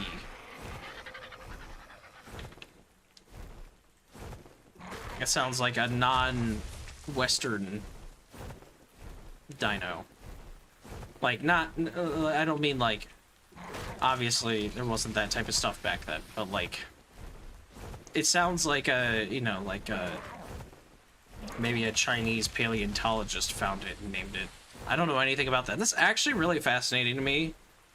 That I didn't even consider that there could be other, like, other communities of people that find and then name dinosaurs. Because I always assume that when dinosaurs are named, it's based off of, like, a Latin scientific name. And I just don't, unless Yi is Latin, like Y-I, I don't know if that is. I don't think it is.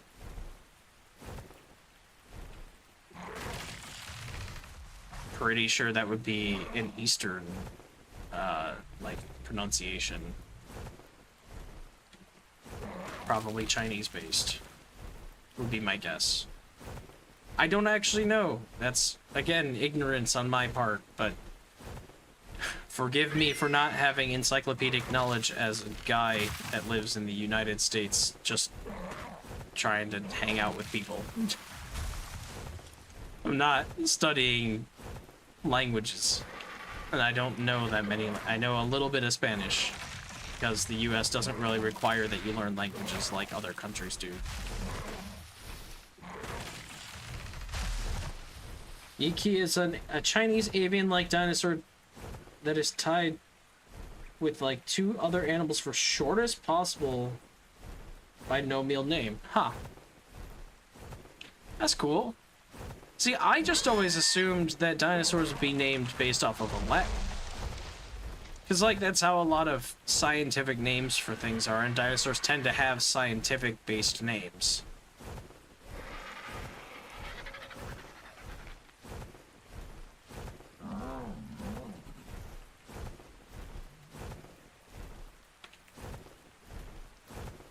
I'm not saying that that's not scientific, I just, like, Tyrannosaurus Rex. Rex is king. And so, that's why it's, yeah, that's why it's called that, because it was the king tyrant. It was, giant meat-eating carnivore of the time that we discovered it was like probably, I don't know if it was the biggest when it was discovered, but it was definitely considered to be one of the most powerful, and still is to this day, one of the most powerful carnivorous dinosaurs that's ever existed. And that's why I got this really cool King Tyrant name, but it's like Tyrant King, rather, probably the other way around, because Tyranno, or Tyrant.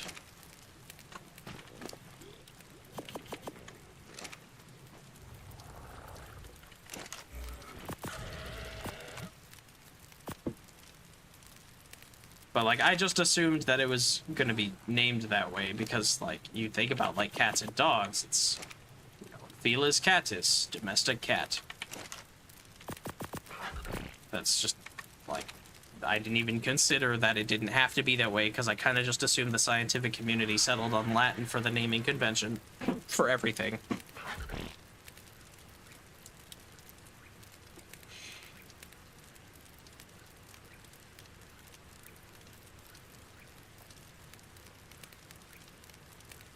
Most dinosaurs still have Latin-based names, but as paleontology research from China and other Asian countries became more recognized, the community at large, non-Latin names have become more acceptable.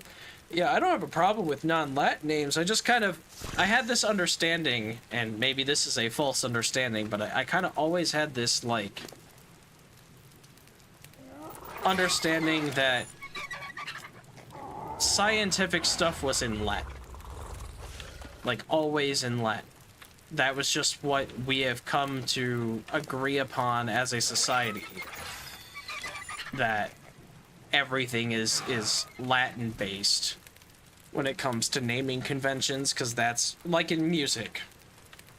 Most music is either Latin or a derivative of it, like Italian. You don't see a lot of, like, and obviously it can be translated and written in English, but, like, traditionally you had a lot of Latin-based terms in music theory. And it's just kind of one of those things where I kind of assumed, like, yeah, as music's a little bit different because it's a lot more recent, and so composers would write in French or Italian or whatever, and that's how that got shaped. Whereas the scientific community, dinosaurs don't exist, so they ended up trying to give it a name, a designation, and I thought they just kind of settled on Latin for naming animals. Always. I'm not against it, but I just, like, that was my impression.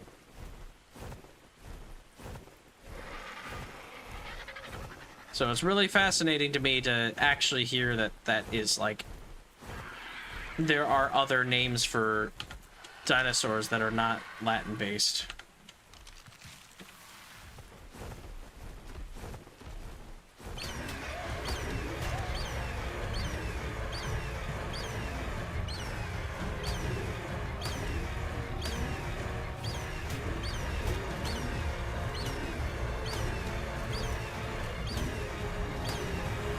Tyrannosaurus is one of the largest theropods that ever exist. Spino was likely the largest. Are you including the spine in that? I've heard mixed things where people said Spinosaurus was the largest, but that's because of its large, you know, sail spine on its back. I don't actually know, though, if Spinosaurus was, Ooh, what? 55. Okay. Well, these theories need to go. I don't know if Spinosaurus was large in body mass and height and everything, minus the sail, like the other creatures were. I know Giganotosaurus and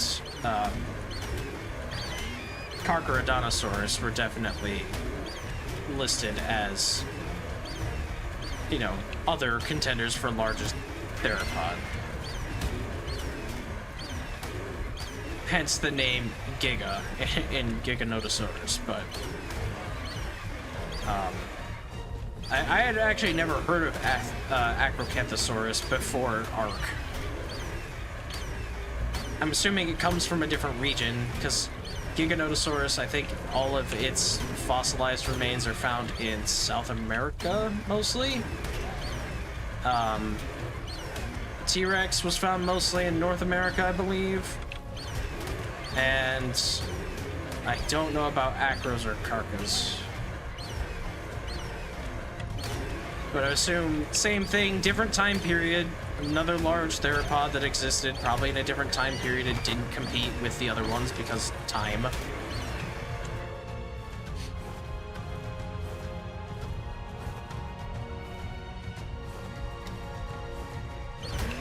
Why did you have to harvest the body of the other one? I really didn't need the Theory to heal up. It was annoying. I'm about ready to bring my Deinosuchus over here and just eat everything. Yeah, you hurt. Ow.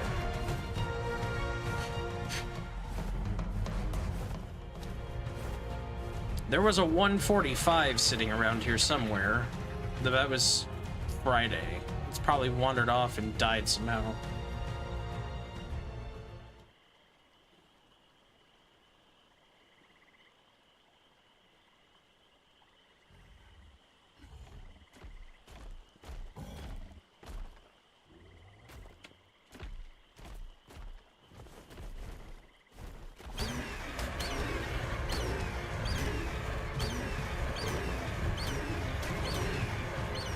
Not including the sail for Spinosaurus, so it was just larger than the others. That's cool, because my knowledge of it is that basically it was considered one of the largest. Some people debated if that was including the sail or not. And then there was the where the heck did that just die at? Oh, right there. Then there's also the thing of, you know, it resided mostly around rivers, so it pretty much only ate marine life. It would eat land-based life if anything wandered near it, but it was pretty much just a, whatever the name is for fish eater.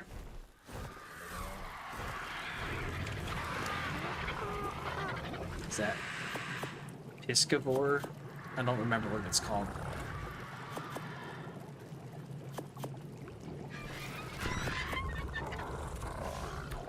There's a name for specifically eating only fish. I do not remember what it is.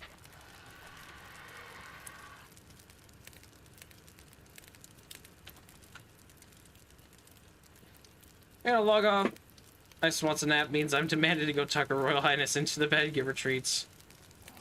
See you later, Curse Colors. Thanks for the sub, and yeah, hope to see you around too. It's fun to have you around and chatting. I stream Monday, Wednesday, Friday, all pretty much the same times. So if that works for you, I'll be here.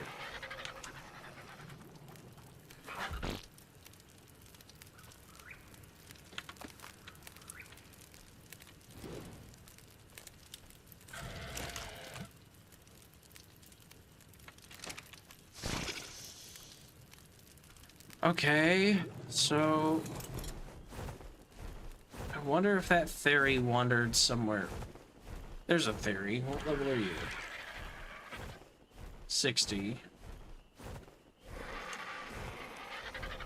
60 with a baby? I might just take it.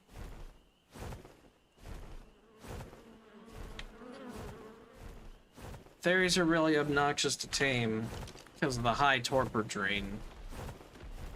It's better than my level, like, 12 or whatever I have. It might be 20 now. 80? That's good.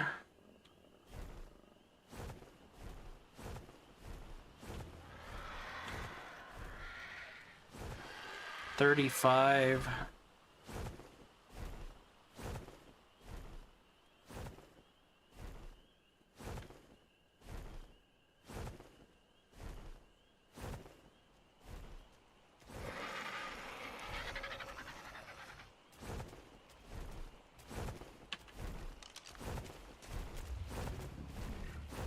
I wonder where that thing could have wandered off. I probably should have tamed it when I saw it.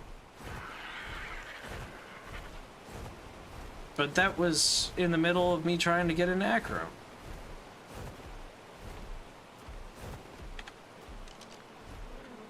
$60. I'm gonna tame one, I'm gonna go after the 80. Because that'll give me the most bonus levels, and hopefully it'll be good, but it's also not what I'm looking for level-wise. Over 100 I will take.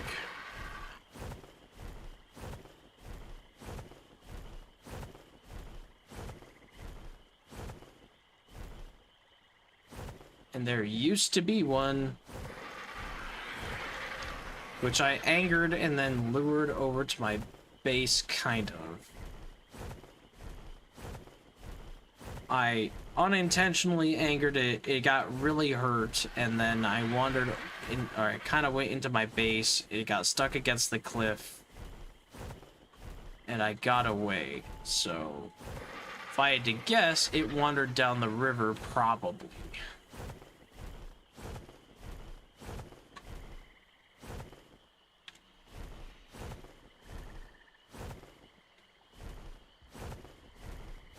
This is where if I had an Acro, I'd go through and just steamroll the swamp. Which is part of the reason why I want one, so that I can clear this out and actually start farming for good level dinos.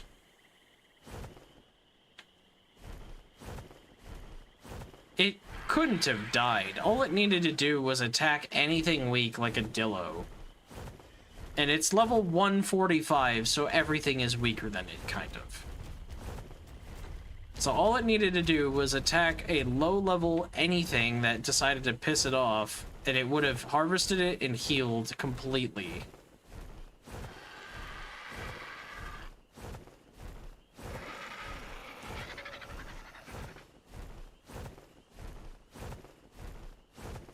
Well, in any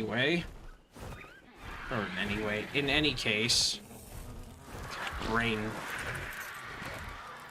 Let's make more gunpowder, let's make more shotgun shells, and let's get this party started for Acro 2.0.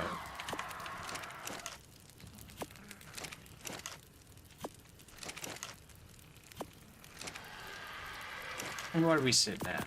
284? That's pretty good. We have 68 shotgun shells. I'm not making the mistake of having 60 rounds only again. Alright. I'm gonna let that stuff cook. I'm gonna use the restroom. I'll be right back. And put up the little thing there. There we go.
Okay, we're back.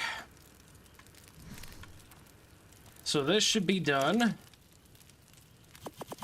Oh, don't want the leech blood. We need to make more bullets.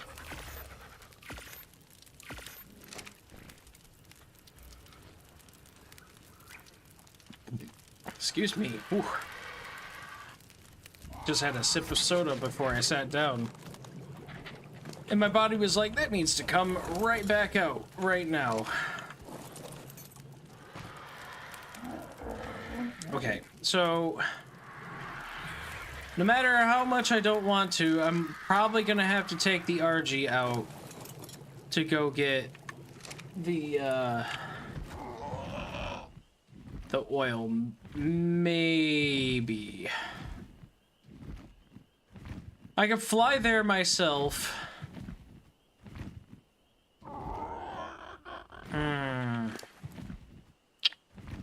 Know what I could do? I could grab myself a bundle of fiber, because ain't nobody got time to be harvesting fiber with their hands. And maybe don't take the 68 shotgun shells with me, just in case I lose those. That would be very, very upsetting. I have to wait for charcoal to be finished anyway, so let's put this away. I probably will need hide, but my plan here is to take my Pteranodon. Oh boy, I have a lot of trank arrows, but I might need that for taming. Okay. My plan here is to take the Pteranodon over to the snow biome, where I can get oil. And I'm gonna set up a small respawn box over there. Then, periodically, I will respawn over there, harvest the oil. I would probably need a pickaxe. I'll respawn over there, harvest the oil, and then after I've harvested a good amount, I'll fly over there, grab it, and bring it back. That way I don't have to make regular trips all the time. I can just kind of respawn. So I want a bed, I need this pickaxe that I got.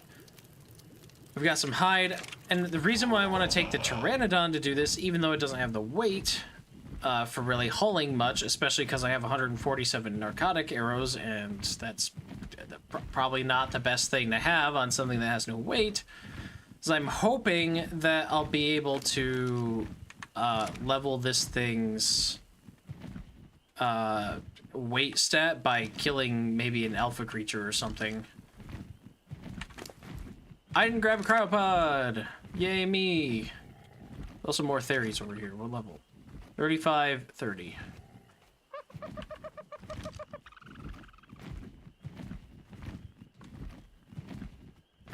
And I feel like I need to grab at least one cryopod, because if I see something, if I see like the world's best T-Rex, like a 150 T-Rex, I have to get it in that moment.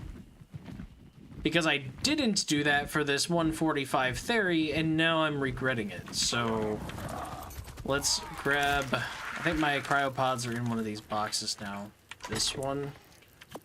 I don't have much for extra cryopods either. Which is part of the reason why I want to go do this oil farm too, is because I have polymer now with the organic polymer farm. But I need oil in order to also make them, and I just don't have a lot. I had to make more gasoline with whatever I had. Another part of me says a solution to the oil problem could be taming a basilosaur. Wait. And if the basilosaurus has a place to kind of just hang out and chill, it'll generally, or it'll passively generate oil from that, and that works. Which might be nice, but that means going into the ocean, and I have 0 ocean creatures tamed in this world. Ooh, Deinosuchus. Dinosuchus. What are you? 15, 10. Okay. Crap.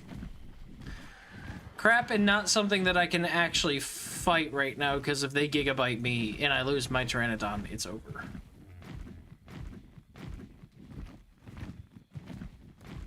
Ooh. Oh, no, no, no, no, no, no, no. Bad, bad, bad, bad, bad, bad, bad, bad, bad, bad, bad, bad, bad, bad. We need to, like, sit here for a second and hopefully just get the tiniest bit of stamina. Like that.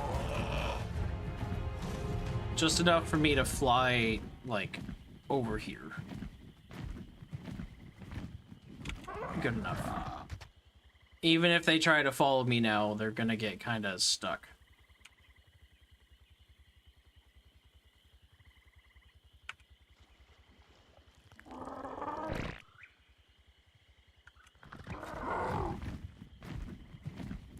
I have to remember that this Pteranodon is not like my multiplayer world that I have.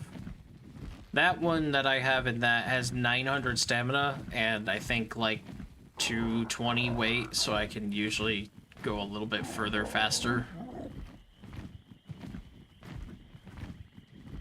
But you know what? In this world, I actually have bred Pteranodons, so I should be able to get some better ones with time. That's also another thing I should be on the lookout for, is a good Pteranodon. Because none of the ones I've gotten have had a good spike in stamina. The stamina is actually really bad. If I could find one that has like a base 500 stamina like I have in my multiplayer server, then I could just have that and I would probably level some weight more than stamina. But right now, all of my levels have to go into stamina.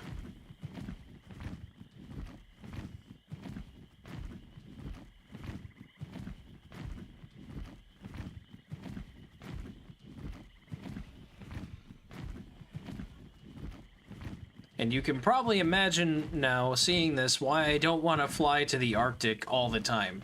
This is not the fastest thing. I'm literally on the opposite corner.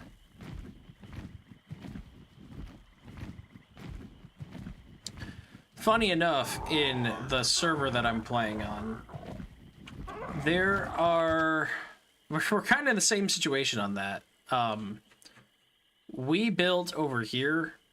I'm built over here in this world by Green Obelisk. And we have access to this cave over here. So whenever we need to go to the cave or go to the Arctic, we still have to fly all the way across the map. And that's,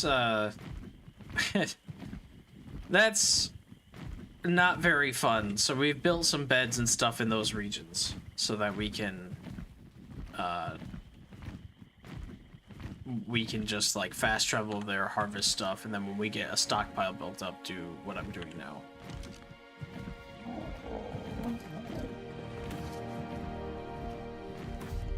And there's my taming pen for the Acro that you can't trap.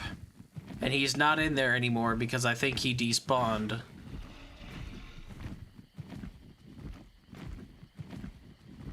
But I am thankful that I have a little, like, respawn box here. This makes me... Oh, nope. Don't run into the spikes. I wanted you to land on top of that. Whatever.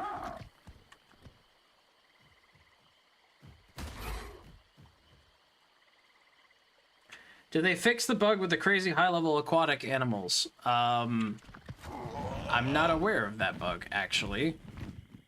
Is that a recent thing?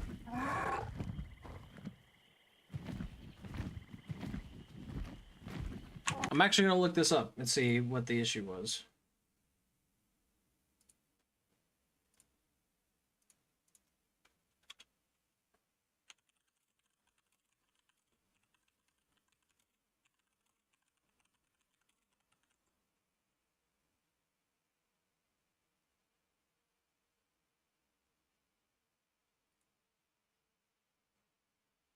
What was this? The last thing I see is...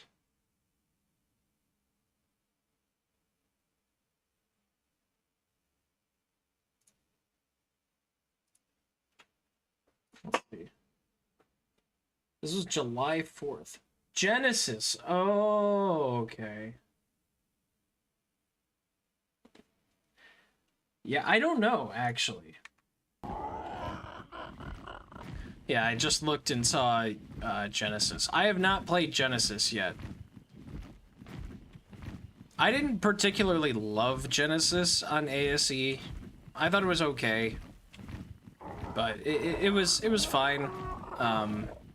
But I ended up stopping right around there. I made it to Genesis and was like, kind of stopped there. But yeah, I just read that they're going up to like 280 and 300. That's crazy. I don't think they have. I haven't heard anything about them fixing that, though. I think there's been a patch.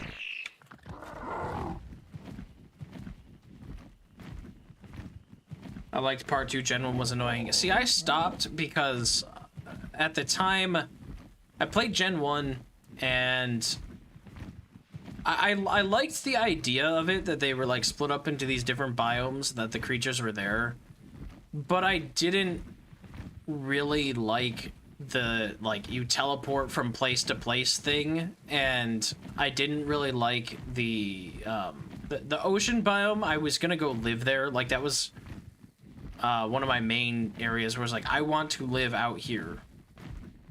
And I really hated that in the ocean biome they made it so it was like a bunch of islands that you couldn't climb up on. And I get that. They don't want you to live outside of the water. It's the ocean biome.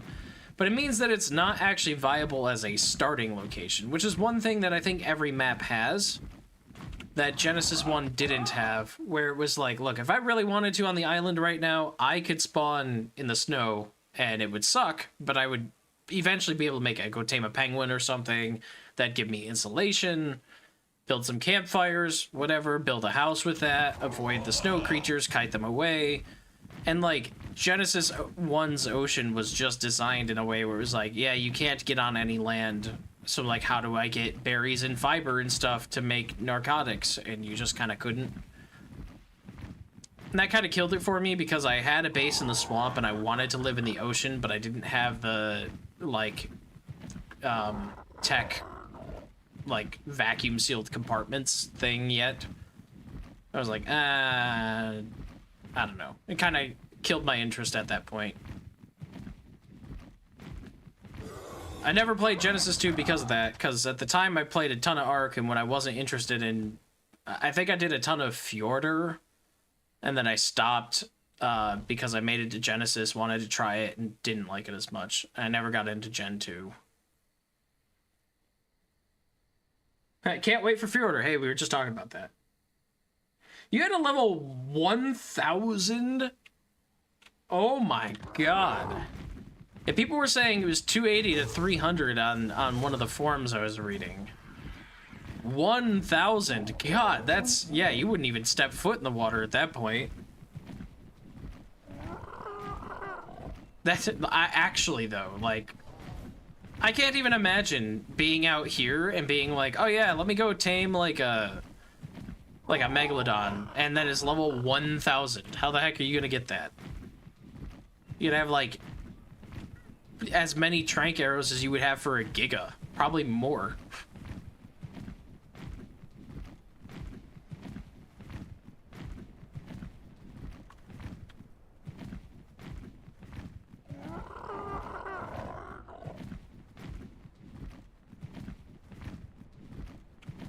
This is probably a good enough spot to have as a kind of a base area. Not too far from the oil rocks. Though I could also go up here. I think there's oil rocks up here too. I'm trying to remember.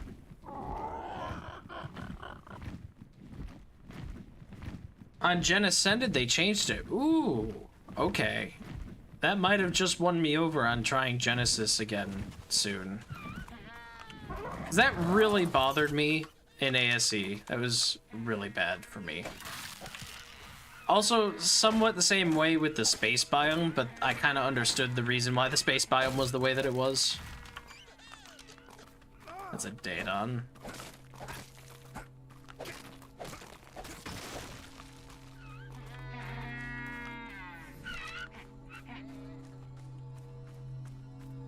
What am I doing?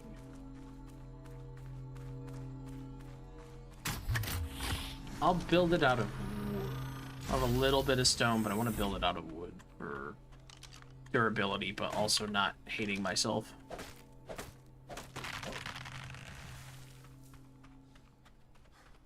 PT won't be able to fly, but that's okay, so long as I can...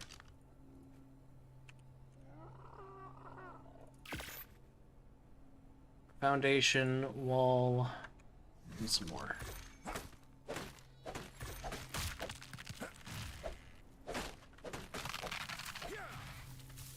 Two hours to trinket just to find out you can't tame it. Did they... So, like, for cave tames, they say, like, feral or whatever. Do they have that? Or it just didn't work at all?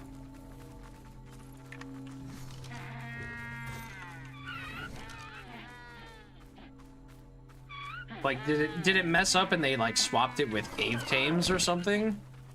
Or, like, even then, that's still really inflated numbers, but... Still...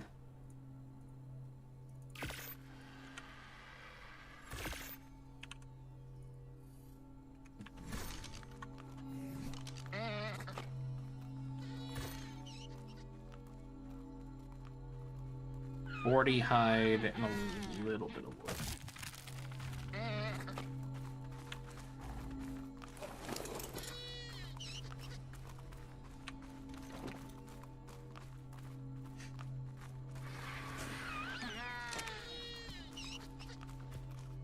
I can't really move. Or PT.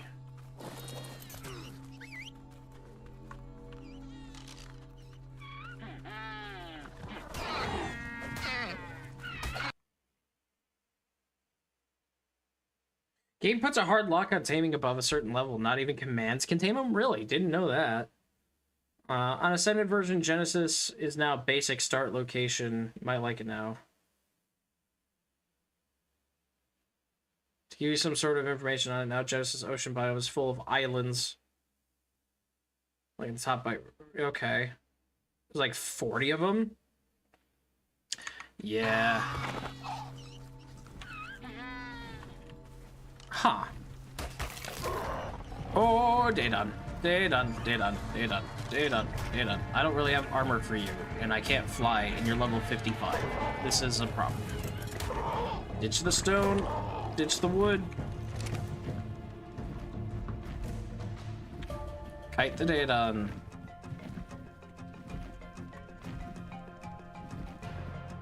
Okay.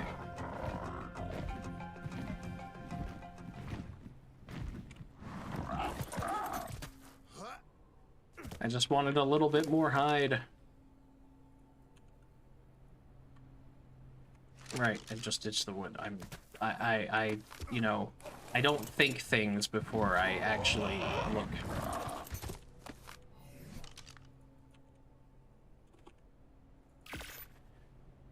Need a little more thatch too.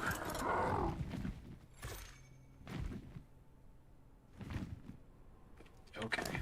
Slow flap, not working. It's the stone.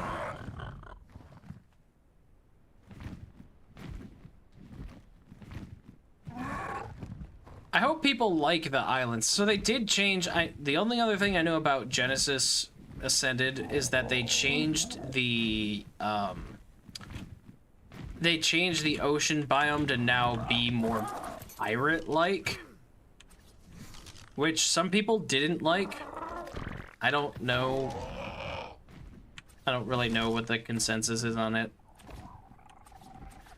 Obviously, there's going to be people who complain about whatever changes they make, no matter what, but I think it's kind of a neat concept. Some people, you know, I had a couple chatters in here that were pretty excited about it.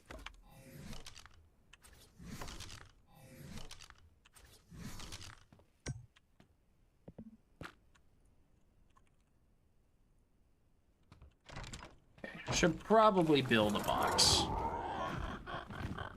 That was the whole point of coming out here and doing this anyway. Yeah, with the new DLC, you can be a pirate. I thought I heard the pirate stuff was kind of built into the game. Like, not like, you know, everything, but like in general, like they had this like expanded ocean or something that they did, and like I don't know if ships are a part of it now. I don't know if that's like you have to get that as a DLC in order to do all that. You said it was DLC, but I thought there was some stuff, I thought I heard anyway, that you didn't have to have it. I could be wrong, though.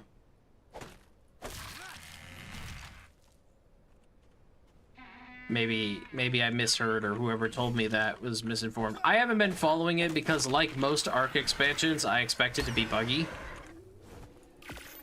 And so I just, like, generally am like, okay, well, this probably won't work right for a year, so I'll just wait until it gets patched a few times before I play it. So I haven't been hyped about it or anything. I haven't looked into it because I didn't like Genesis 1, and I expected it to not really be that good due to bugs. But now you're changing my opinion. Maybe I should try it up again and actually give it a shot this time around.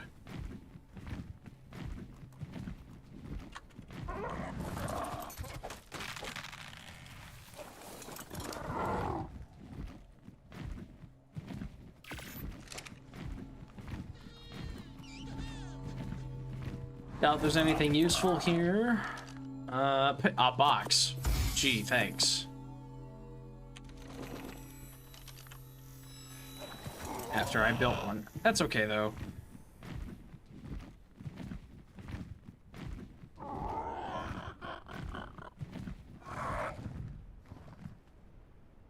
Oh, you know what? You're right. I could probably just look at the engrams and see what's up.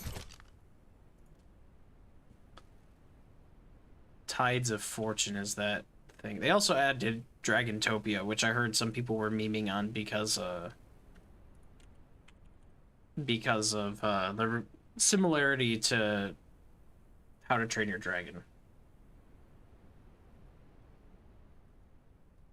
You must own Tides of Fortune to do that. Okay, so Tides of Fortune is the DLC, though. Is there anything from Genesis 1? I don't have Genesis 1 installed, so I can't actually see it, but I was wondering if there's anything from Genesis 1 that they added, I guess, as base. Maybe they didn't.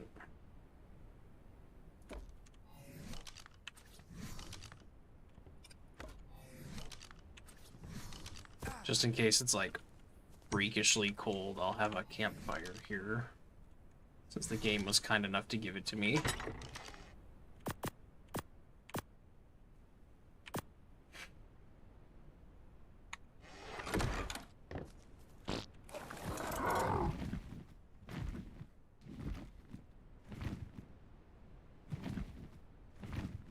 Water platforms. Ooh, cool.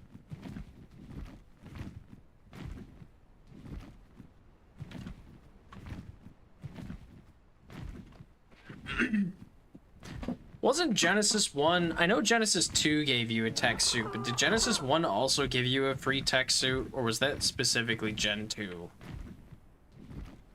Because I feel like with Gen 2, they gave you the tech suit or whatever. I feel like what they could have done for the water portion is allowed for like a somewhat early-ish way to build underwater. Like, you know, like you could build underwater, but like you would have to like wait for it to drain out, and if it got damaged, it would start to flood or something like that. Not that water platforms is a bad idea. And I definitely do like that the islands are not raised up so that you can't get on them. It's cool that they actually have something now where you can, like, actually climb on and get some resources and start out. But I really like the idea of the ocean biome being something you live in the ocean, not on the ocean. But I'm betting that they reserve living in the ocean to vacuum compartments, and probably will never do anything about that. That's not really a problem. It makes sense. I just really curious. It'd be cool if you could like build a metal structure and then find a way, like a like they had like a powered pump or something. It's like, oh, connect this like pump that needs a generator to drain water out of your base, whereas tech is like, you can just build it and it will delete the water. You don't have to worry about like draining it or maintaining it or anything like that.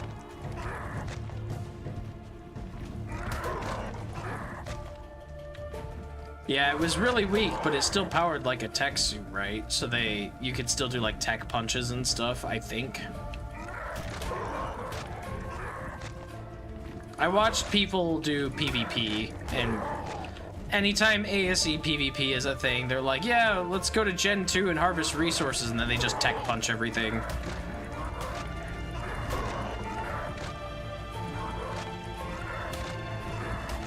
And imagine your generator somehow got destroyed and your whole base got flooded. Exactly. Like, I would love like a crude underwater base where it's like, kind of like, you know, 1930s to 50s era, like, you know, submarines and stuff, where it's like, it will, you know, it will keep you in a pocket of air and you won't die.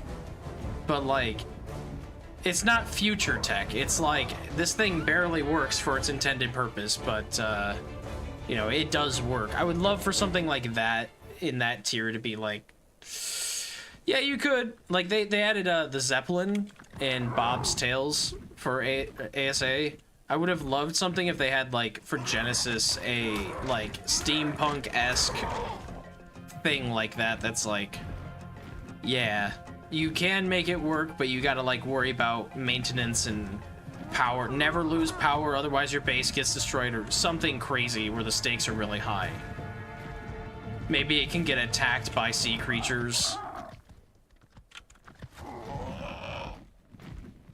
Fortunately, my Pteranodon's a little weak, and that's a Daedon, and they're already a pain in the butt because of their healing. But I don't want a Daedon around here. I did kite it down here, but now I'm sort of regretting it.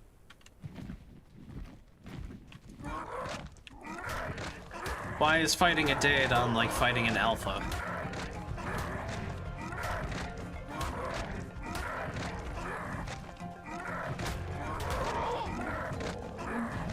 Armor is useless when you plan on not getting hit.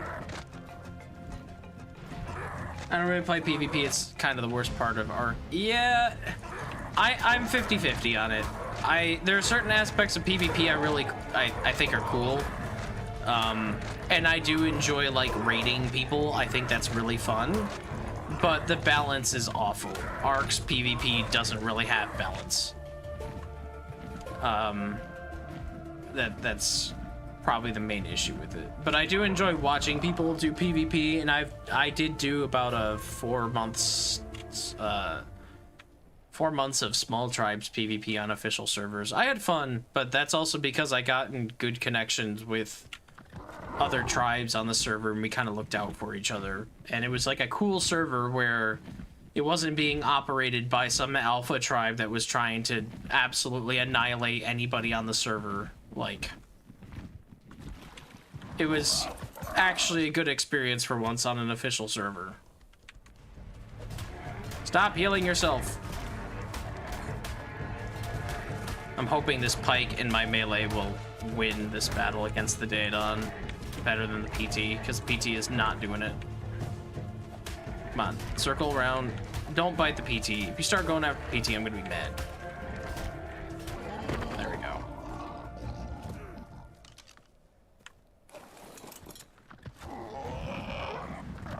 C-spin? There we go. RG, don't you even dare. What level are you? I need a good RG. 40. So not that good. I love getting bullied by out of proportion females, yeah. Steampunk was the theme of Bob's Aberration thing, yeah. Prefer the survival part of this game over being paranoid all the time. Next time I log in, all my stuff will be no more. There's like a weird thing where I like get excited to see if I made it. If I lose all my stuff, obviously I'm like, ah, man, that sucks. But like, I'm genuinely interested in playing on an Arcpocalypse server because they do monthly wipes on those. I'm genuinely interested in doing some PvP on that, because it means that when there's a fresh wipe, it's everybody starting out new, and you play until you get wiped, and then it's over. Or if it's early enough, maybe you can rebuild. But the whole point is that everybody starts on an equal footing, and I like that. I do like that.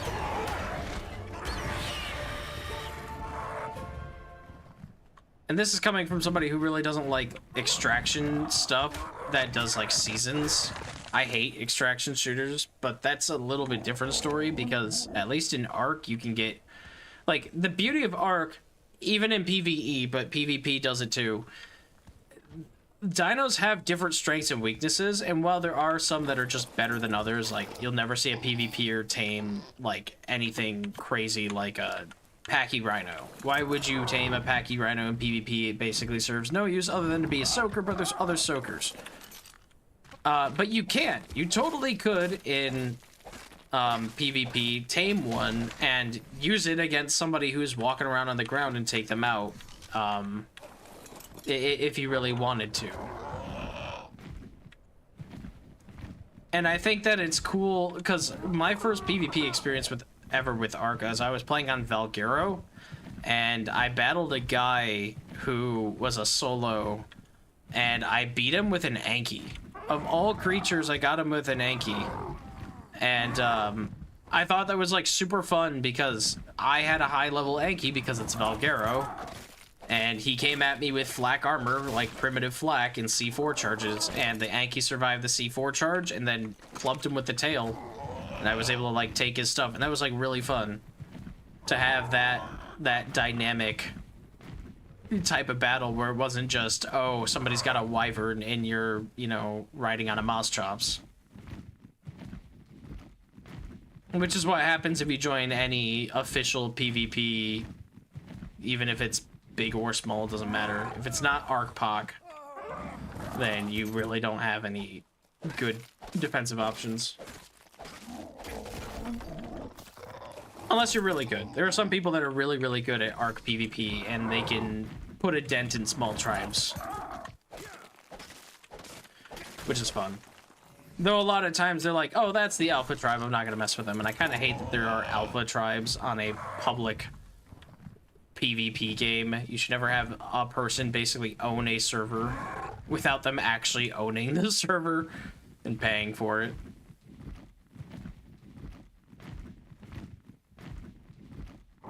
Also, I've heard that the devs for Ark are a little crazy when it comes to that stuff. Like, I've heard that they can be salty about things, so if you PvP with a dev and wipe them and you gloat about it, they'll just, like, delete you with admin tools.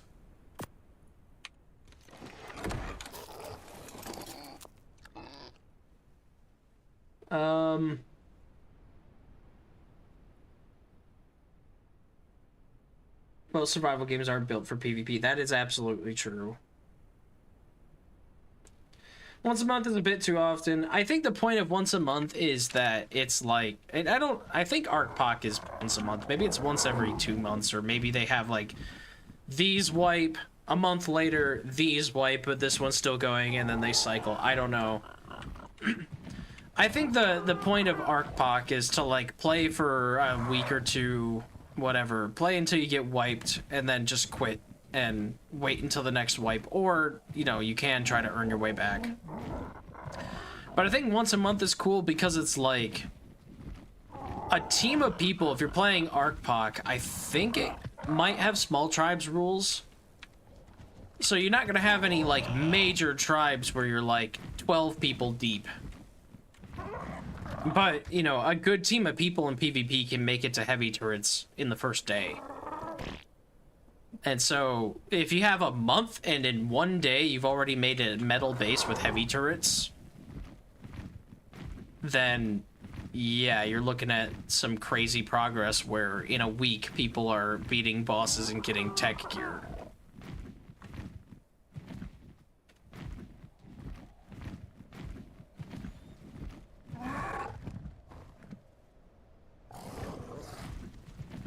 For the average person, though, like, they're not going to get there in a week, but really good people who enjoy PvP can. Because you get a ton of loot from raiding other people. Somebody out there is going to grind spark powder, and somebody out there is going to raid that person that grinded spark powder. Somebody out there is going to find a cache with a really, really good shotgun. Somebody out there is going to take that shotgun from someone else. Same thing with cryopotted dinos and all the other fun stuff. I like an aspect to it. It's not balanced at all. So I do kind of like the fact that they do the more regular wipes, because then it doesn't matter if it's not really balanced. It's about being chaotic for as long as possible until it resets. I would be genuinely curious to try it someday. I've never tried it myself. I've only watched people who are actually good at that stuff. Maybe I'll hate it because I'll be bad at the game. Maybe it attracts the sweatiest of sweaty players and, you know, I just get outclassed every engagement. I don't know. Probably that will happen.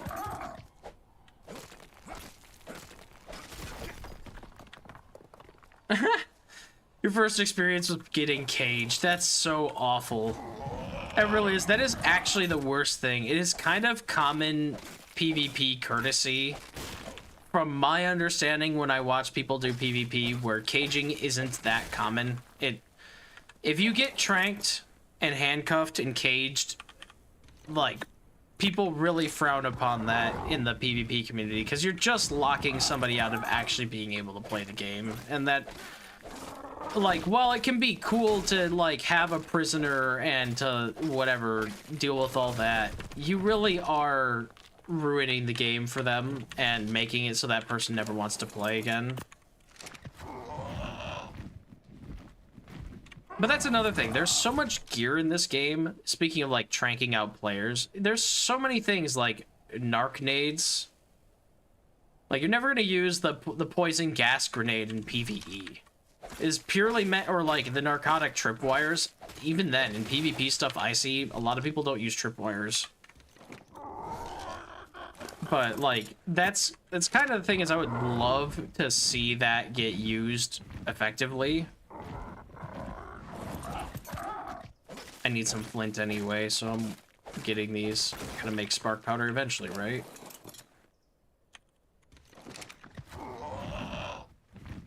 I don't think there's any more oil rocks, and I think that's enough flint for now. Not like enough, I'm gonna definitely need more, but I don't feel like staying out here for too much longer. I want to get back to base eventually. Which oil I got?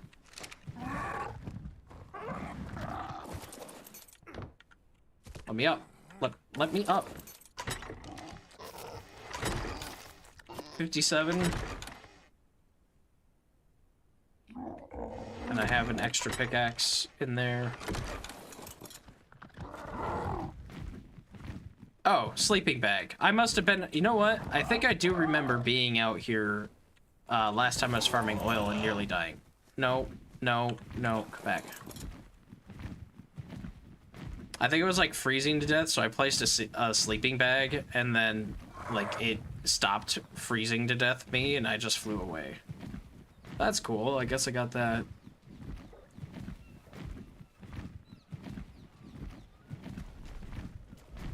At some point, I should probably try to claim, like, Ice Cave and definitely go underwater.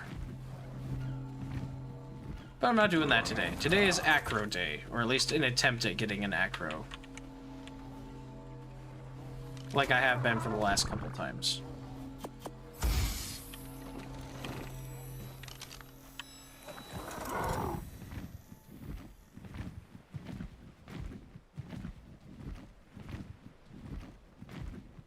It's Acro Day, and seeing if there's anything that actually legitimately interests me for tames.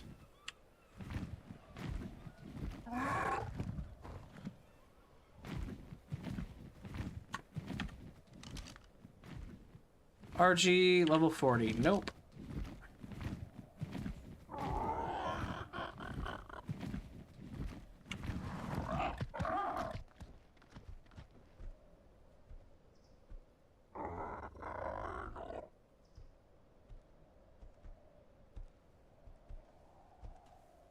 One thing that needs to be added is like a small personal box, like 10 to 20 slots big, that cannot be stolen. They sorta have that, sorta. So I mean, obviously there's the drop loot. Anything you upload from the drops or from obelisks is perfectly safe, but it does spoil over time. They do have, with Bob's Tales, the treasure chest, which is a buried treasure chest, and like it gives you a map of where your treasure is. You get it at like level 20. It's not expensive, and as long as you have a shovel, you can access your chest. Now the things will still spoil eventually, like, you know, you put cryopods in there or whatever, but you can bury those around the map. And when I played PvP, I was playing on small tribes, and I was on a Scorched Earth server. So we had a bunch of these treasure chests stashed around the map. We built on a pillar, and we had them like at the base of the pillar and on the pillar and like over at the next pillar. We had a few different spots where we could stash this stuff underground, and the only way people are going to know where it's at is if you have it written somewhere. You leave one of those maps with you, like on your character, or you put it right next to your base and they just spam shoveling around your base until they get it. But the radius around it is only like 10 meters or something, so they have to actually be kind of accurate in order to find it by spamming it. But that's how we hid some of our loot. When we got wiped on PvP, we would just bury like a chest full of starter stuff, or a couple chests. And so it'd be like, okay, well, we got wiped, but we still have like whatever, wyverns and polymer and metal and whatever. So we didn't have to actually farm so much of it. It wasn't so much a setback to square one. You can have as many of those as you want anywhere on the map. Really fun. And it's only like, I think it's about the size of a normal chest. So what is that, like 8 or 10 slots? Something like that. Exactly, and why would you use a map when you can save coordinates? Yeah, so that's what we did, is it gives you a treasure map, and all I did was like put on my map treasure chest, and then destroyed or like dropped the map on the ground and let it decay.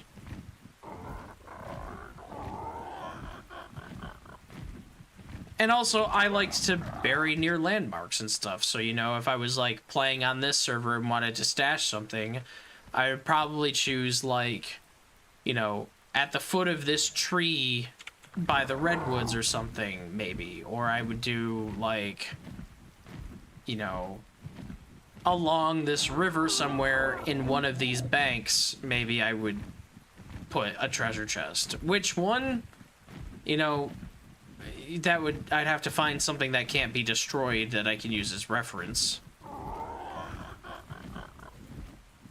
But, you know, you could definitely do that. Especially, like, on this map, you've got, like, where's the fallen log? There's, like, a tree that lays across. I think it's it's upriver a bit, but there's, like, a tree that lays across. So you could be, like, on the, whatever. Am I going north right now? I'm going east. So it'd be like on the north bank of the river under the fallen tree that bridges across it. You could be like, yep, there's a chest there.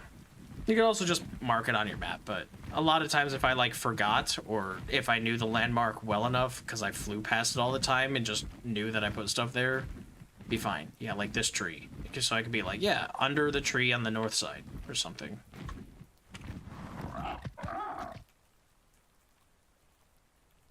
And, like, it's not the best thing ever, but because you can deposit your stuff into the obelisks, and you can transfer with your stuff to other maps through the obelisk system, and then there's also the treasure chests, you can store a good, you know, depending on how many chests you make, obviously, but you can store, what is it, like, there's like 50 items or something you can put in your upload in an obelisk, and then you can have a treasure chest that's like 10 or so slots each, whatever a small box is.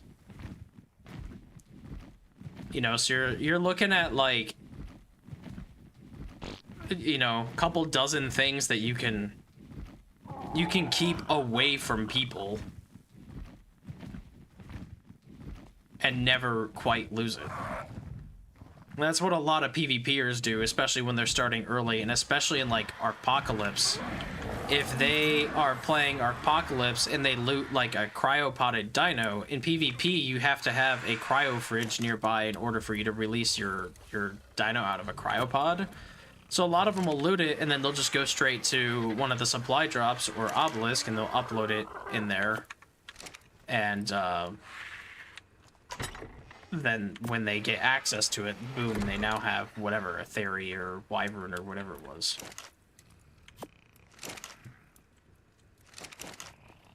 It's honestly one of the best additions because it does give that little bit of single player or small tribe security of like, well, at least they don't know where the treasure chest is. Probably anyway.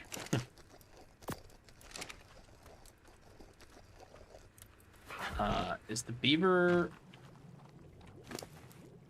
You're pretty empty, okay. I have a little bit of extra wood laying around in this one. Yeah.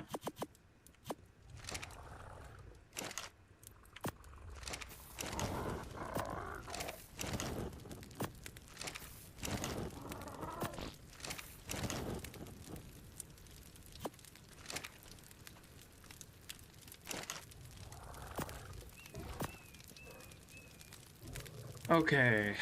So we're making more gunpowder. Isn't a small box like 18? I actually don't know off the top of my head. What is it? Isn't it like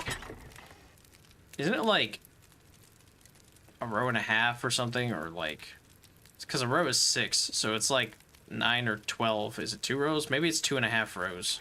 So maybe it is like 18. I don't know. It's not that many. So yeah, but like that's what the small treasure chest is, I'm almost certain. And if you have Bob's Tall Tales, the only way... Well, actually, did they include it? It looks like they included it as part of Tides of Fortune. Yeah, they did. It used to be back in the day, the only way you had it is if you had Bob's Tall Tales. And so if you played PvP on, like... with people that didn't have that or whatever, then you always had that small advantage. Which isn't even that much of an advantage, really. I mean, less than 5 hours of fuel.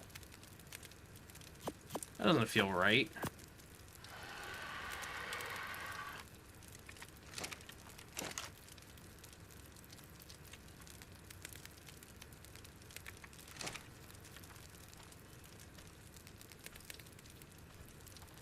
So we're playing a server without dino storage mode because changes cryopods are awful.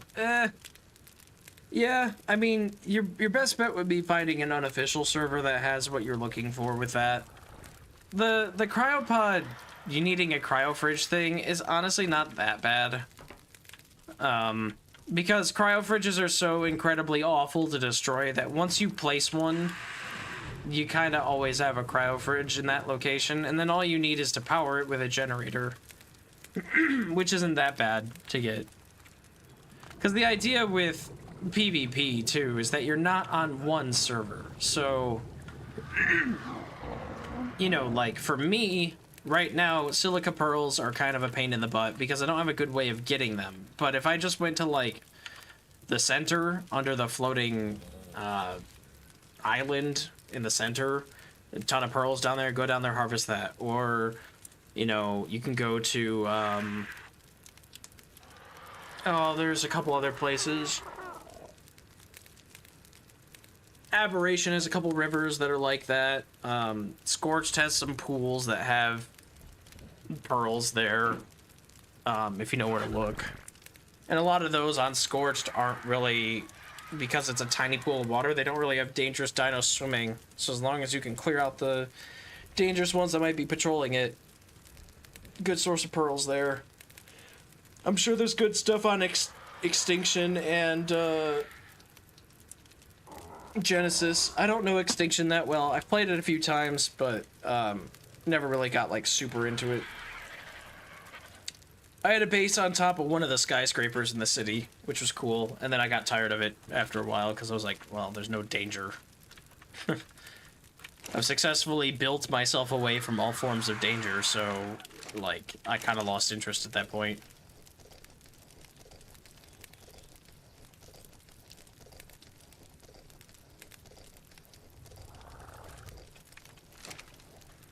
Used to be able to, in PvE, turn off the cryopod cooldown, and the... In single player, anyway, you don't have to have a cryo fridge. I don't have a cryo fridge right now. I'm able to deploy and store dinos. But cryopod mods are definitely nice because they just do so much good stuff, like being able to instantly pop and pull back in your dino. You know, having ranged options for collecting a dino via, like, different, like, guns that can pull them in. Raptor has a level up. Guess what? Health. This guy's been with me for a very long time. And I intend on keeping him that way. Gunpowder. Shotgun shells. Another 36. This is going to give me about 100 shotgun shells. I'm really hoping that's enough for me to tame an Acro. Not having ever tamed one before, not watching any videos on it, just reading what's on the wiki and my personal experience with it. Hopefully this is enough. I don't need all these trank arrows. I'm gonna put those in here. I don't want to lose any of my okay gear. It's not even that great of stuff, but I don't really want to lose it. Don't I have... What did I do with that bow? I may have lost the bow when I died. I don't want to use the apprentice crossbow. And then I'm not using a crossbow. If I need to aggro it, I'll fly into it or something. One shotgun, 104 shots. We're gonna need all the narcotic that's on the Raptor, I think. Oh, there's the green crossbow. Yeah, whatever. Later. Figure that out. Shotgun, naked. No, wait, flak armor. I was wearing flak last time. Because it's flak. It's cheap.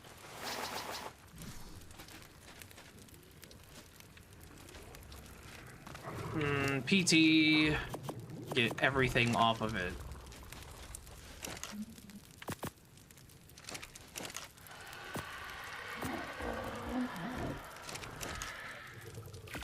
More spark.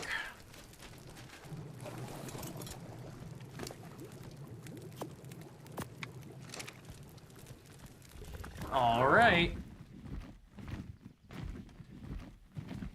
Is today the day I get an Acro? It's either I get one now or I do this on another stream. If I lose and can't tame it, if I kill one or run out of ammo or whatever the case is, I'll have to do more farming. I don't even want a high level one. 95, too high level. I want like 20.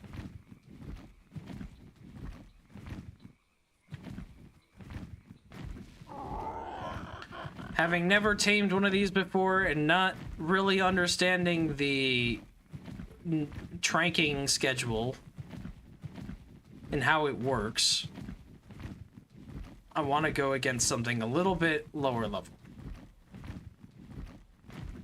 Maybe a shotgun is a bad decision for a low level one because you'll flat out kill it more. I don't know.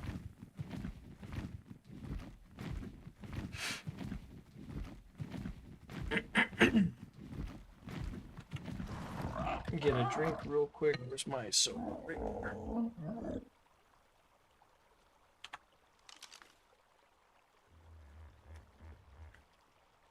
You know, I wish I could see.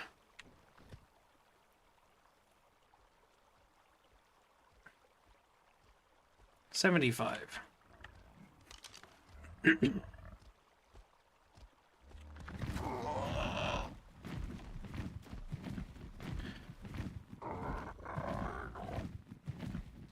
If I were in Acro, would I be on this side of the river? Probably. Surprised there's not one over here absolutely decimating the beach.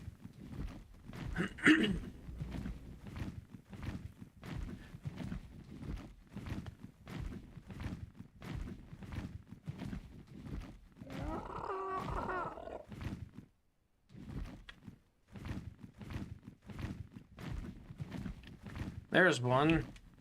What level are you? 125. Oh my god. The reason why I want to go for a low level one, other than because I don't know what I'm doing, is because I'm not confident in how many bullets I need. I don't want to kill it, but I'm not confident that, because you feed it 5 narcotic at a time, I don't know what I'm looking for narcotic. I do have boosted rates on everything. And this is single player, so maybe it won't take as much because it's single player.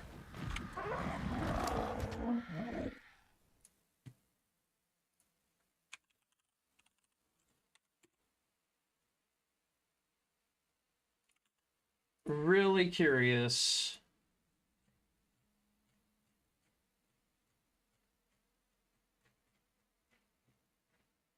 Should get a taming calc. I actually have Dodo decks on my phone.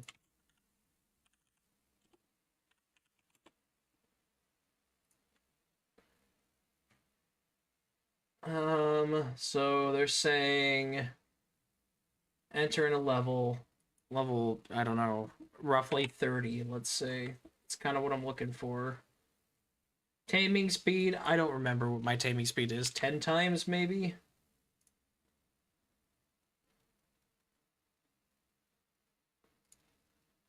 They're saying 2 prime meat. They don't list how you trank it, because you're supposed to feed it narcotic, and they're like, oh, it just takes 10 tranquilizer darts. That's not right. That can't be right, because that's not how you trank that thing.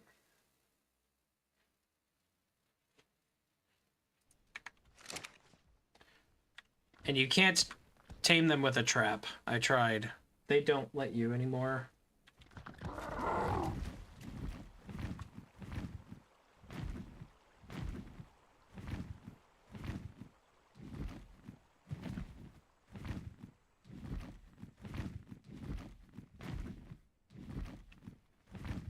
Biotoxins recommended. Immediately back up a good distance. As soon as it's done with animation, should go right back in shield stance, allowing you to rinse and repeat once in warning. Kill everything nearby.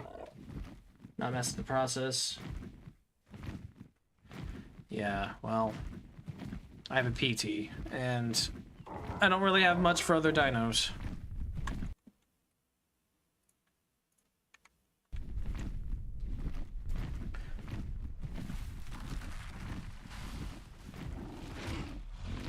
That's a Rex level. It's probably the same one that was here earlier. Or you can't see you. 25? Is that what that said? Yeah, 25. That one was level 5. And there's the Acro. What are you doing? 30. Perfect. I would very much like this level 30.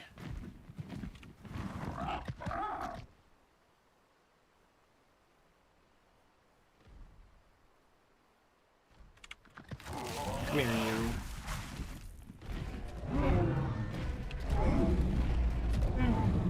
Yeah, you clear the beach. How about this? You eat everything, and I watch, and then we try taming you.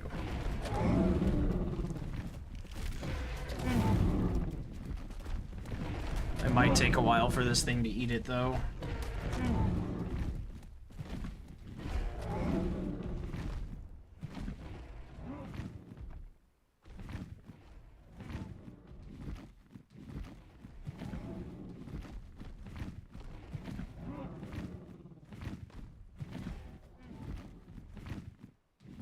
Is that an alpha raptor? Yeah, it most certainly is. It's bigger than the others. That could be nice. Maybe I should kill this Alpha Raptor. My PT could use some levels in weight and stamina for sure. Here you. 45. This might take a little while on a PT.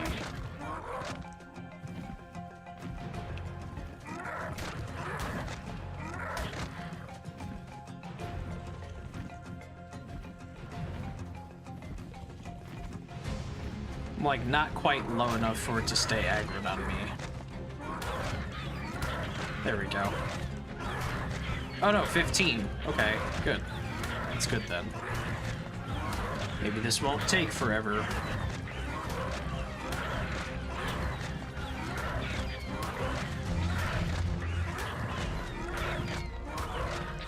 I thought I killed it right there because of the level up.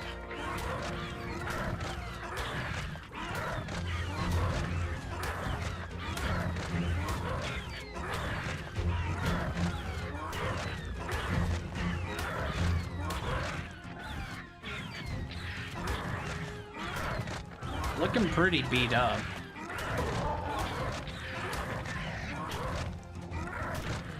I don't really want to risk losing my PT. Not now. Actually, it can't hit me here? That's hilarious.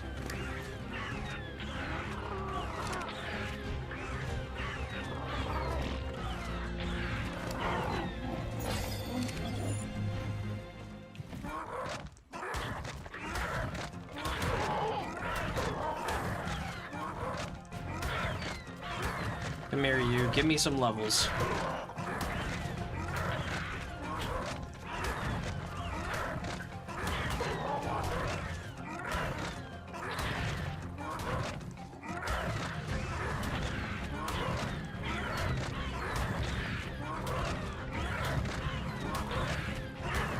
I wish there was a way to sort of force an alpha dino to spawn. That would be kind of cool. I know they give special loot, but it'd be really cool if like a pack of raptors, you know, let's say kills enough wild dinos that one of them becomes the alpha. That would be really cool.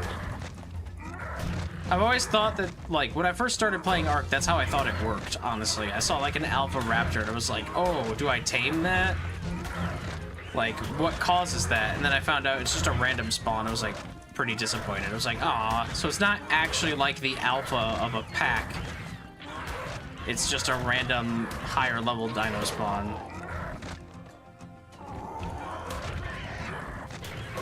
I was super disappointed when I found that out. This thing has to be extremely close. Like, I'm gonna go rest on this rock again.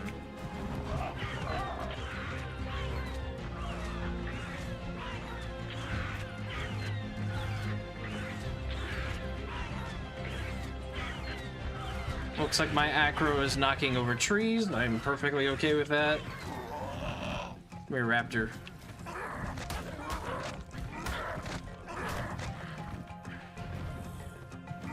Come here. Where are you going? There we go. Yeah, literally a few bites. I probably should have just committed. I say that in hindsight as I didn't lose my PT. Okay. At least 200 weight will help.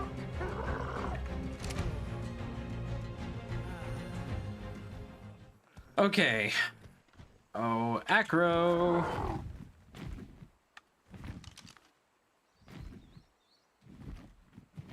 Where'd you run off to? Oh, you're right there.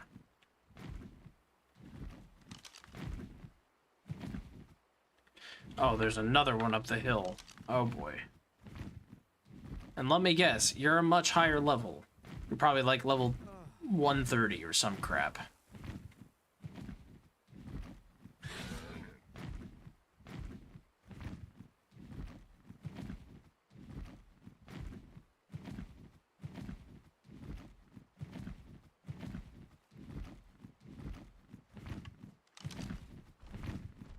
Can I get you to come across the river?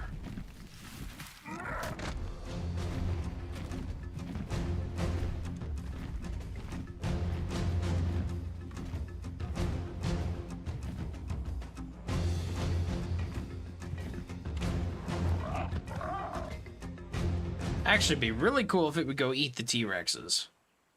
I don't think it will. And there's the other Acro. What are you doing? Level 20. Okay, either one of these will work really well. Hopefully the one on the beach just stays interested in being on the beach.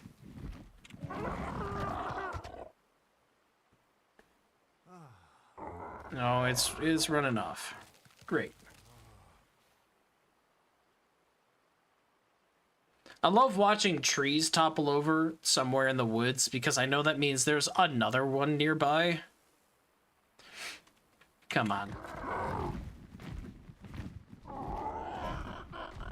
Still eating things.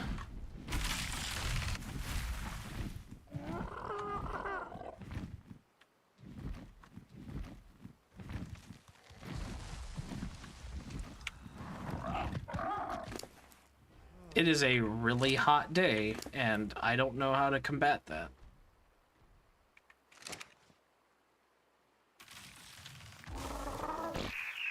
I can start by taking my armor off, but then if I get eaten and die... Yeah, no, that's not gonna work. Microraptor, no! And... Oh my god, are you kidding me? Go somewhere over there, then. Wow. What are the freaking odds of that? Oh, that PT's gone. The moment I take my armor off, I get microraptored, and that thing that hasn't been aggroing onto me for the last 20 minutes decides to aggro onto me right there. And then. All at the same time. That's really bad. That's really, really bad, because I don't know if A, I'm gonna make it back to my body, and B, if my stuff's gonna actually be there or not. And it's C, it's a freaking hot day. And I can't take the shortest distance between 2 points because there's Acros in the woods. But, spoiler alert, there's Acros on the beach, too. I also love, the last time I went after an Acro, never got microraptored, not even once. The last 2 times now I've attempted it, microraptors. I want to get Thylid.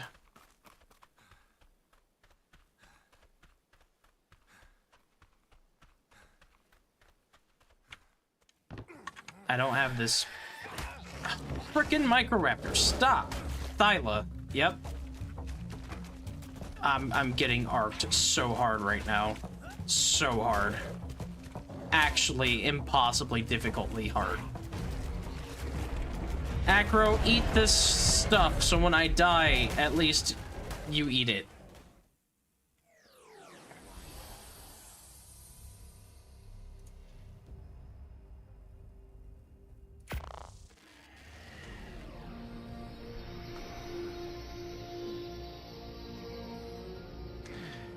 Happy thoughts. I'm not gonna lose 100 shotgun shells and a shotgun and all that other stuff. It's not gonna happen, right? It's not gonna happen. Hello, PTER, Pteranodon.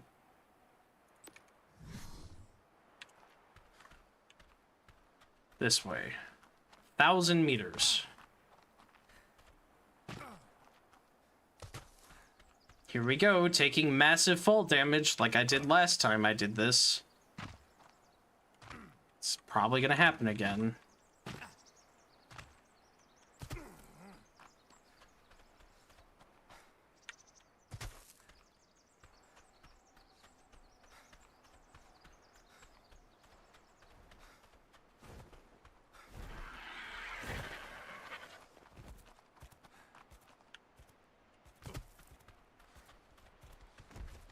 No! Doesn't anything fight you? What about that RG? How did you guys not go to war? I don't need a frickin' saber tooth in here. It's ridiculous. Oh, now there's no way down.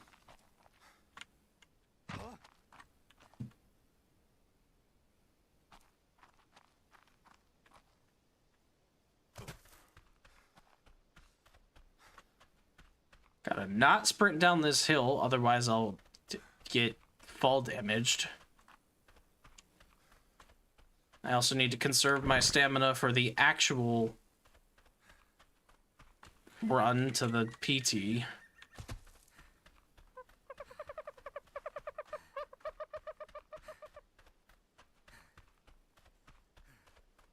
I need to make another respawn box that's like in between these two spots. Okay, Dillo's fine. Don't care about Dillo.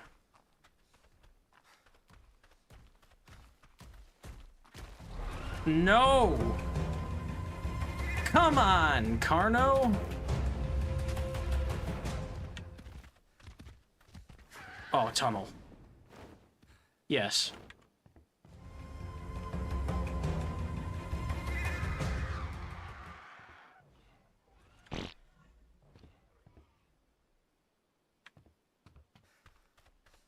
I don't think I'm gonna be able to get to my PT. I really don't. I think it's getting acroed and we'll be too dumb to actually get over here.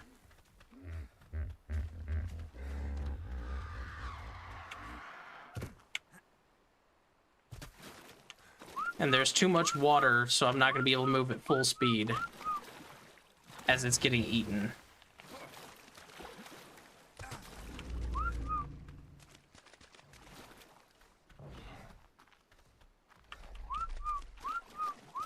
Too far away. There's a Carno that's too busy fighting everything.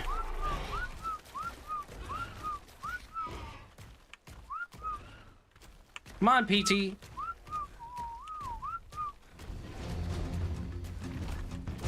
Nope. I'm gonna die again.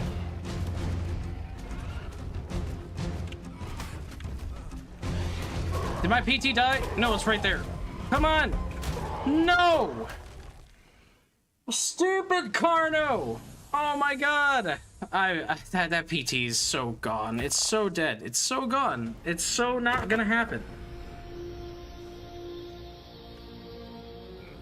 I was fine the entire way down the hill, and then I get to where the Acro is supposed to have eaten literally everything, and it doesn't eat the Carno.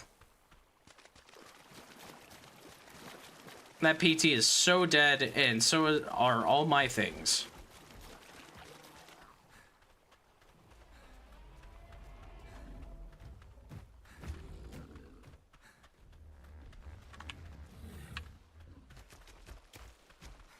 All because of one Microraptor.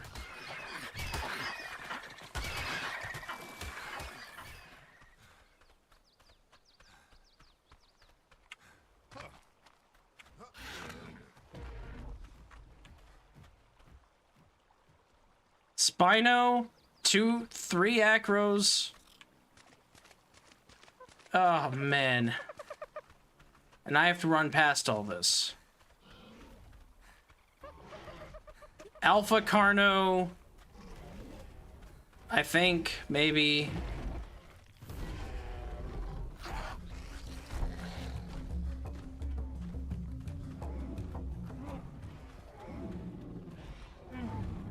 Yeah, Alpha Carno. Another Acro. Please don't.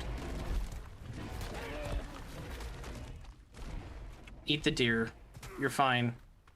My PT is so dead. There's no way I get this back. Again, don't care about the PT, care about all my stuff. And if... Yeah, PT gone. I didn't even get to see it. And it's gone.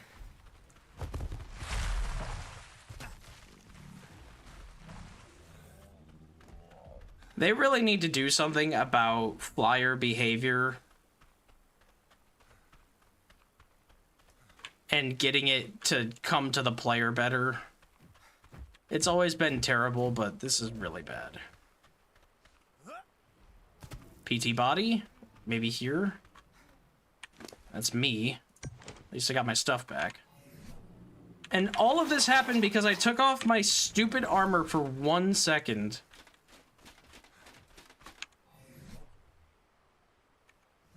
I don't even know what was on the PT, and honestly, I don't really care.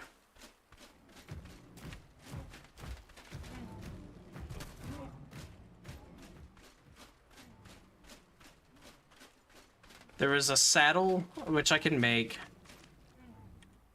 The Microraptor that killed me got eaten.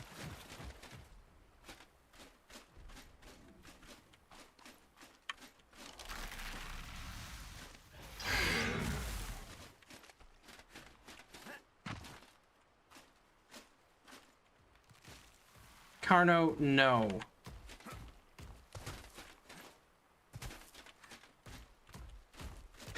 No. Just stop.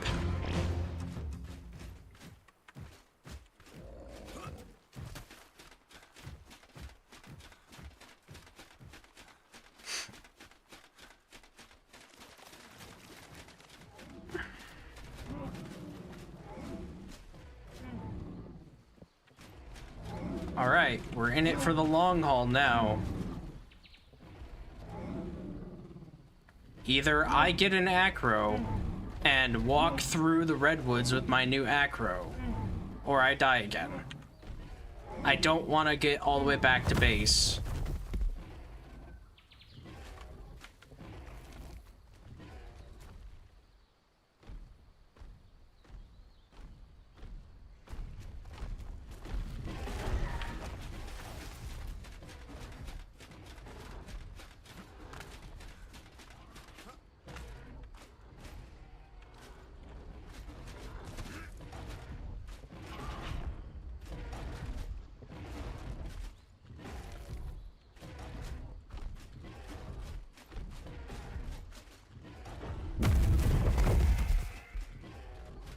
Eat that.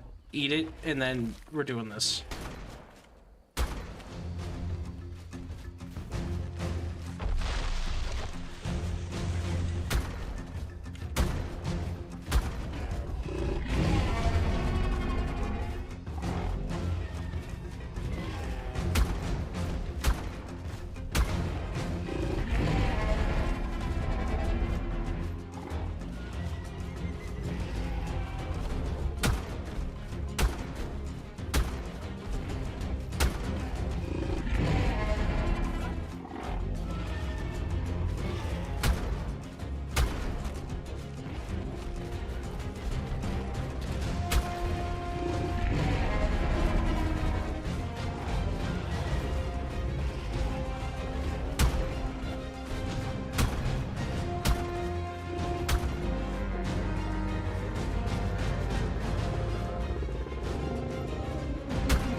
Yes! Yes! Yes! Oh, yes! Okay. I was locked in right there. Oh, and I got 73 shotgun shells to do this some more. Hang on.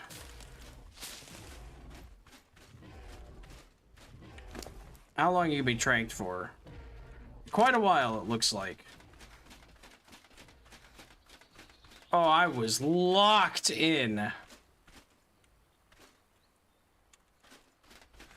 I can't believe I managed to get that. What are you? What level are you? 135. God, what I wouldn't give to actually tame you, but I'm gonna need more narcotic than what I have, I think. Well, no, I probably got enough, but... That took 30 narcotic for a level 30, so I would need over 100 probably, well, like 150-ish probably for that 135. Can I see? I want...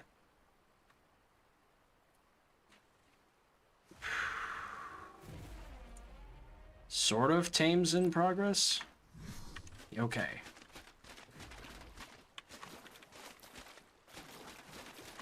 Okay, the only logical option here is to find my little base thing, go there, and try to fast travel from there, or I guess I could die, but I really don't want to die. Try to fast travel from my little base outpost thingy and fly back with my RG. With some prime meat. Oh my god, what are you doing on this side of the river?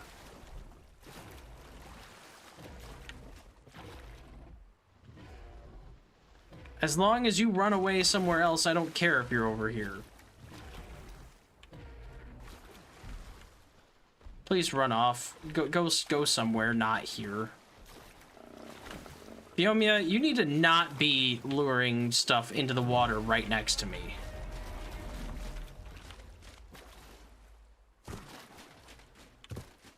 Saber-tooth salmon, don't care.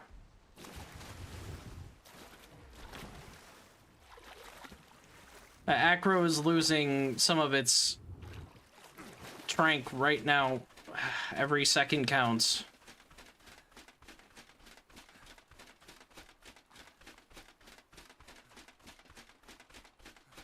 Okay, that was actually much easier than I thought it would be. Like, it wasn't easy, but that was way easier than I thought it would be. I thought that was gonna be, like, way worse. Somebody commented on Dododex that you can just keep pumping lead into it as it does that shield stance thingy. You can just keep shooting it. My box isn't that far away. I want to get there, but I want to not get eaten by piranhas too. But you can just keep pumping that thing full of shotgun shells after you feed it the trank and it goes back into shield stance. Just immediately keep shooting. See, I was under the impression that it would, well, you know, that could also be the fact that I didn't actually really clear the beaches too well before. This time I let this thing clear the beach.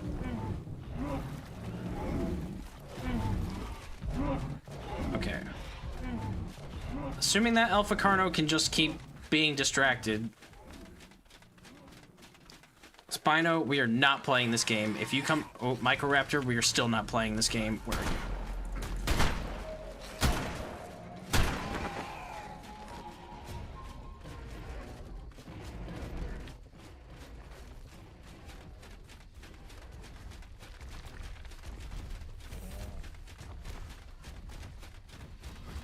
I'm playing in third person for this because I want to see my surroundings. People might be like, why the heck do you play Ark in third person? Bro, surroundings are important. If I'm running around like this, I ain't seeing anything.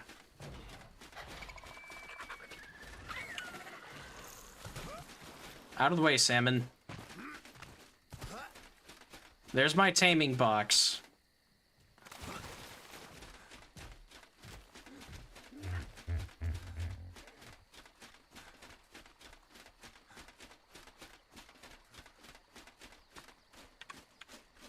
Yeah, once we get that Acro, 100%, we are gonna build another taming box. Okay, everything in the inventory.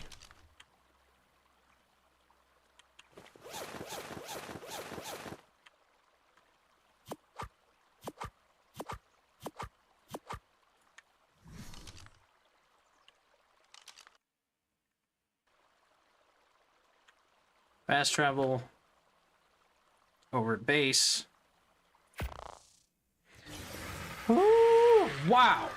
Okay. We're gonna have to get some prime meat. I did just drop the cryopod over there, but that's fine. I should have one more cryopod.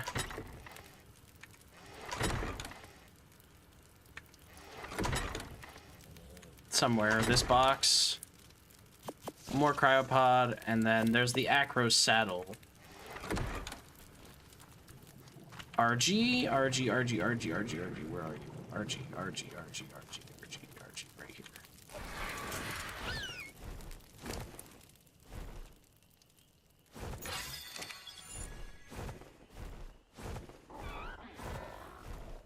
I just need, like, one baby creature.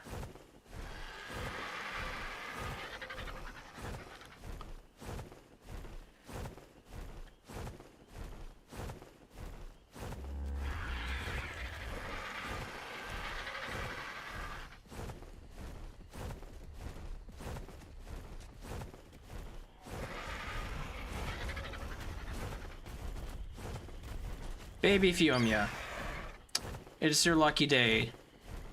Today you ascend. Quite literally, I'm flying you across the map.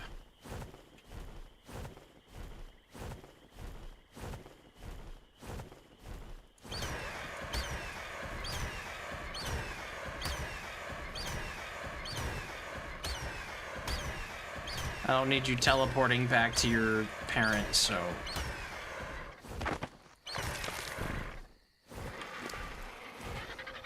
Okay. RG has plenty of food. There should be no excuse. We're not gonna fly through the redwoods. Can't afford to mess this up. Can't afford to be dismounted by a Thyla. And it's only level 30, but god am I gonna be so happy to have it. And then I might try my hand at a higher level one, now that I understand this loop. And that didn't take as many shotgun shots as I had thought it would. But absolutely, you should clear the beaches of as much stuff as you possibly can. And not even just the beaches, I'd say clear, like, everything in a good 100 meter range around this thing.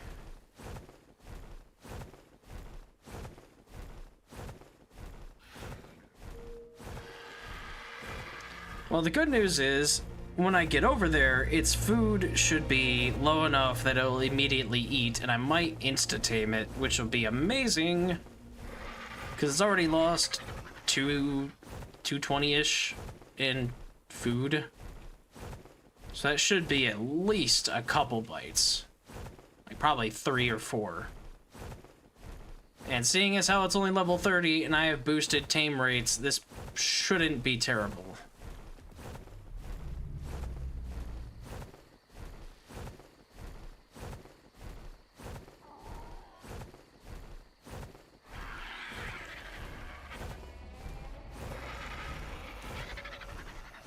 Here's hoping that they don't group up like this, that the one that's next to my Acro that I'm trying to tame will actually be separate.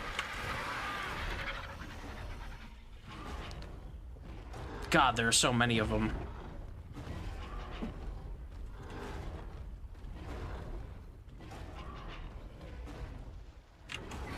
There are, I think, 4 on these beaches I'm seeing. And then there's the 135 that's over by my other Acro. It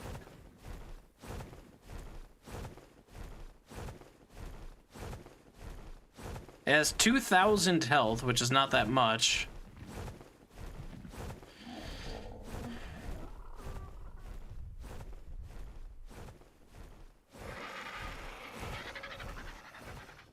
Here's hoping that other Acro is gone. It looks to be gone. Looks like it kind of wandered off.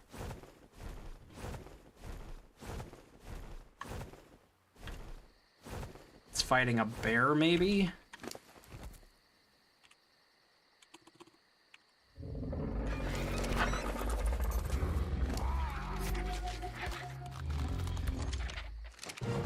Mine.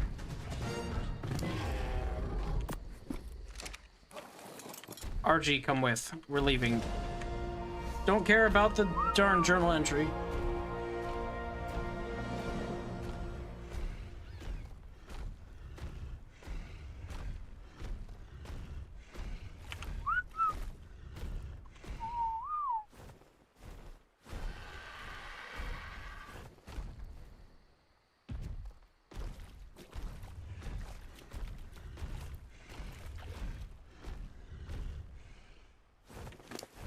Okay, we have 3,000 health, so we got some points into health. That's good. Melee is only 190. That's fine. Stamina's whatever.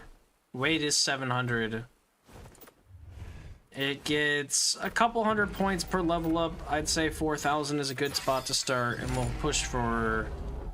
I'd like to push this to, like,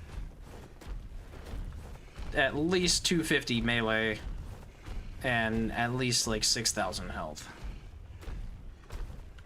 Bad. I should not engage with theories. High level theory probably messed me up.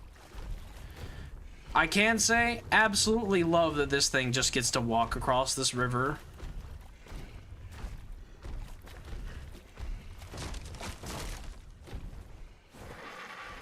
Did I just break beaver dams? I broke something.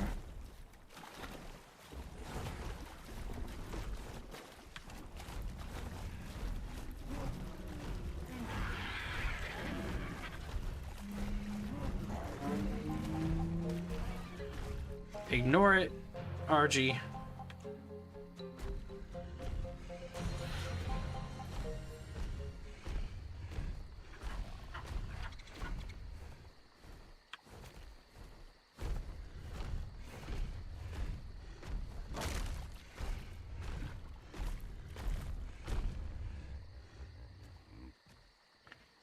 Alright, so stamina-wise, it regens stamina kind of slowly. That's fine.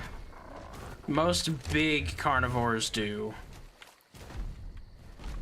So attacks, we have bite, I'm assuming. Yep, there's bite. Okay. Then stomp is right-click, and then C is shield stance.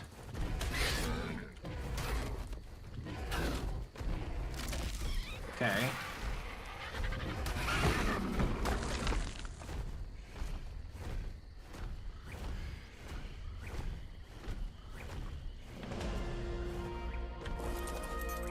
Whoa, hey, what is that dismount?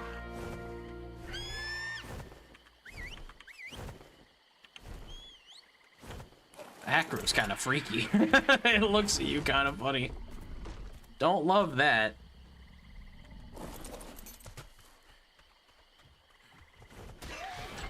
You dumb bird.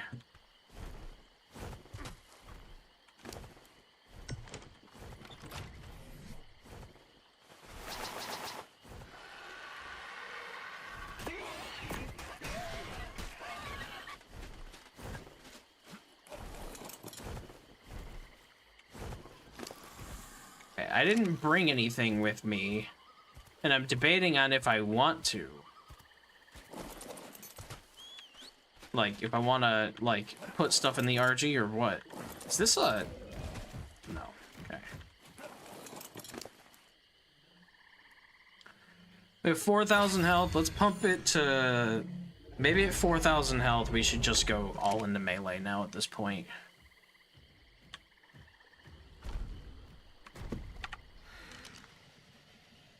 Level 5. I bet we can take you down. Come on, RG. Follow the Acro.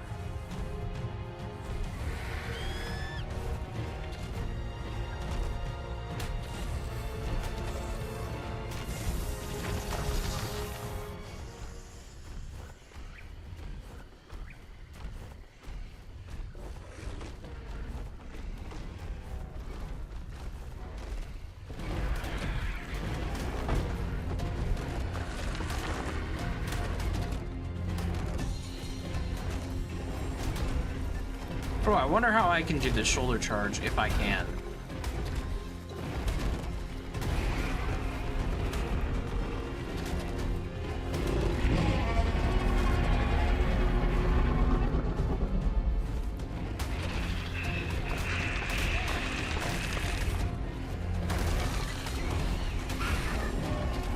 RG, you need to move. You're gonna get attacked.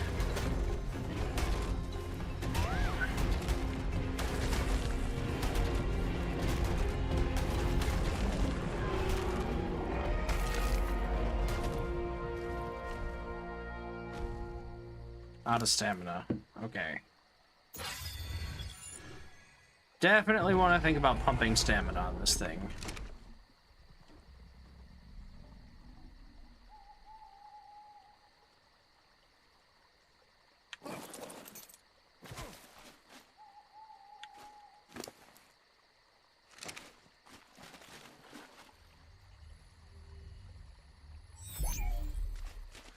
Okay. Acro's level 55 now. I'm very happy with that. Let's get back to base and enjoy this thing for real. Oh, I can't believe I got one. Oh, that took many attempts, but see, trial and error. You might get upset a little bit. It might be extremely frustrating and difficult, but yeah. It is kind of a slow dino. I can see what people say it's a little slow. But I have a feeling it feels slow. It's actually probably decently fast.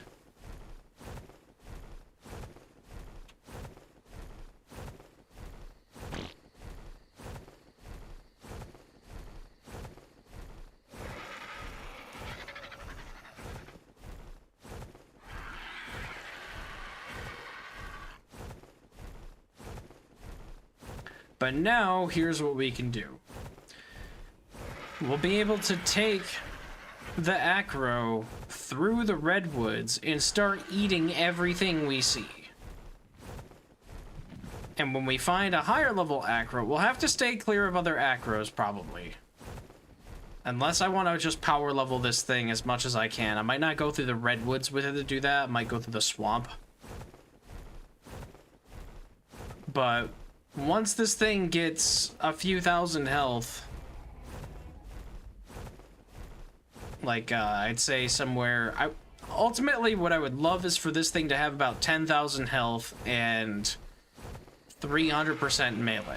But I'm feeling like that's gonna be a real grind to have something like that when I could just aim a higher level one. So realistically speaking, if it has about 4,000 health right now, I'd say 250 melee and 6,000 health would probably be more accurate. The extra melee should help it take out everything before it gets to be a problem. Like if I do have to fight other Acros, that should hopefully be able to melt it pretty fast. But if I truly have to melt other Acros, then the Deinosuchus exists.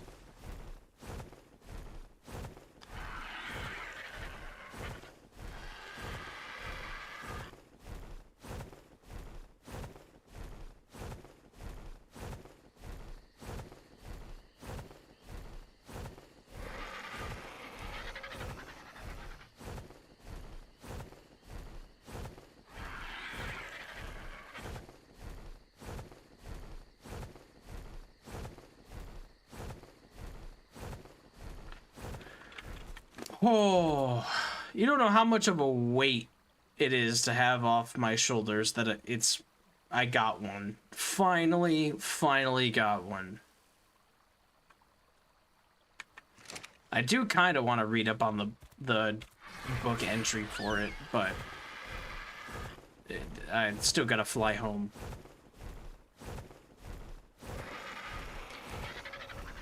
Now with a good giant theropod on the side of Team Knight, we can actually start just clearing out areas of low-level dinos and get to real taming. Because I'll just take this. I don't need to fly. I'll just take this thing across the map and fight Rexes, fight whatever. Maybe other Acros. Won't fight Gigas and Karchas. Definitely won't do that. Don't want to lose this thing as soon as I get it.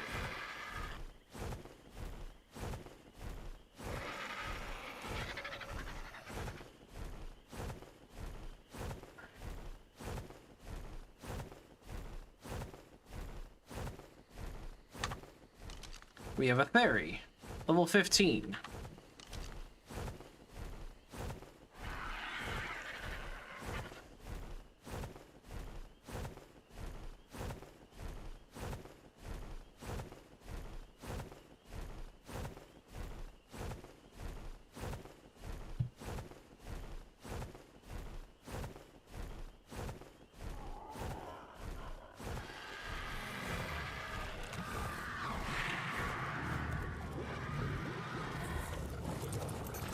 Okay, so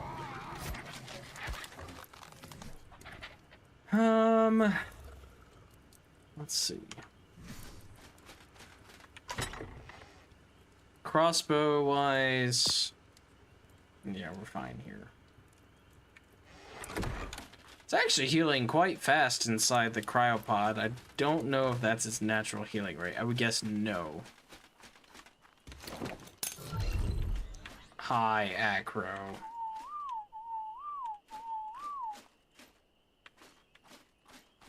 Look how big. Look at his freaky eyes.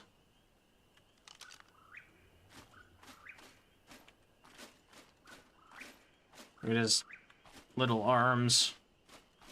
Still giant, like twice the size of a human at least.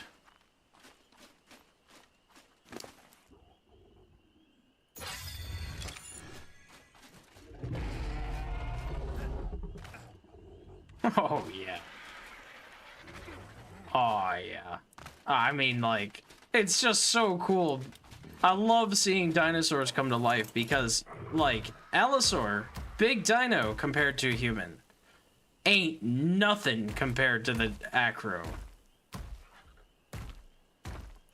This thing will make a Rex look small. But, like, I love the size comparison. So it's like, yeah, on an Allosaur, we are, like, up to its, kind of its, like, its shin. We're up to its shin. On this thing, we are at its heel.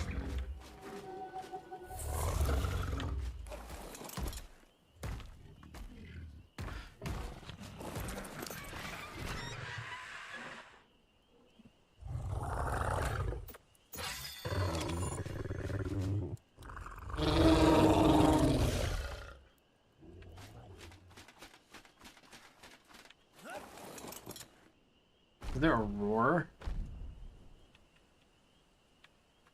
I'd love if there was a roar.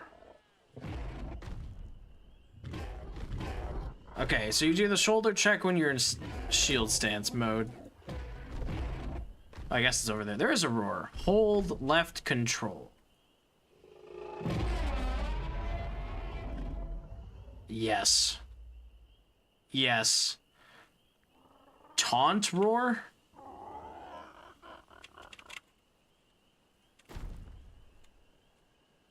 So if I go into... Yeah.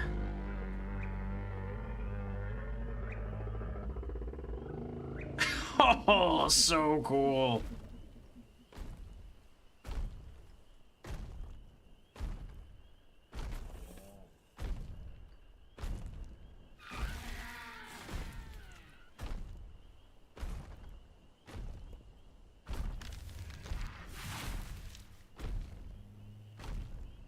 So cool. I gotta get a good roar on this thing. Oh, and the saddle is a side-mounted saddle. That's why I was like, what is that? I was wondering where they'd put that. That's funny, though, that it's side-mounted. So you get into shield stance, and then you can do your roar.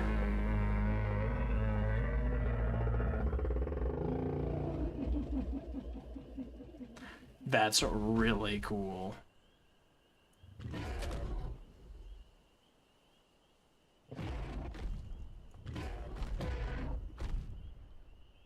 That's really cool.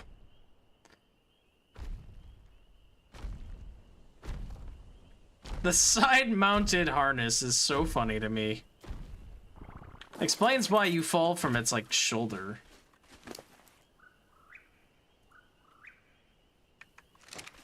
I was wondering what that was. That's the chair.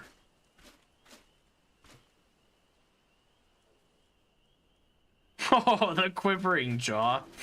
Oh my god. Oh my god, it's so cool, but that terrifying.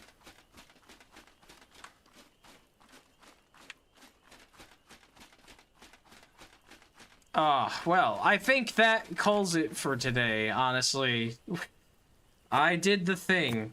I officially did the thing. I am so happy about it, too. I can't wait to take this thing out and go clear the forest, but my god. All right, let's call it there. Thanks everybody for watching and stopping by today. Appreciate it as always. And yeah, we'll see you guys Wednesday. We'll get to use this thing. I'll do some farming.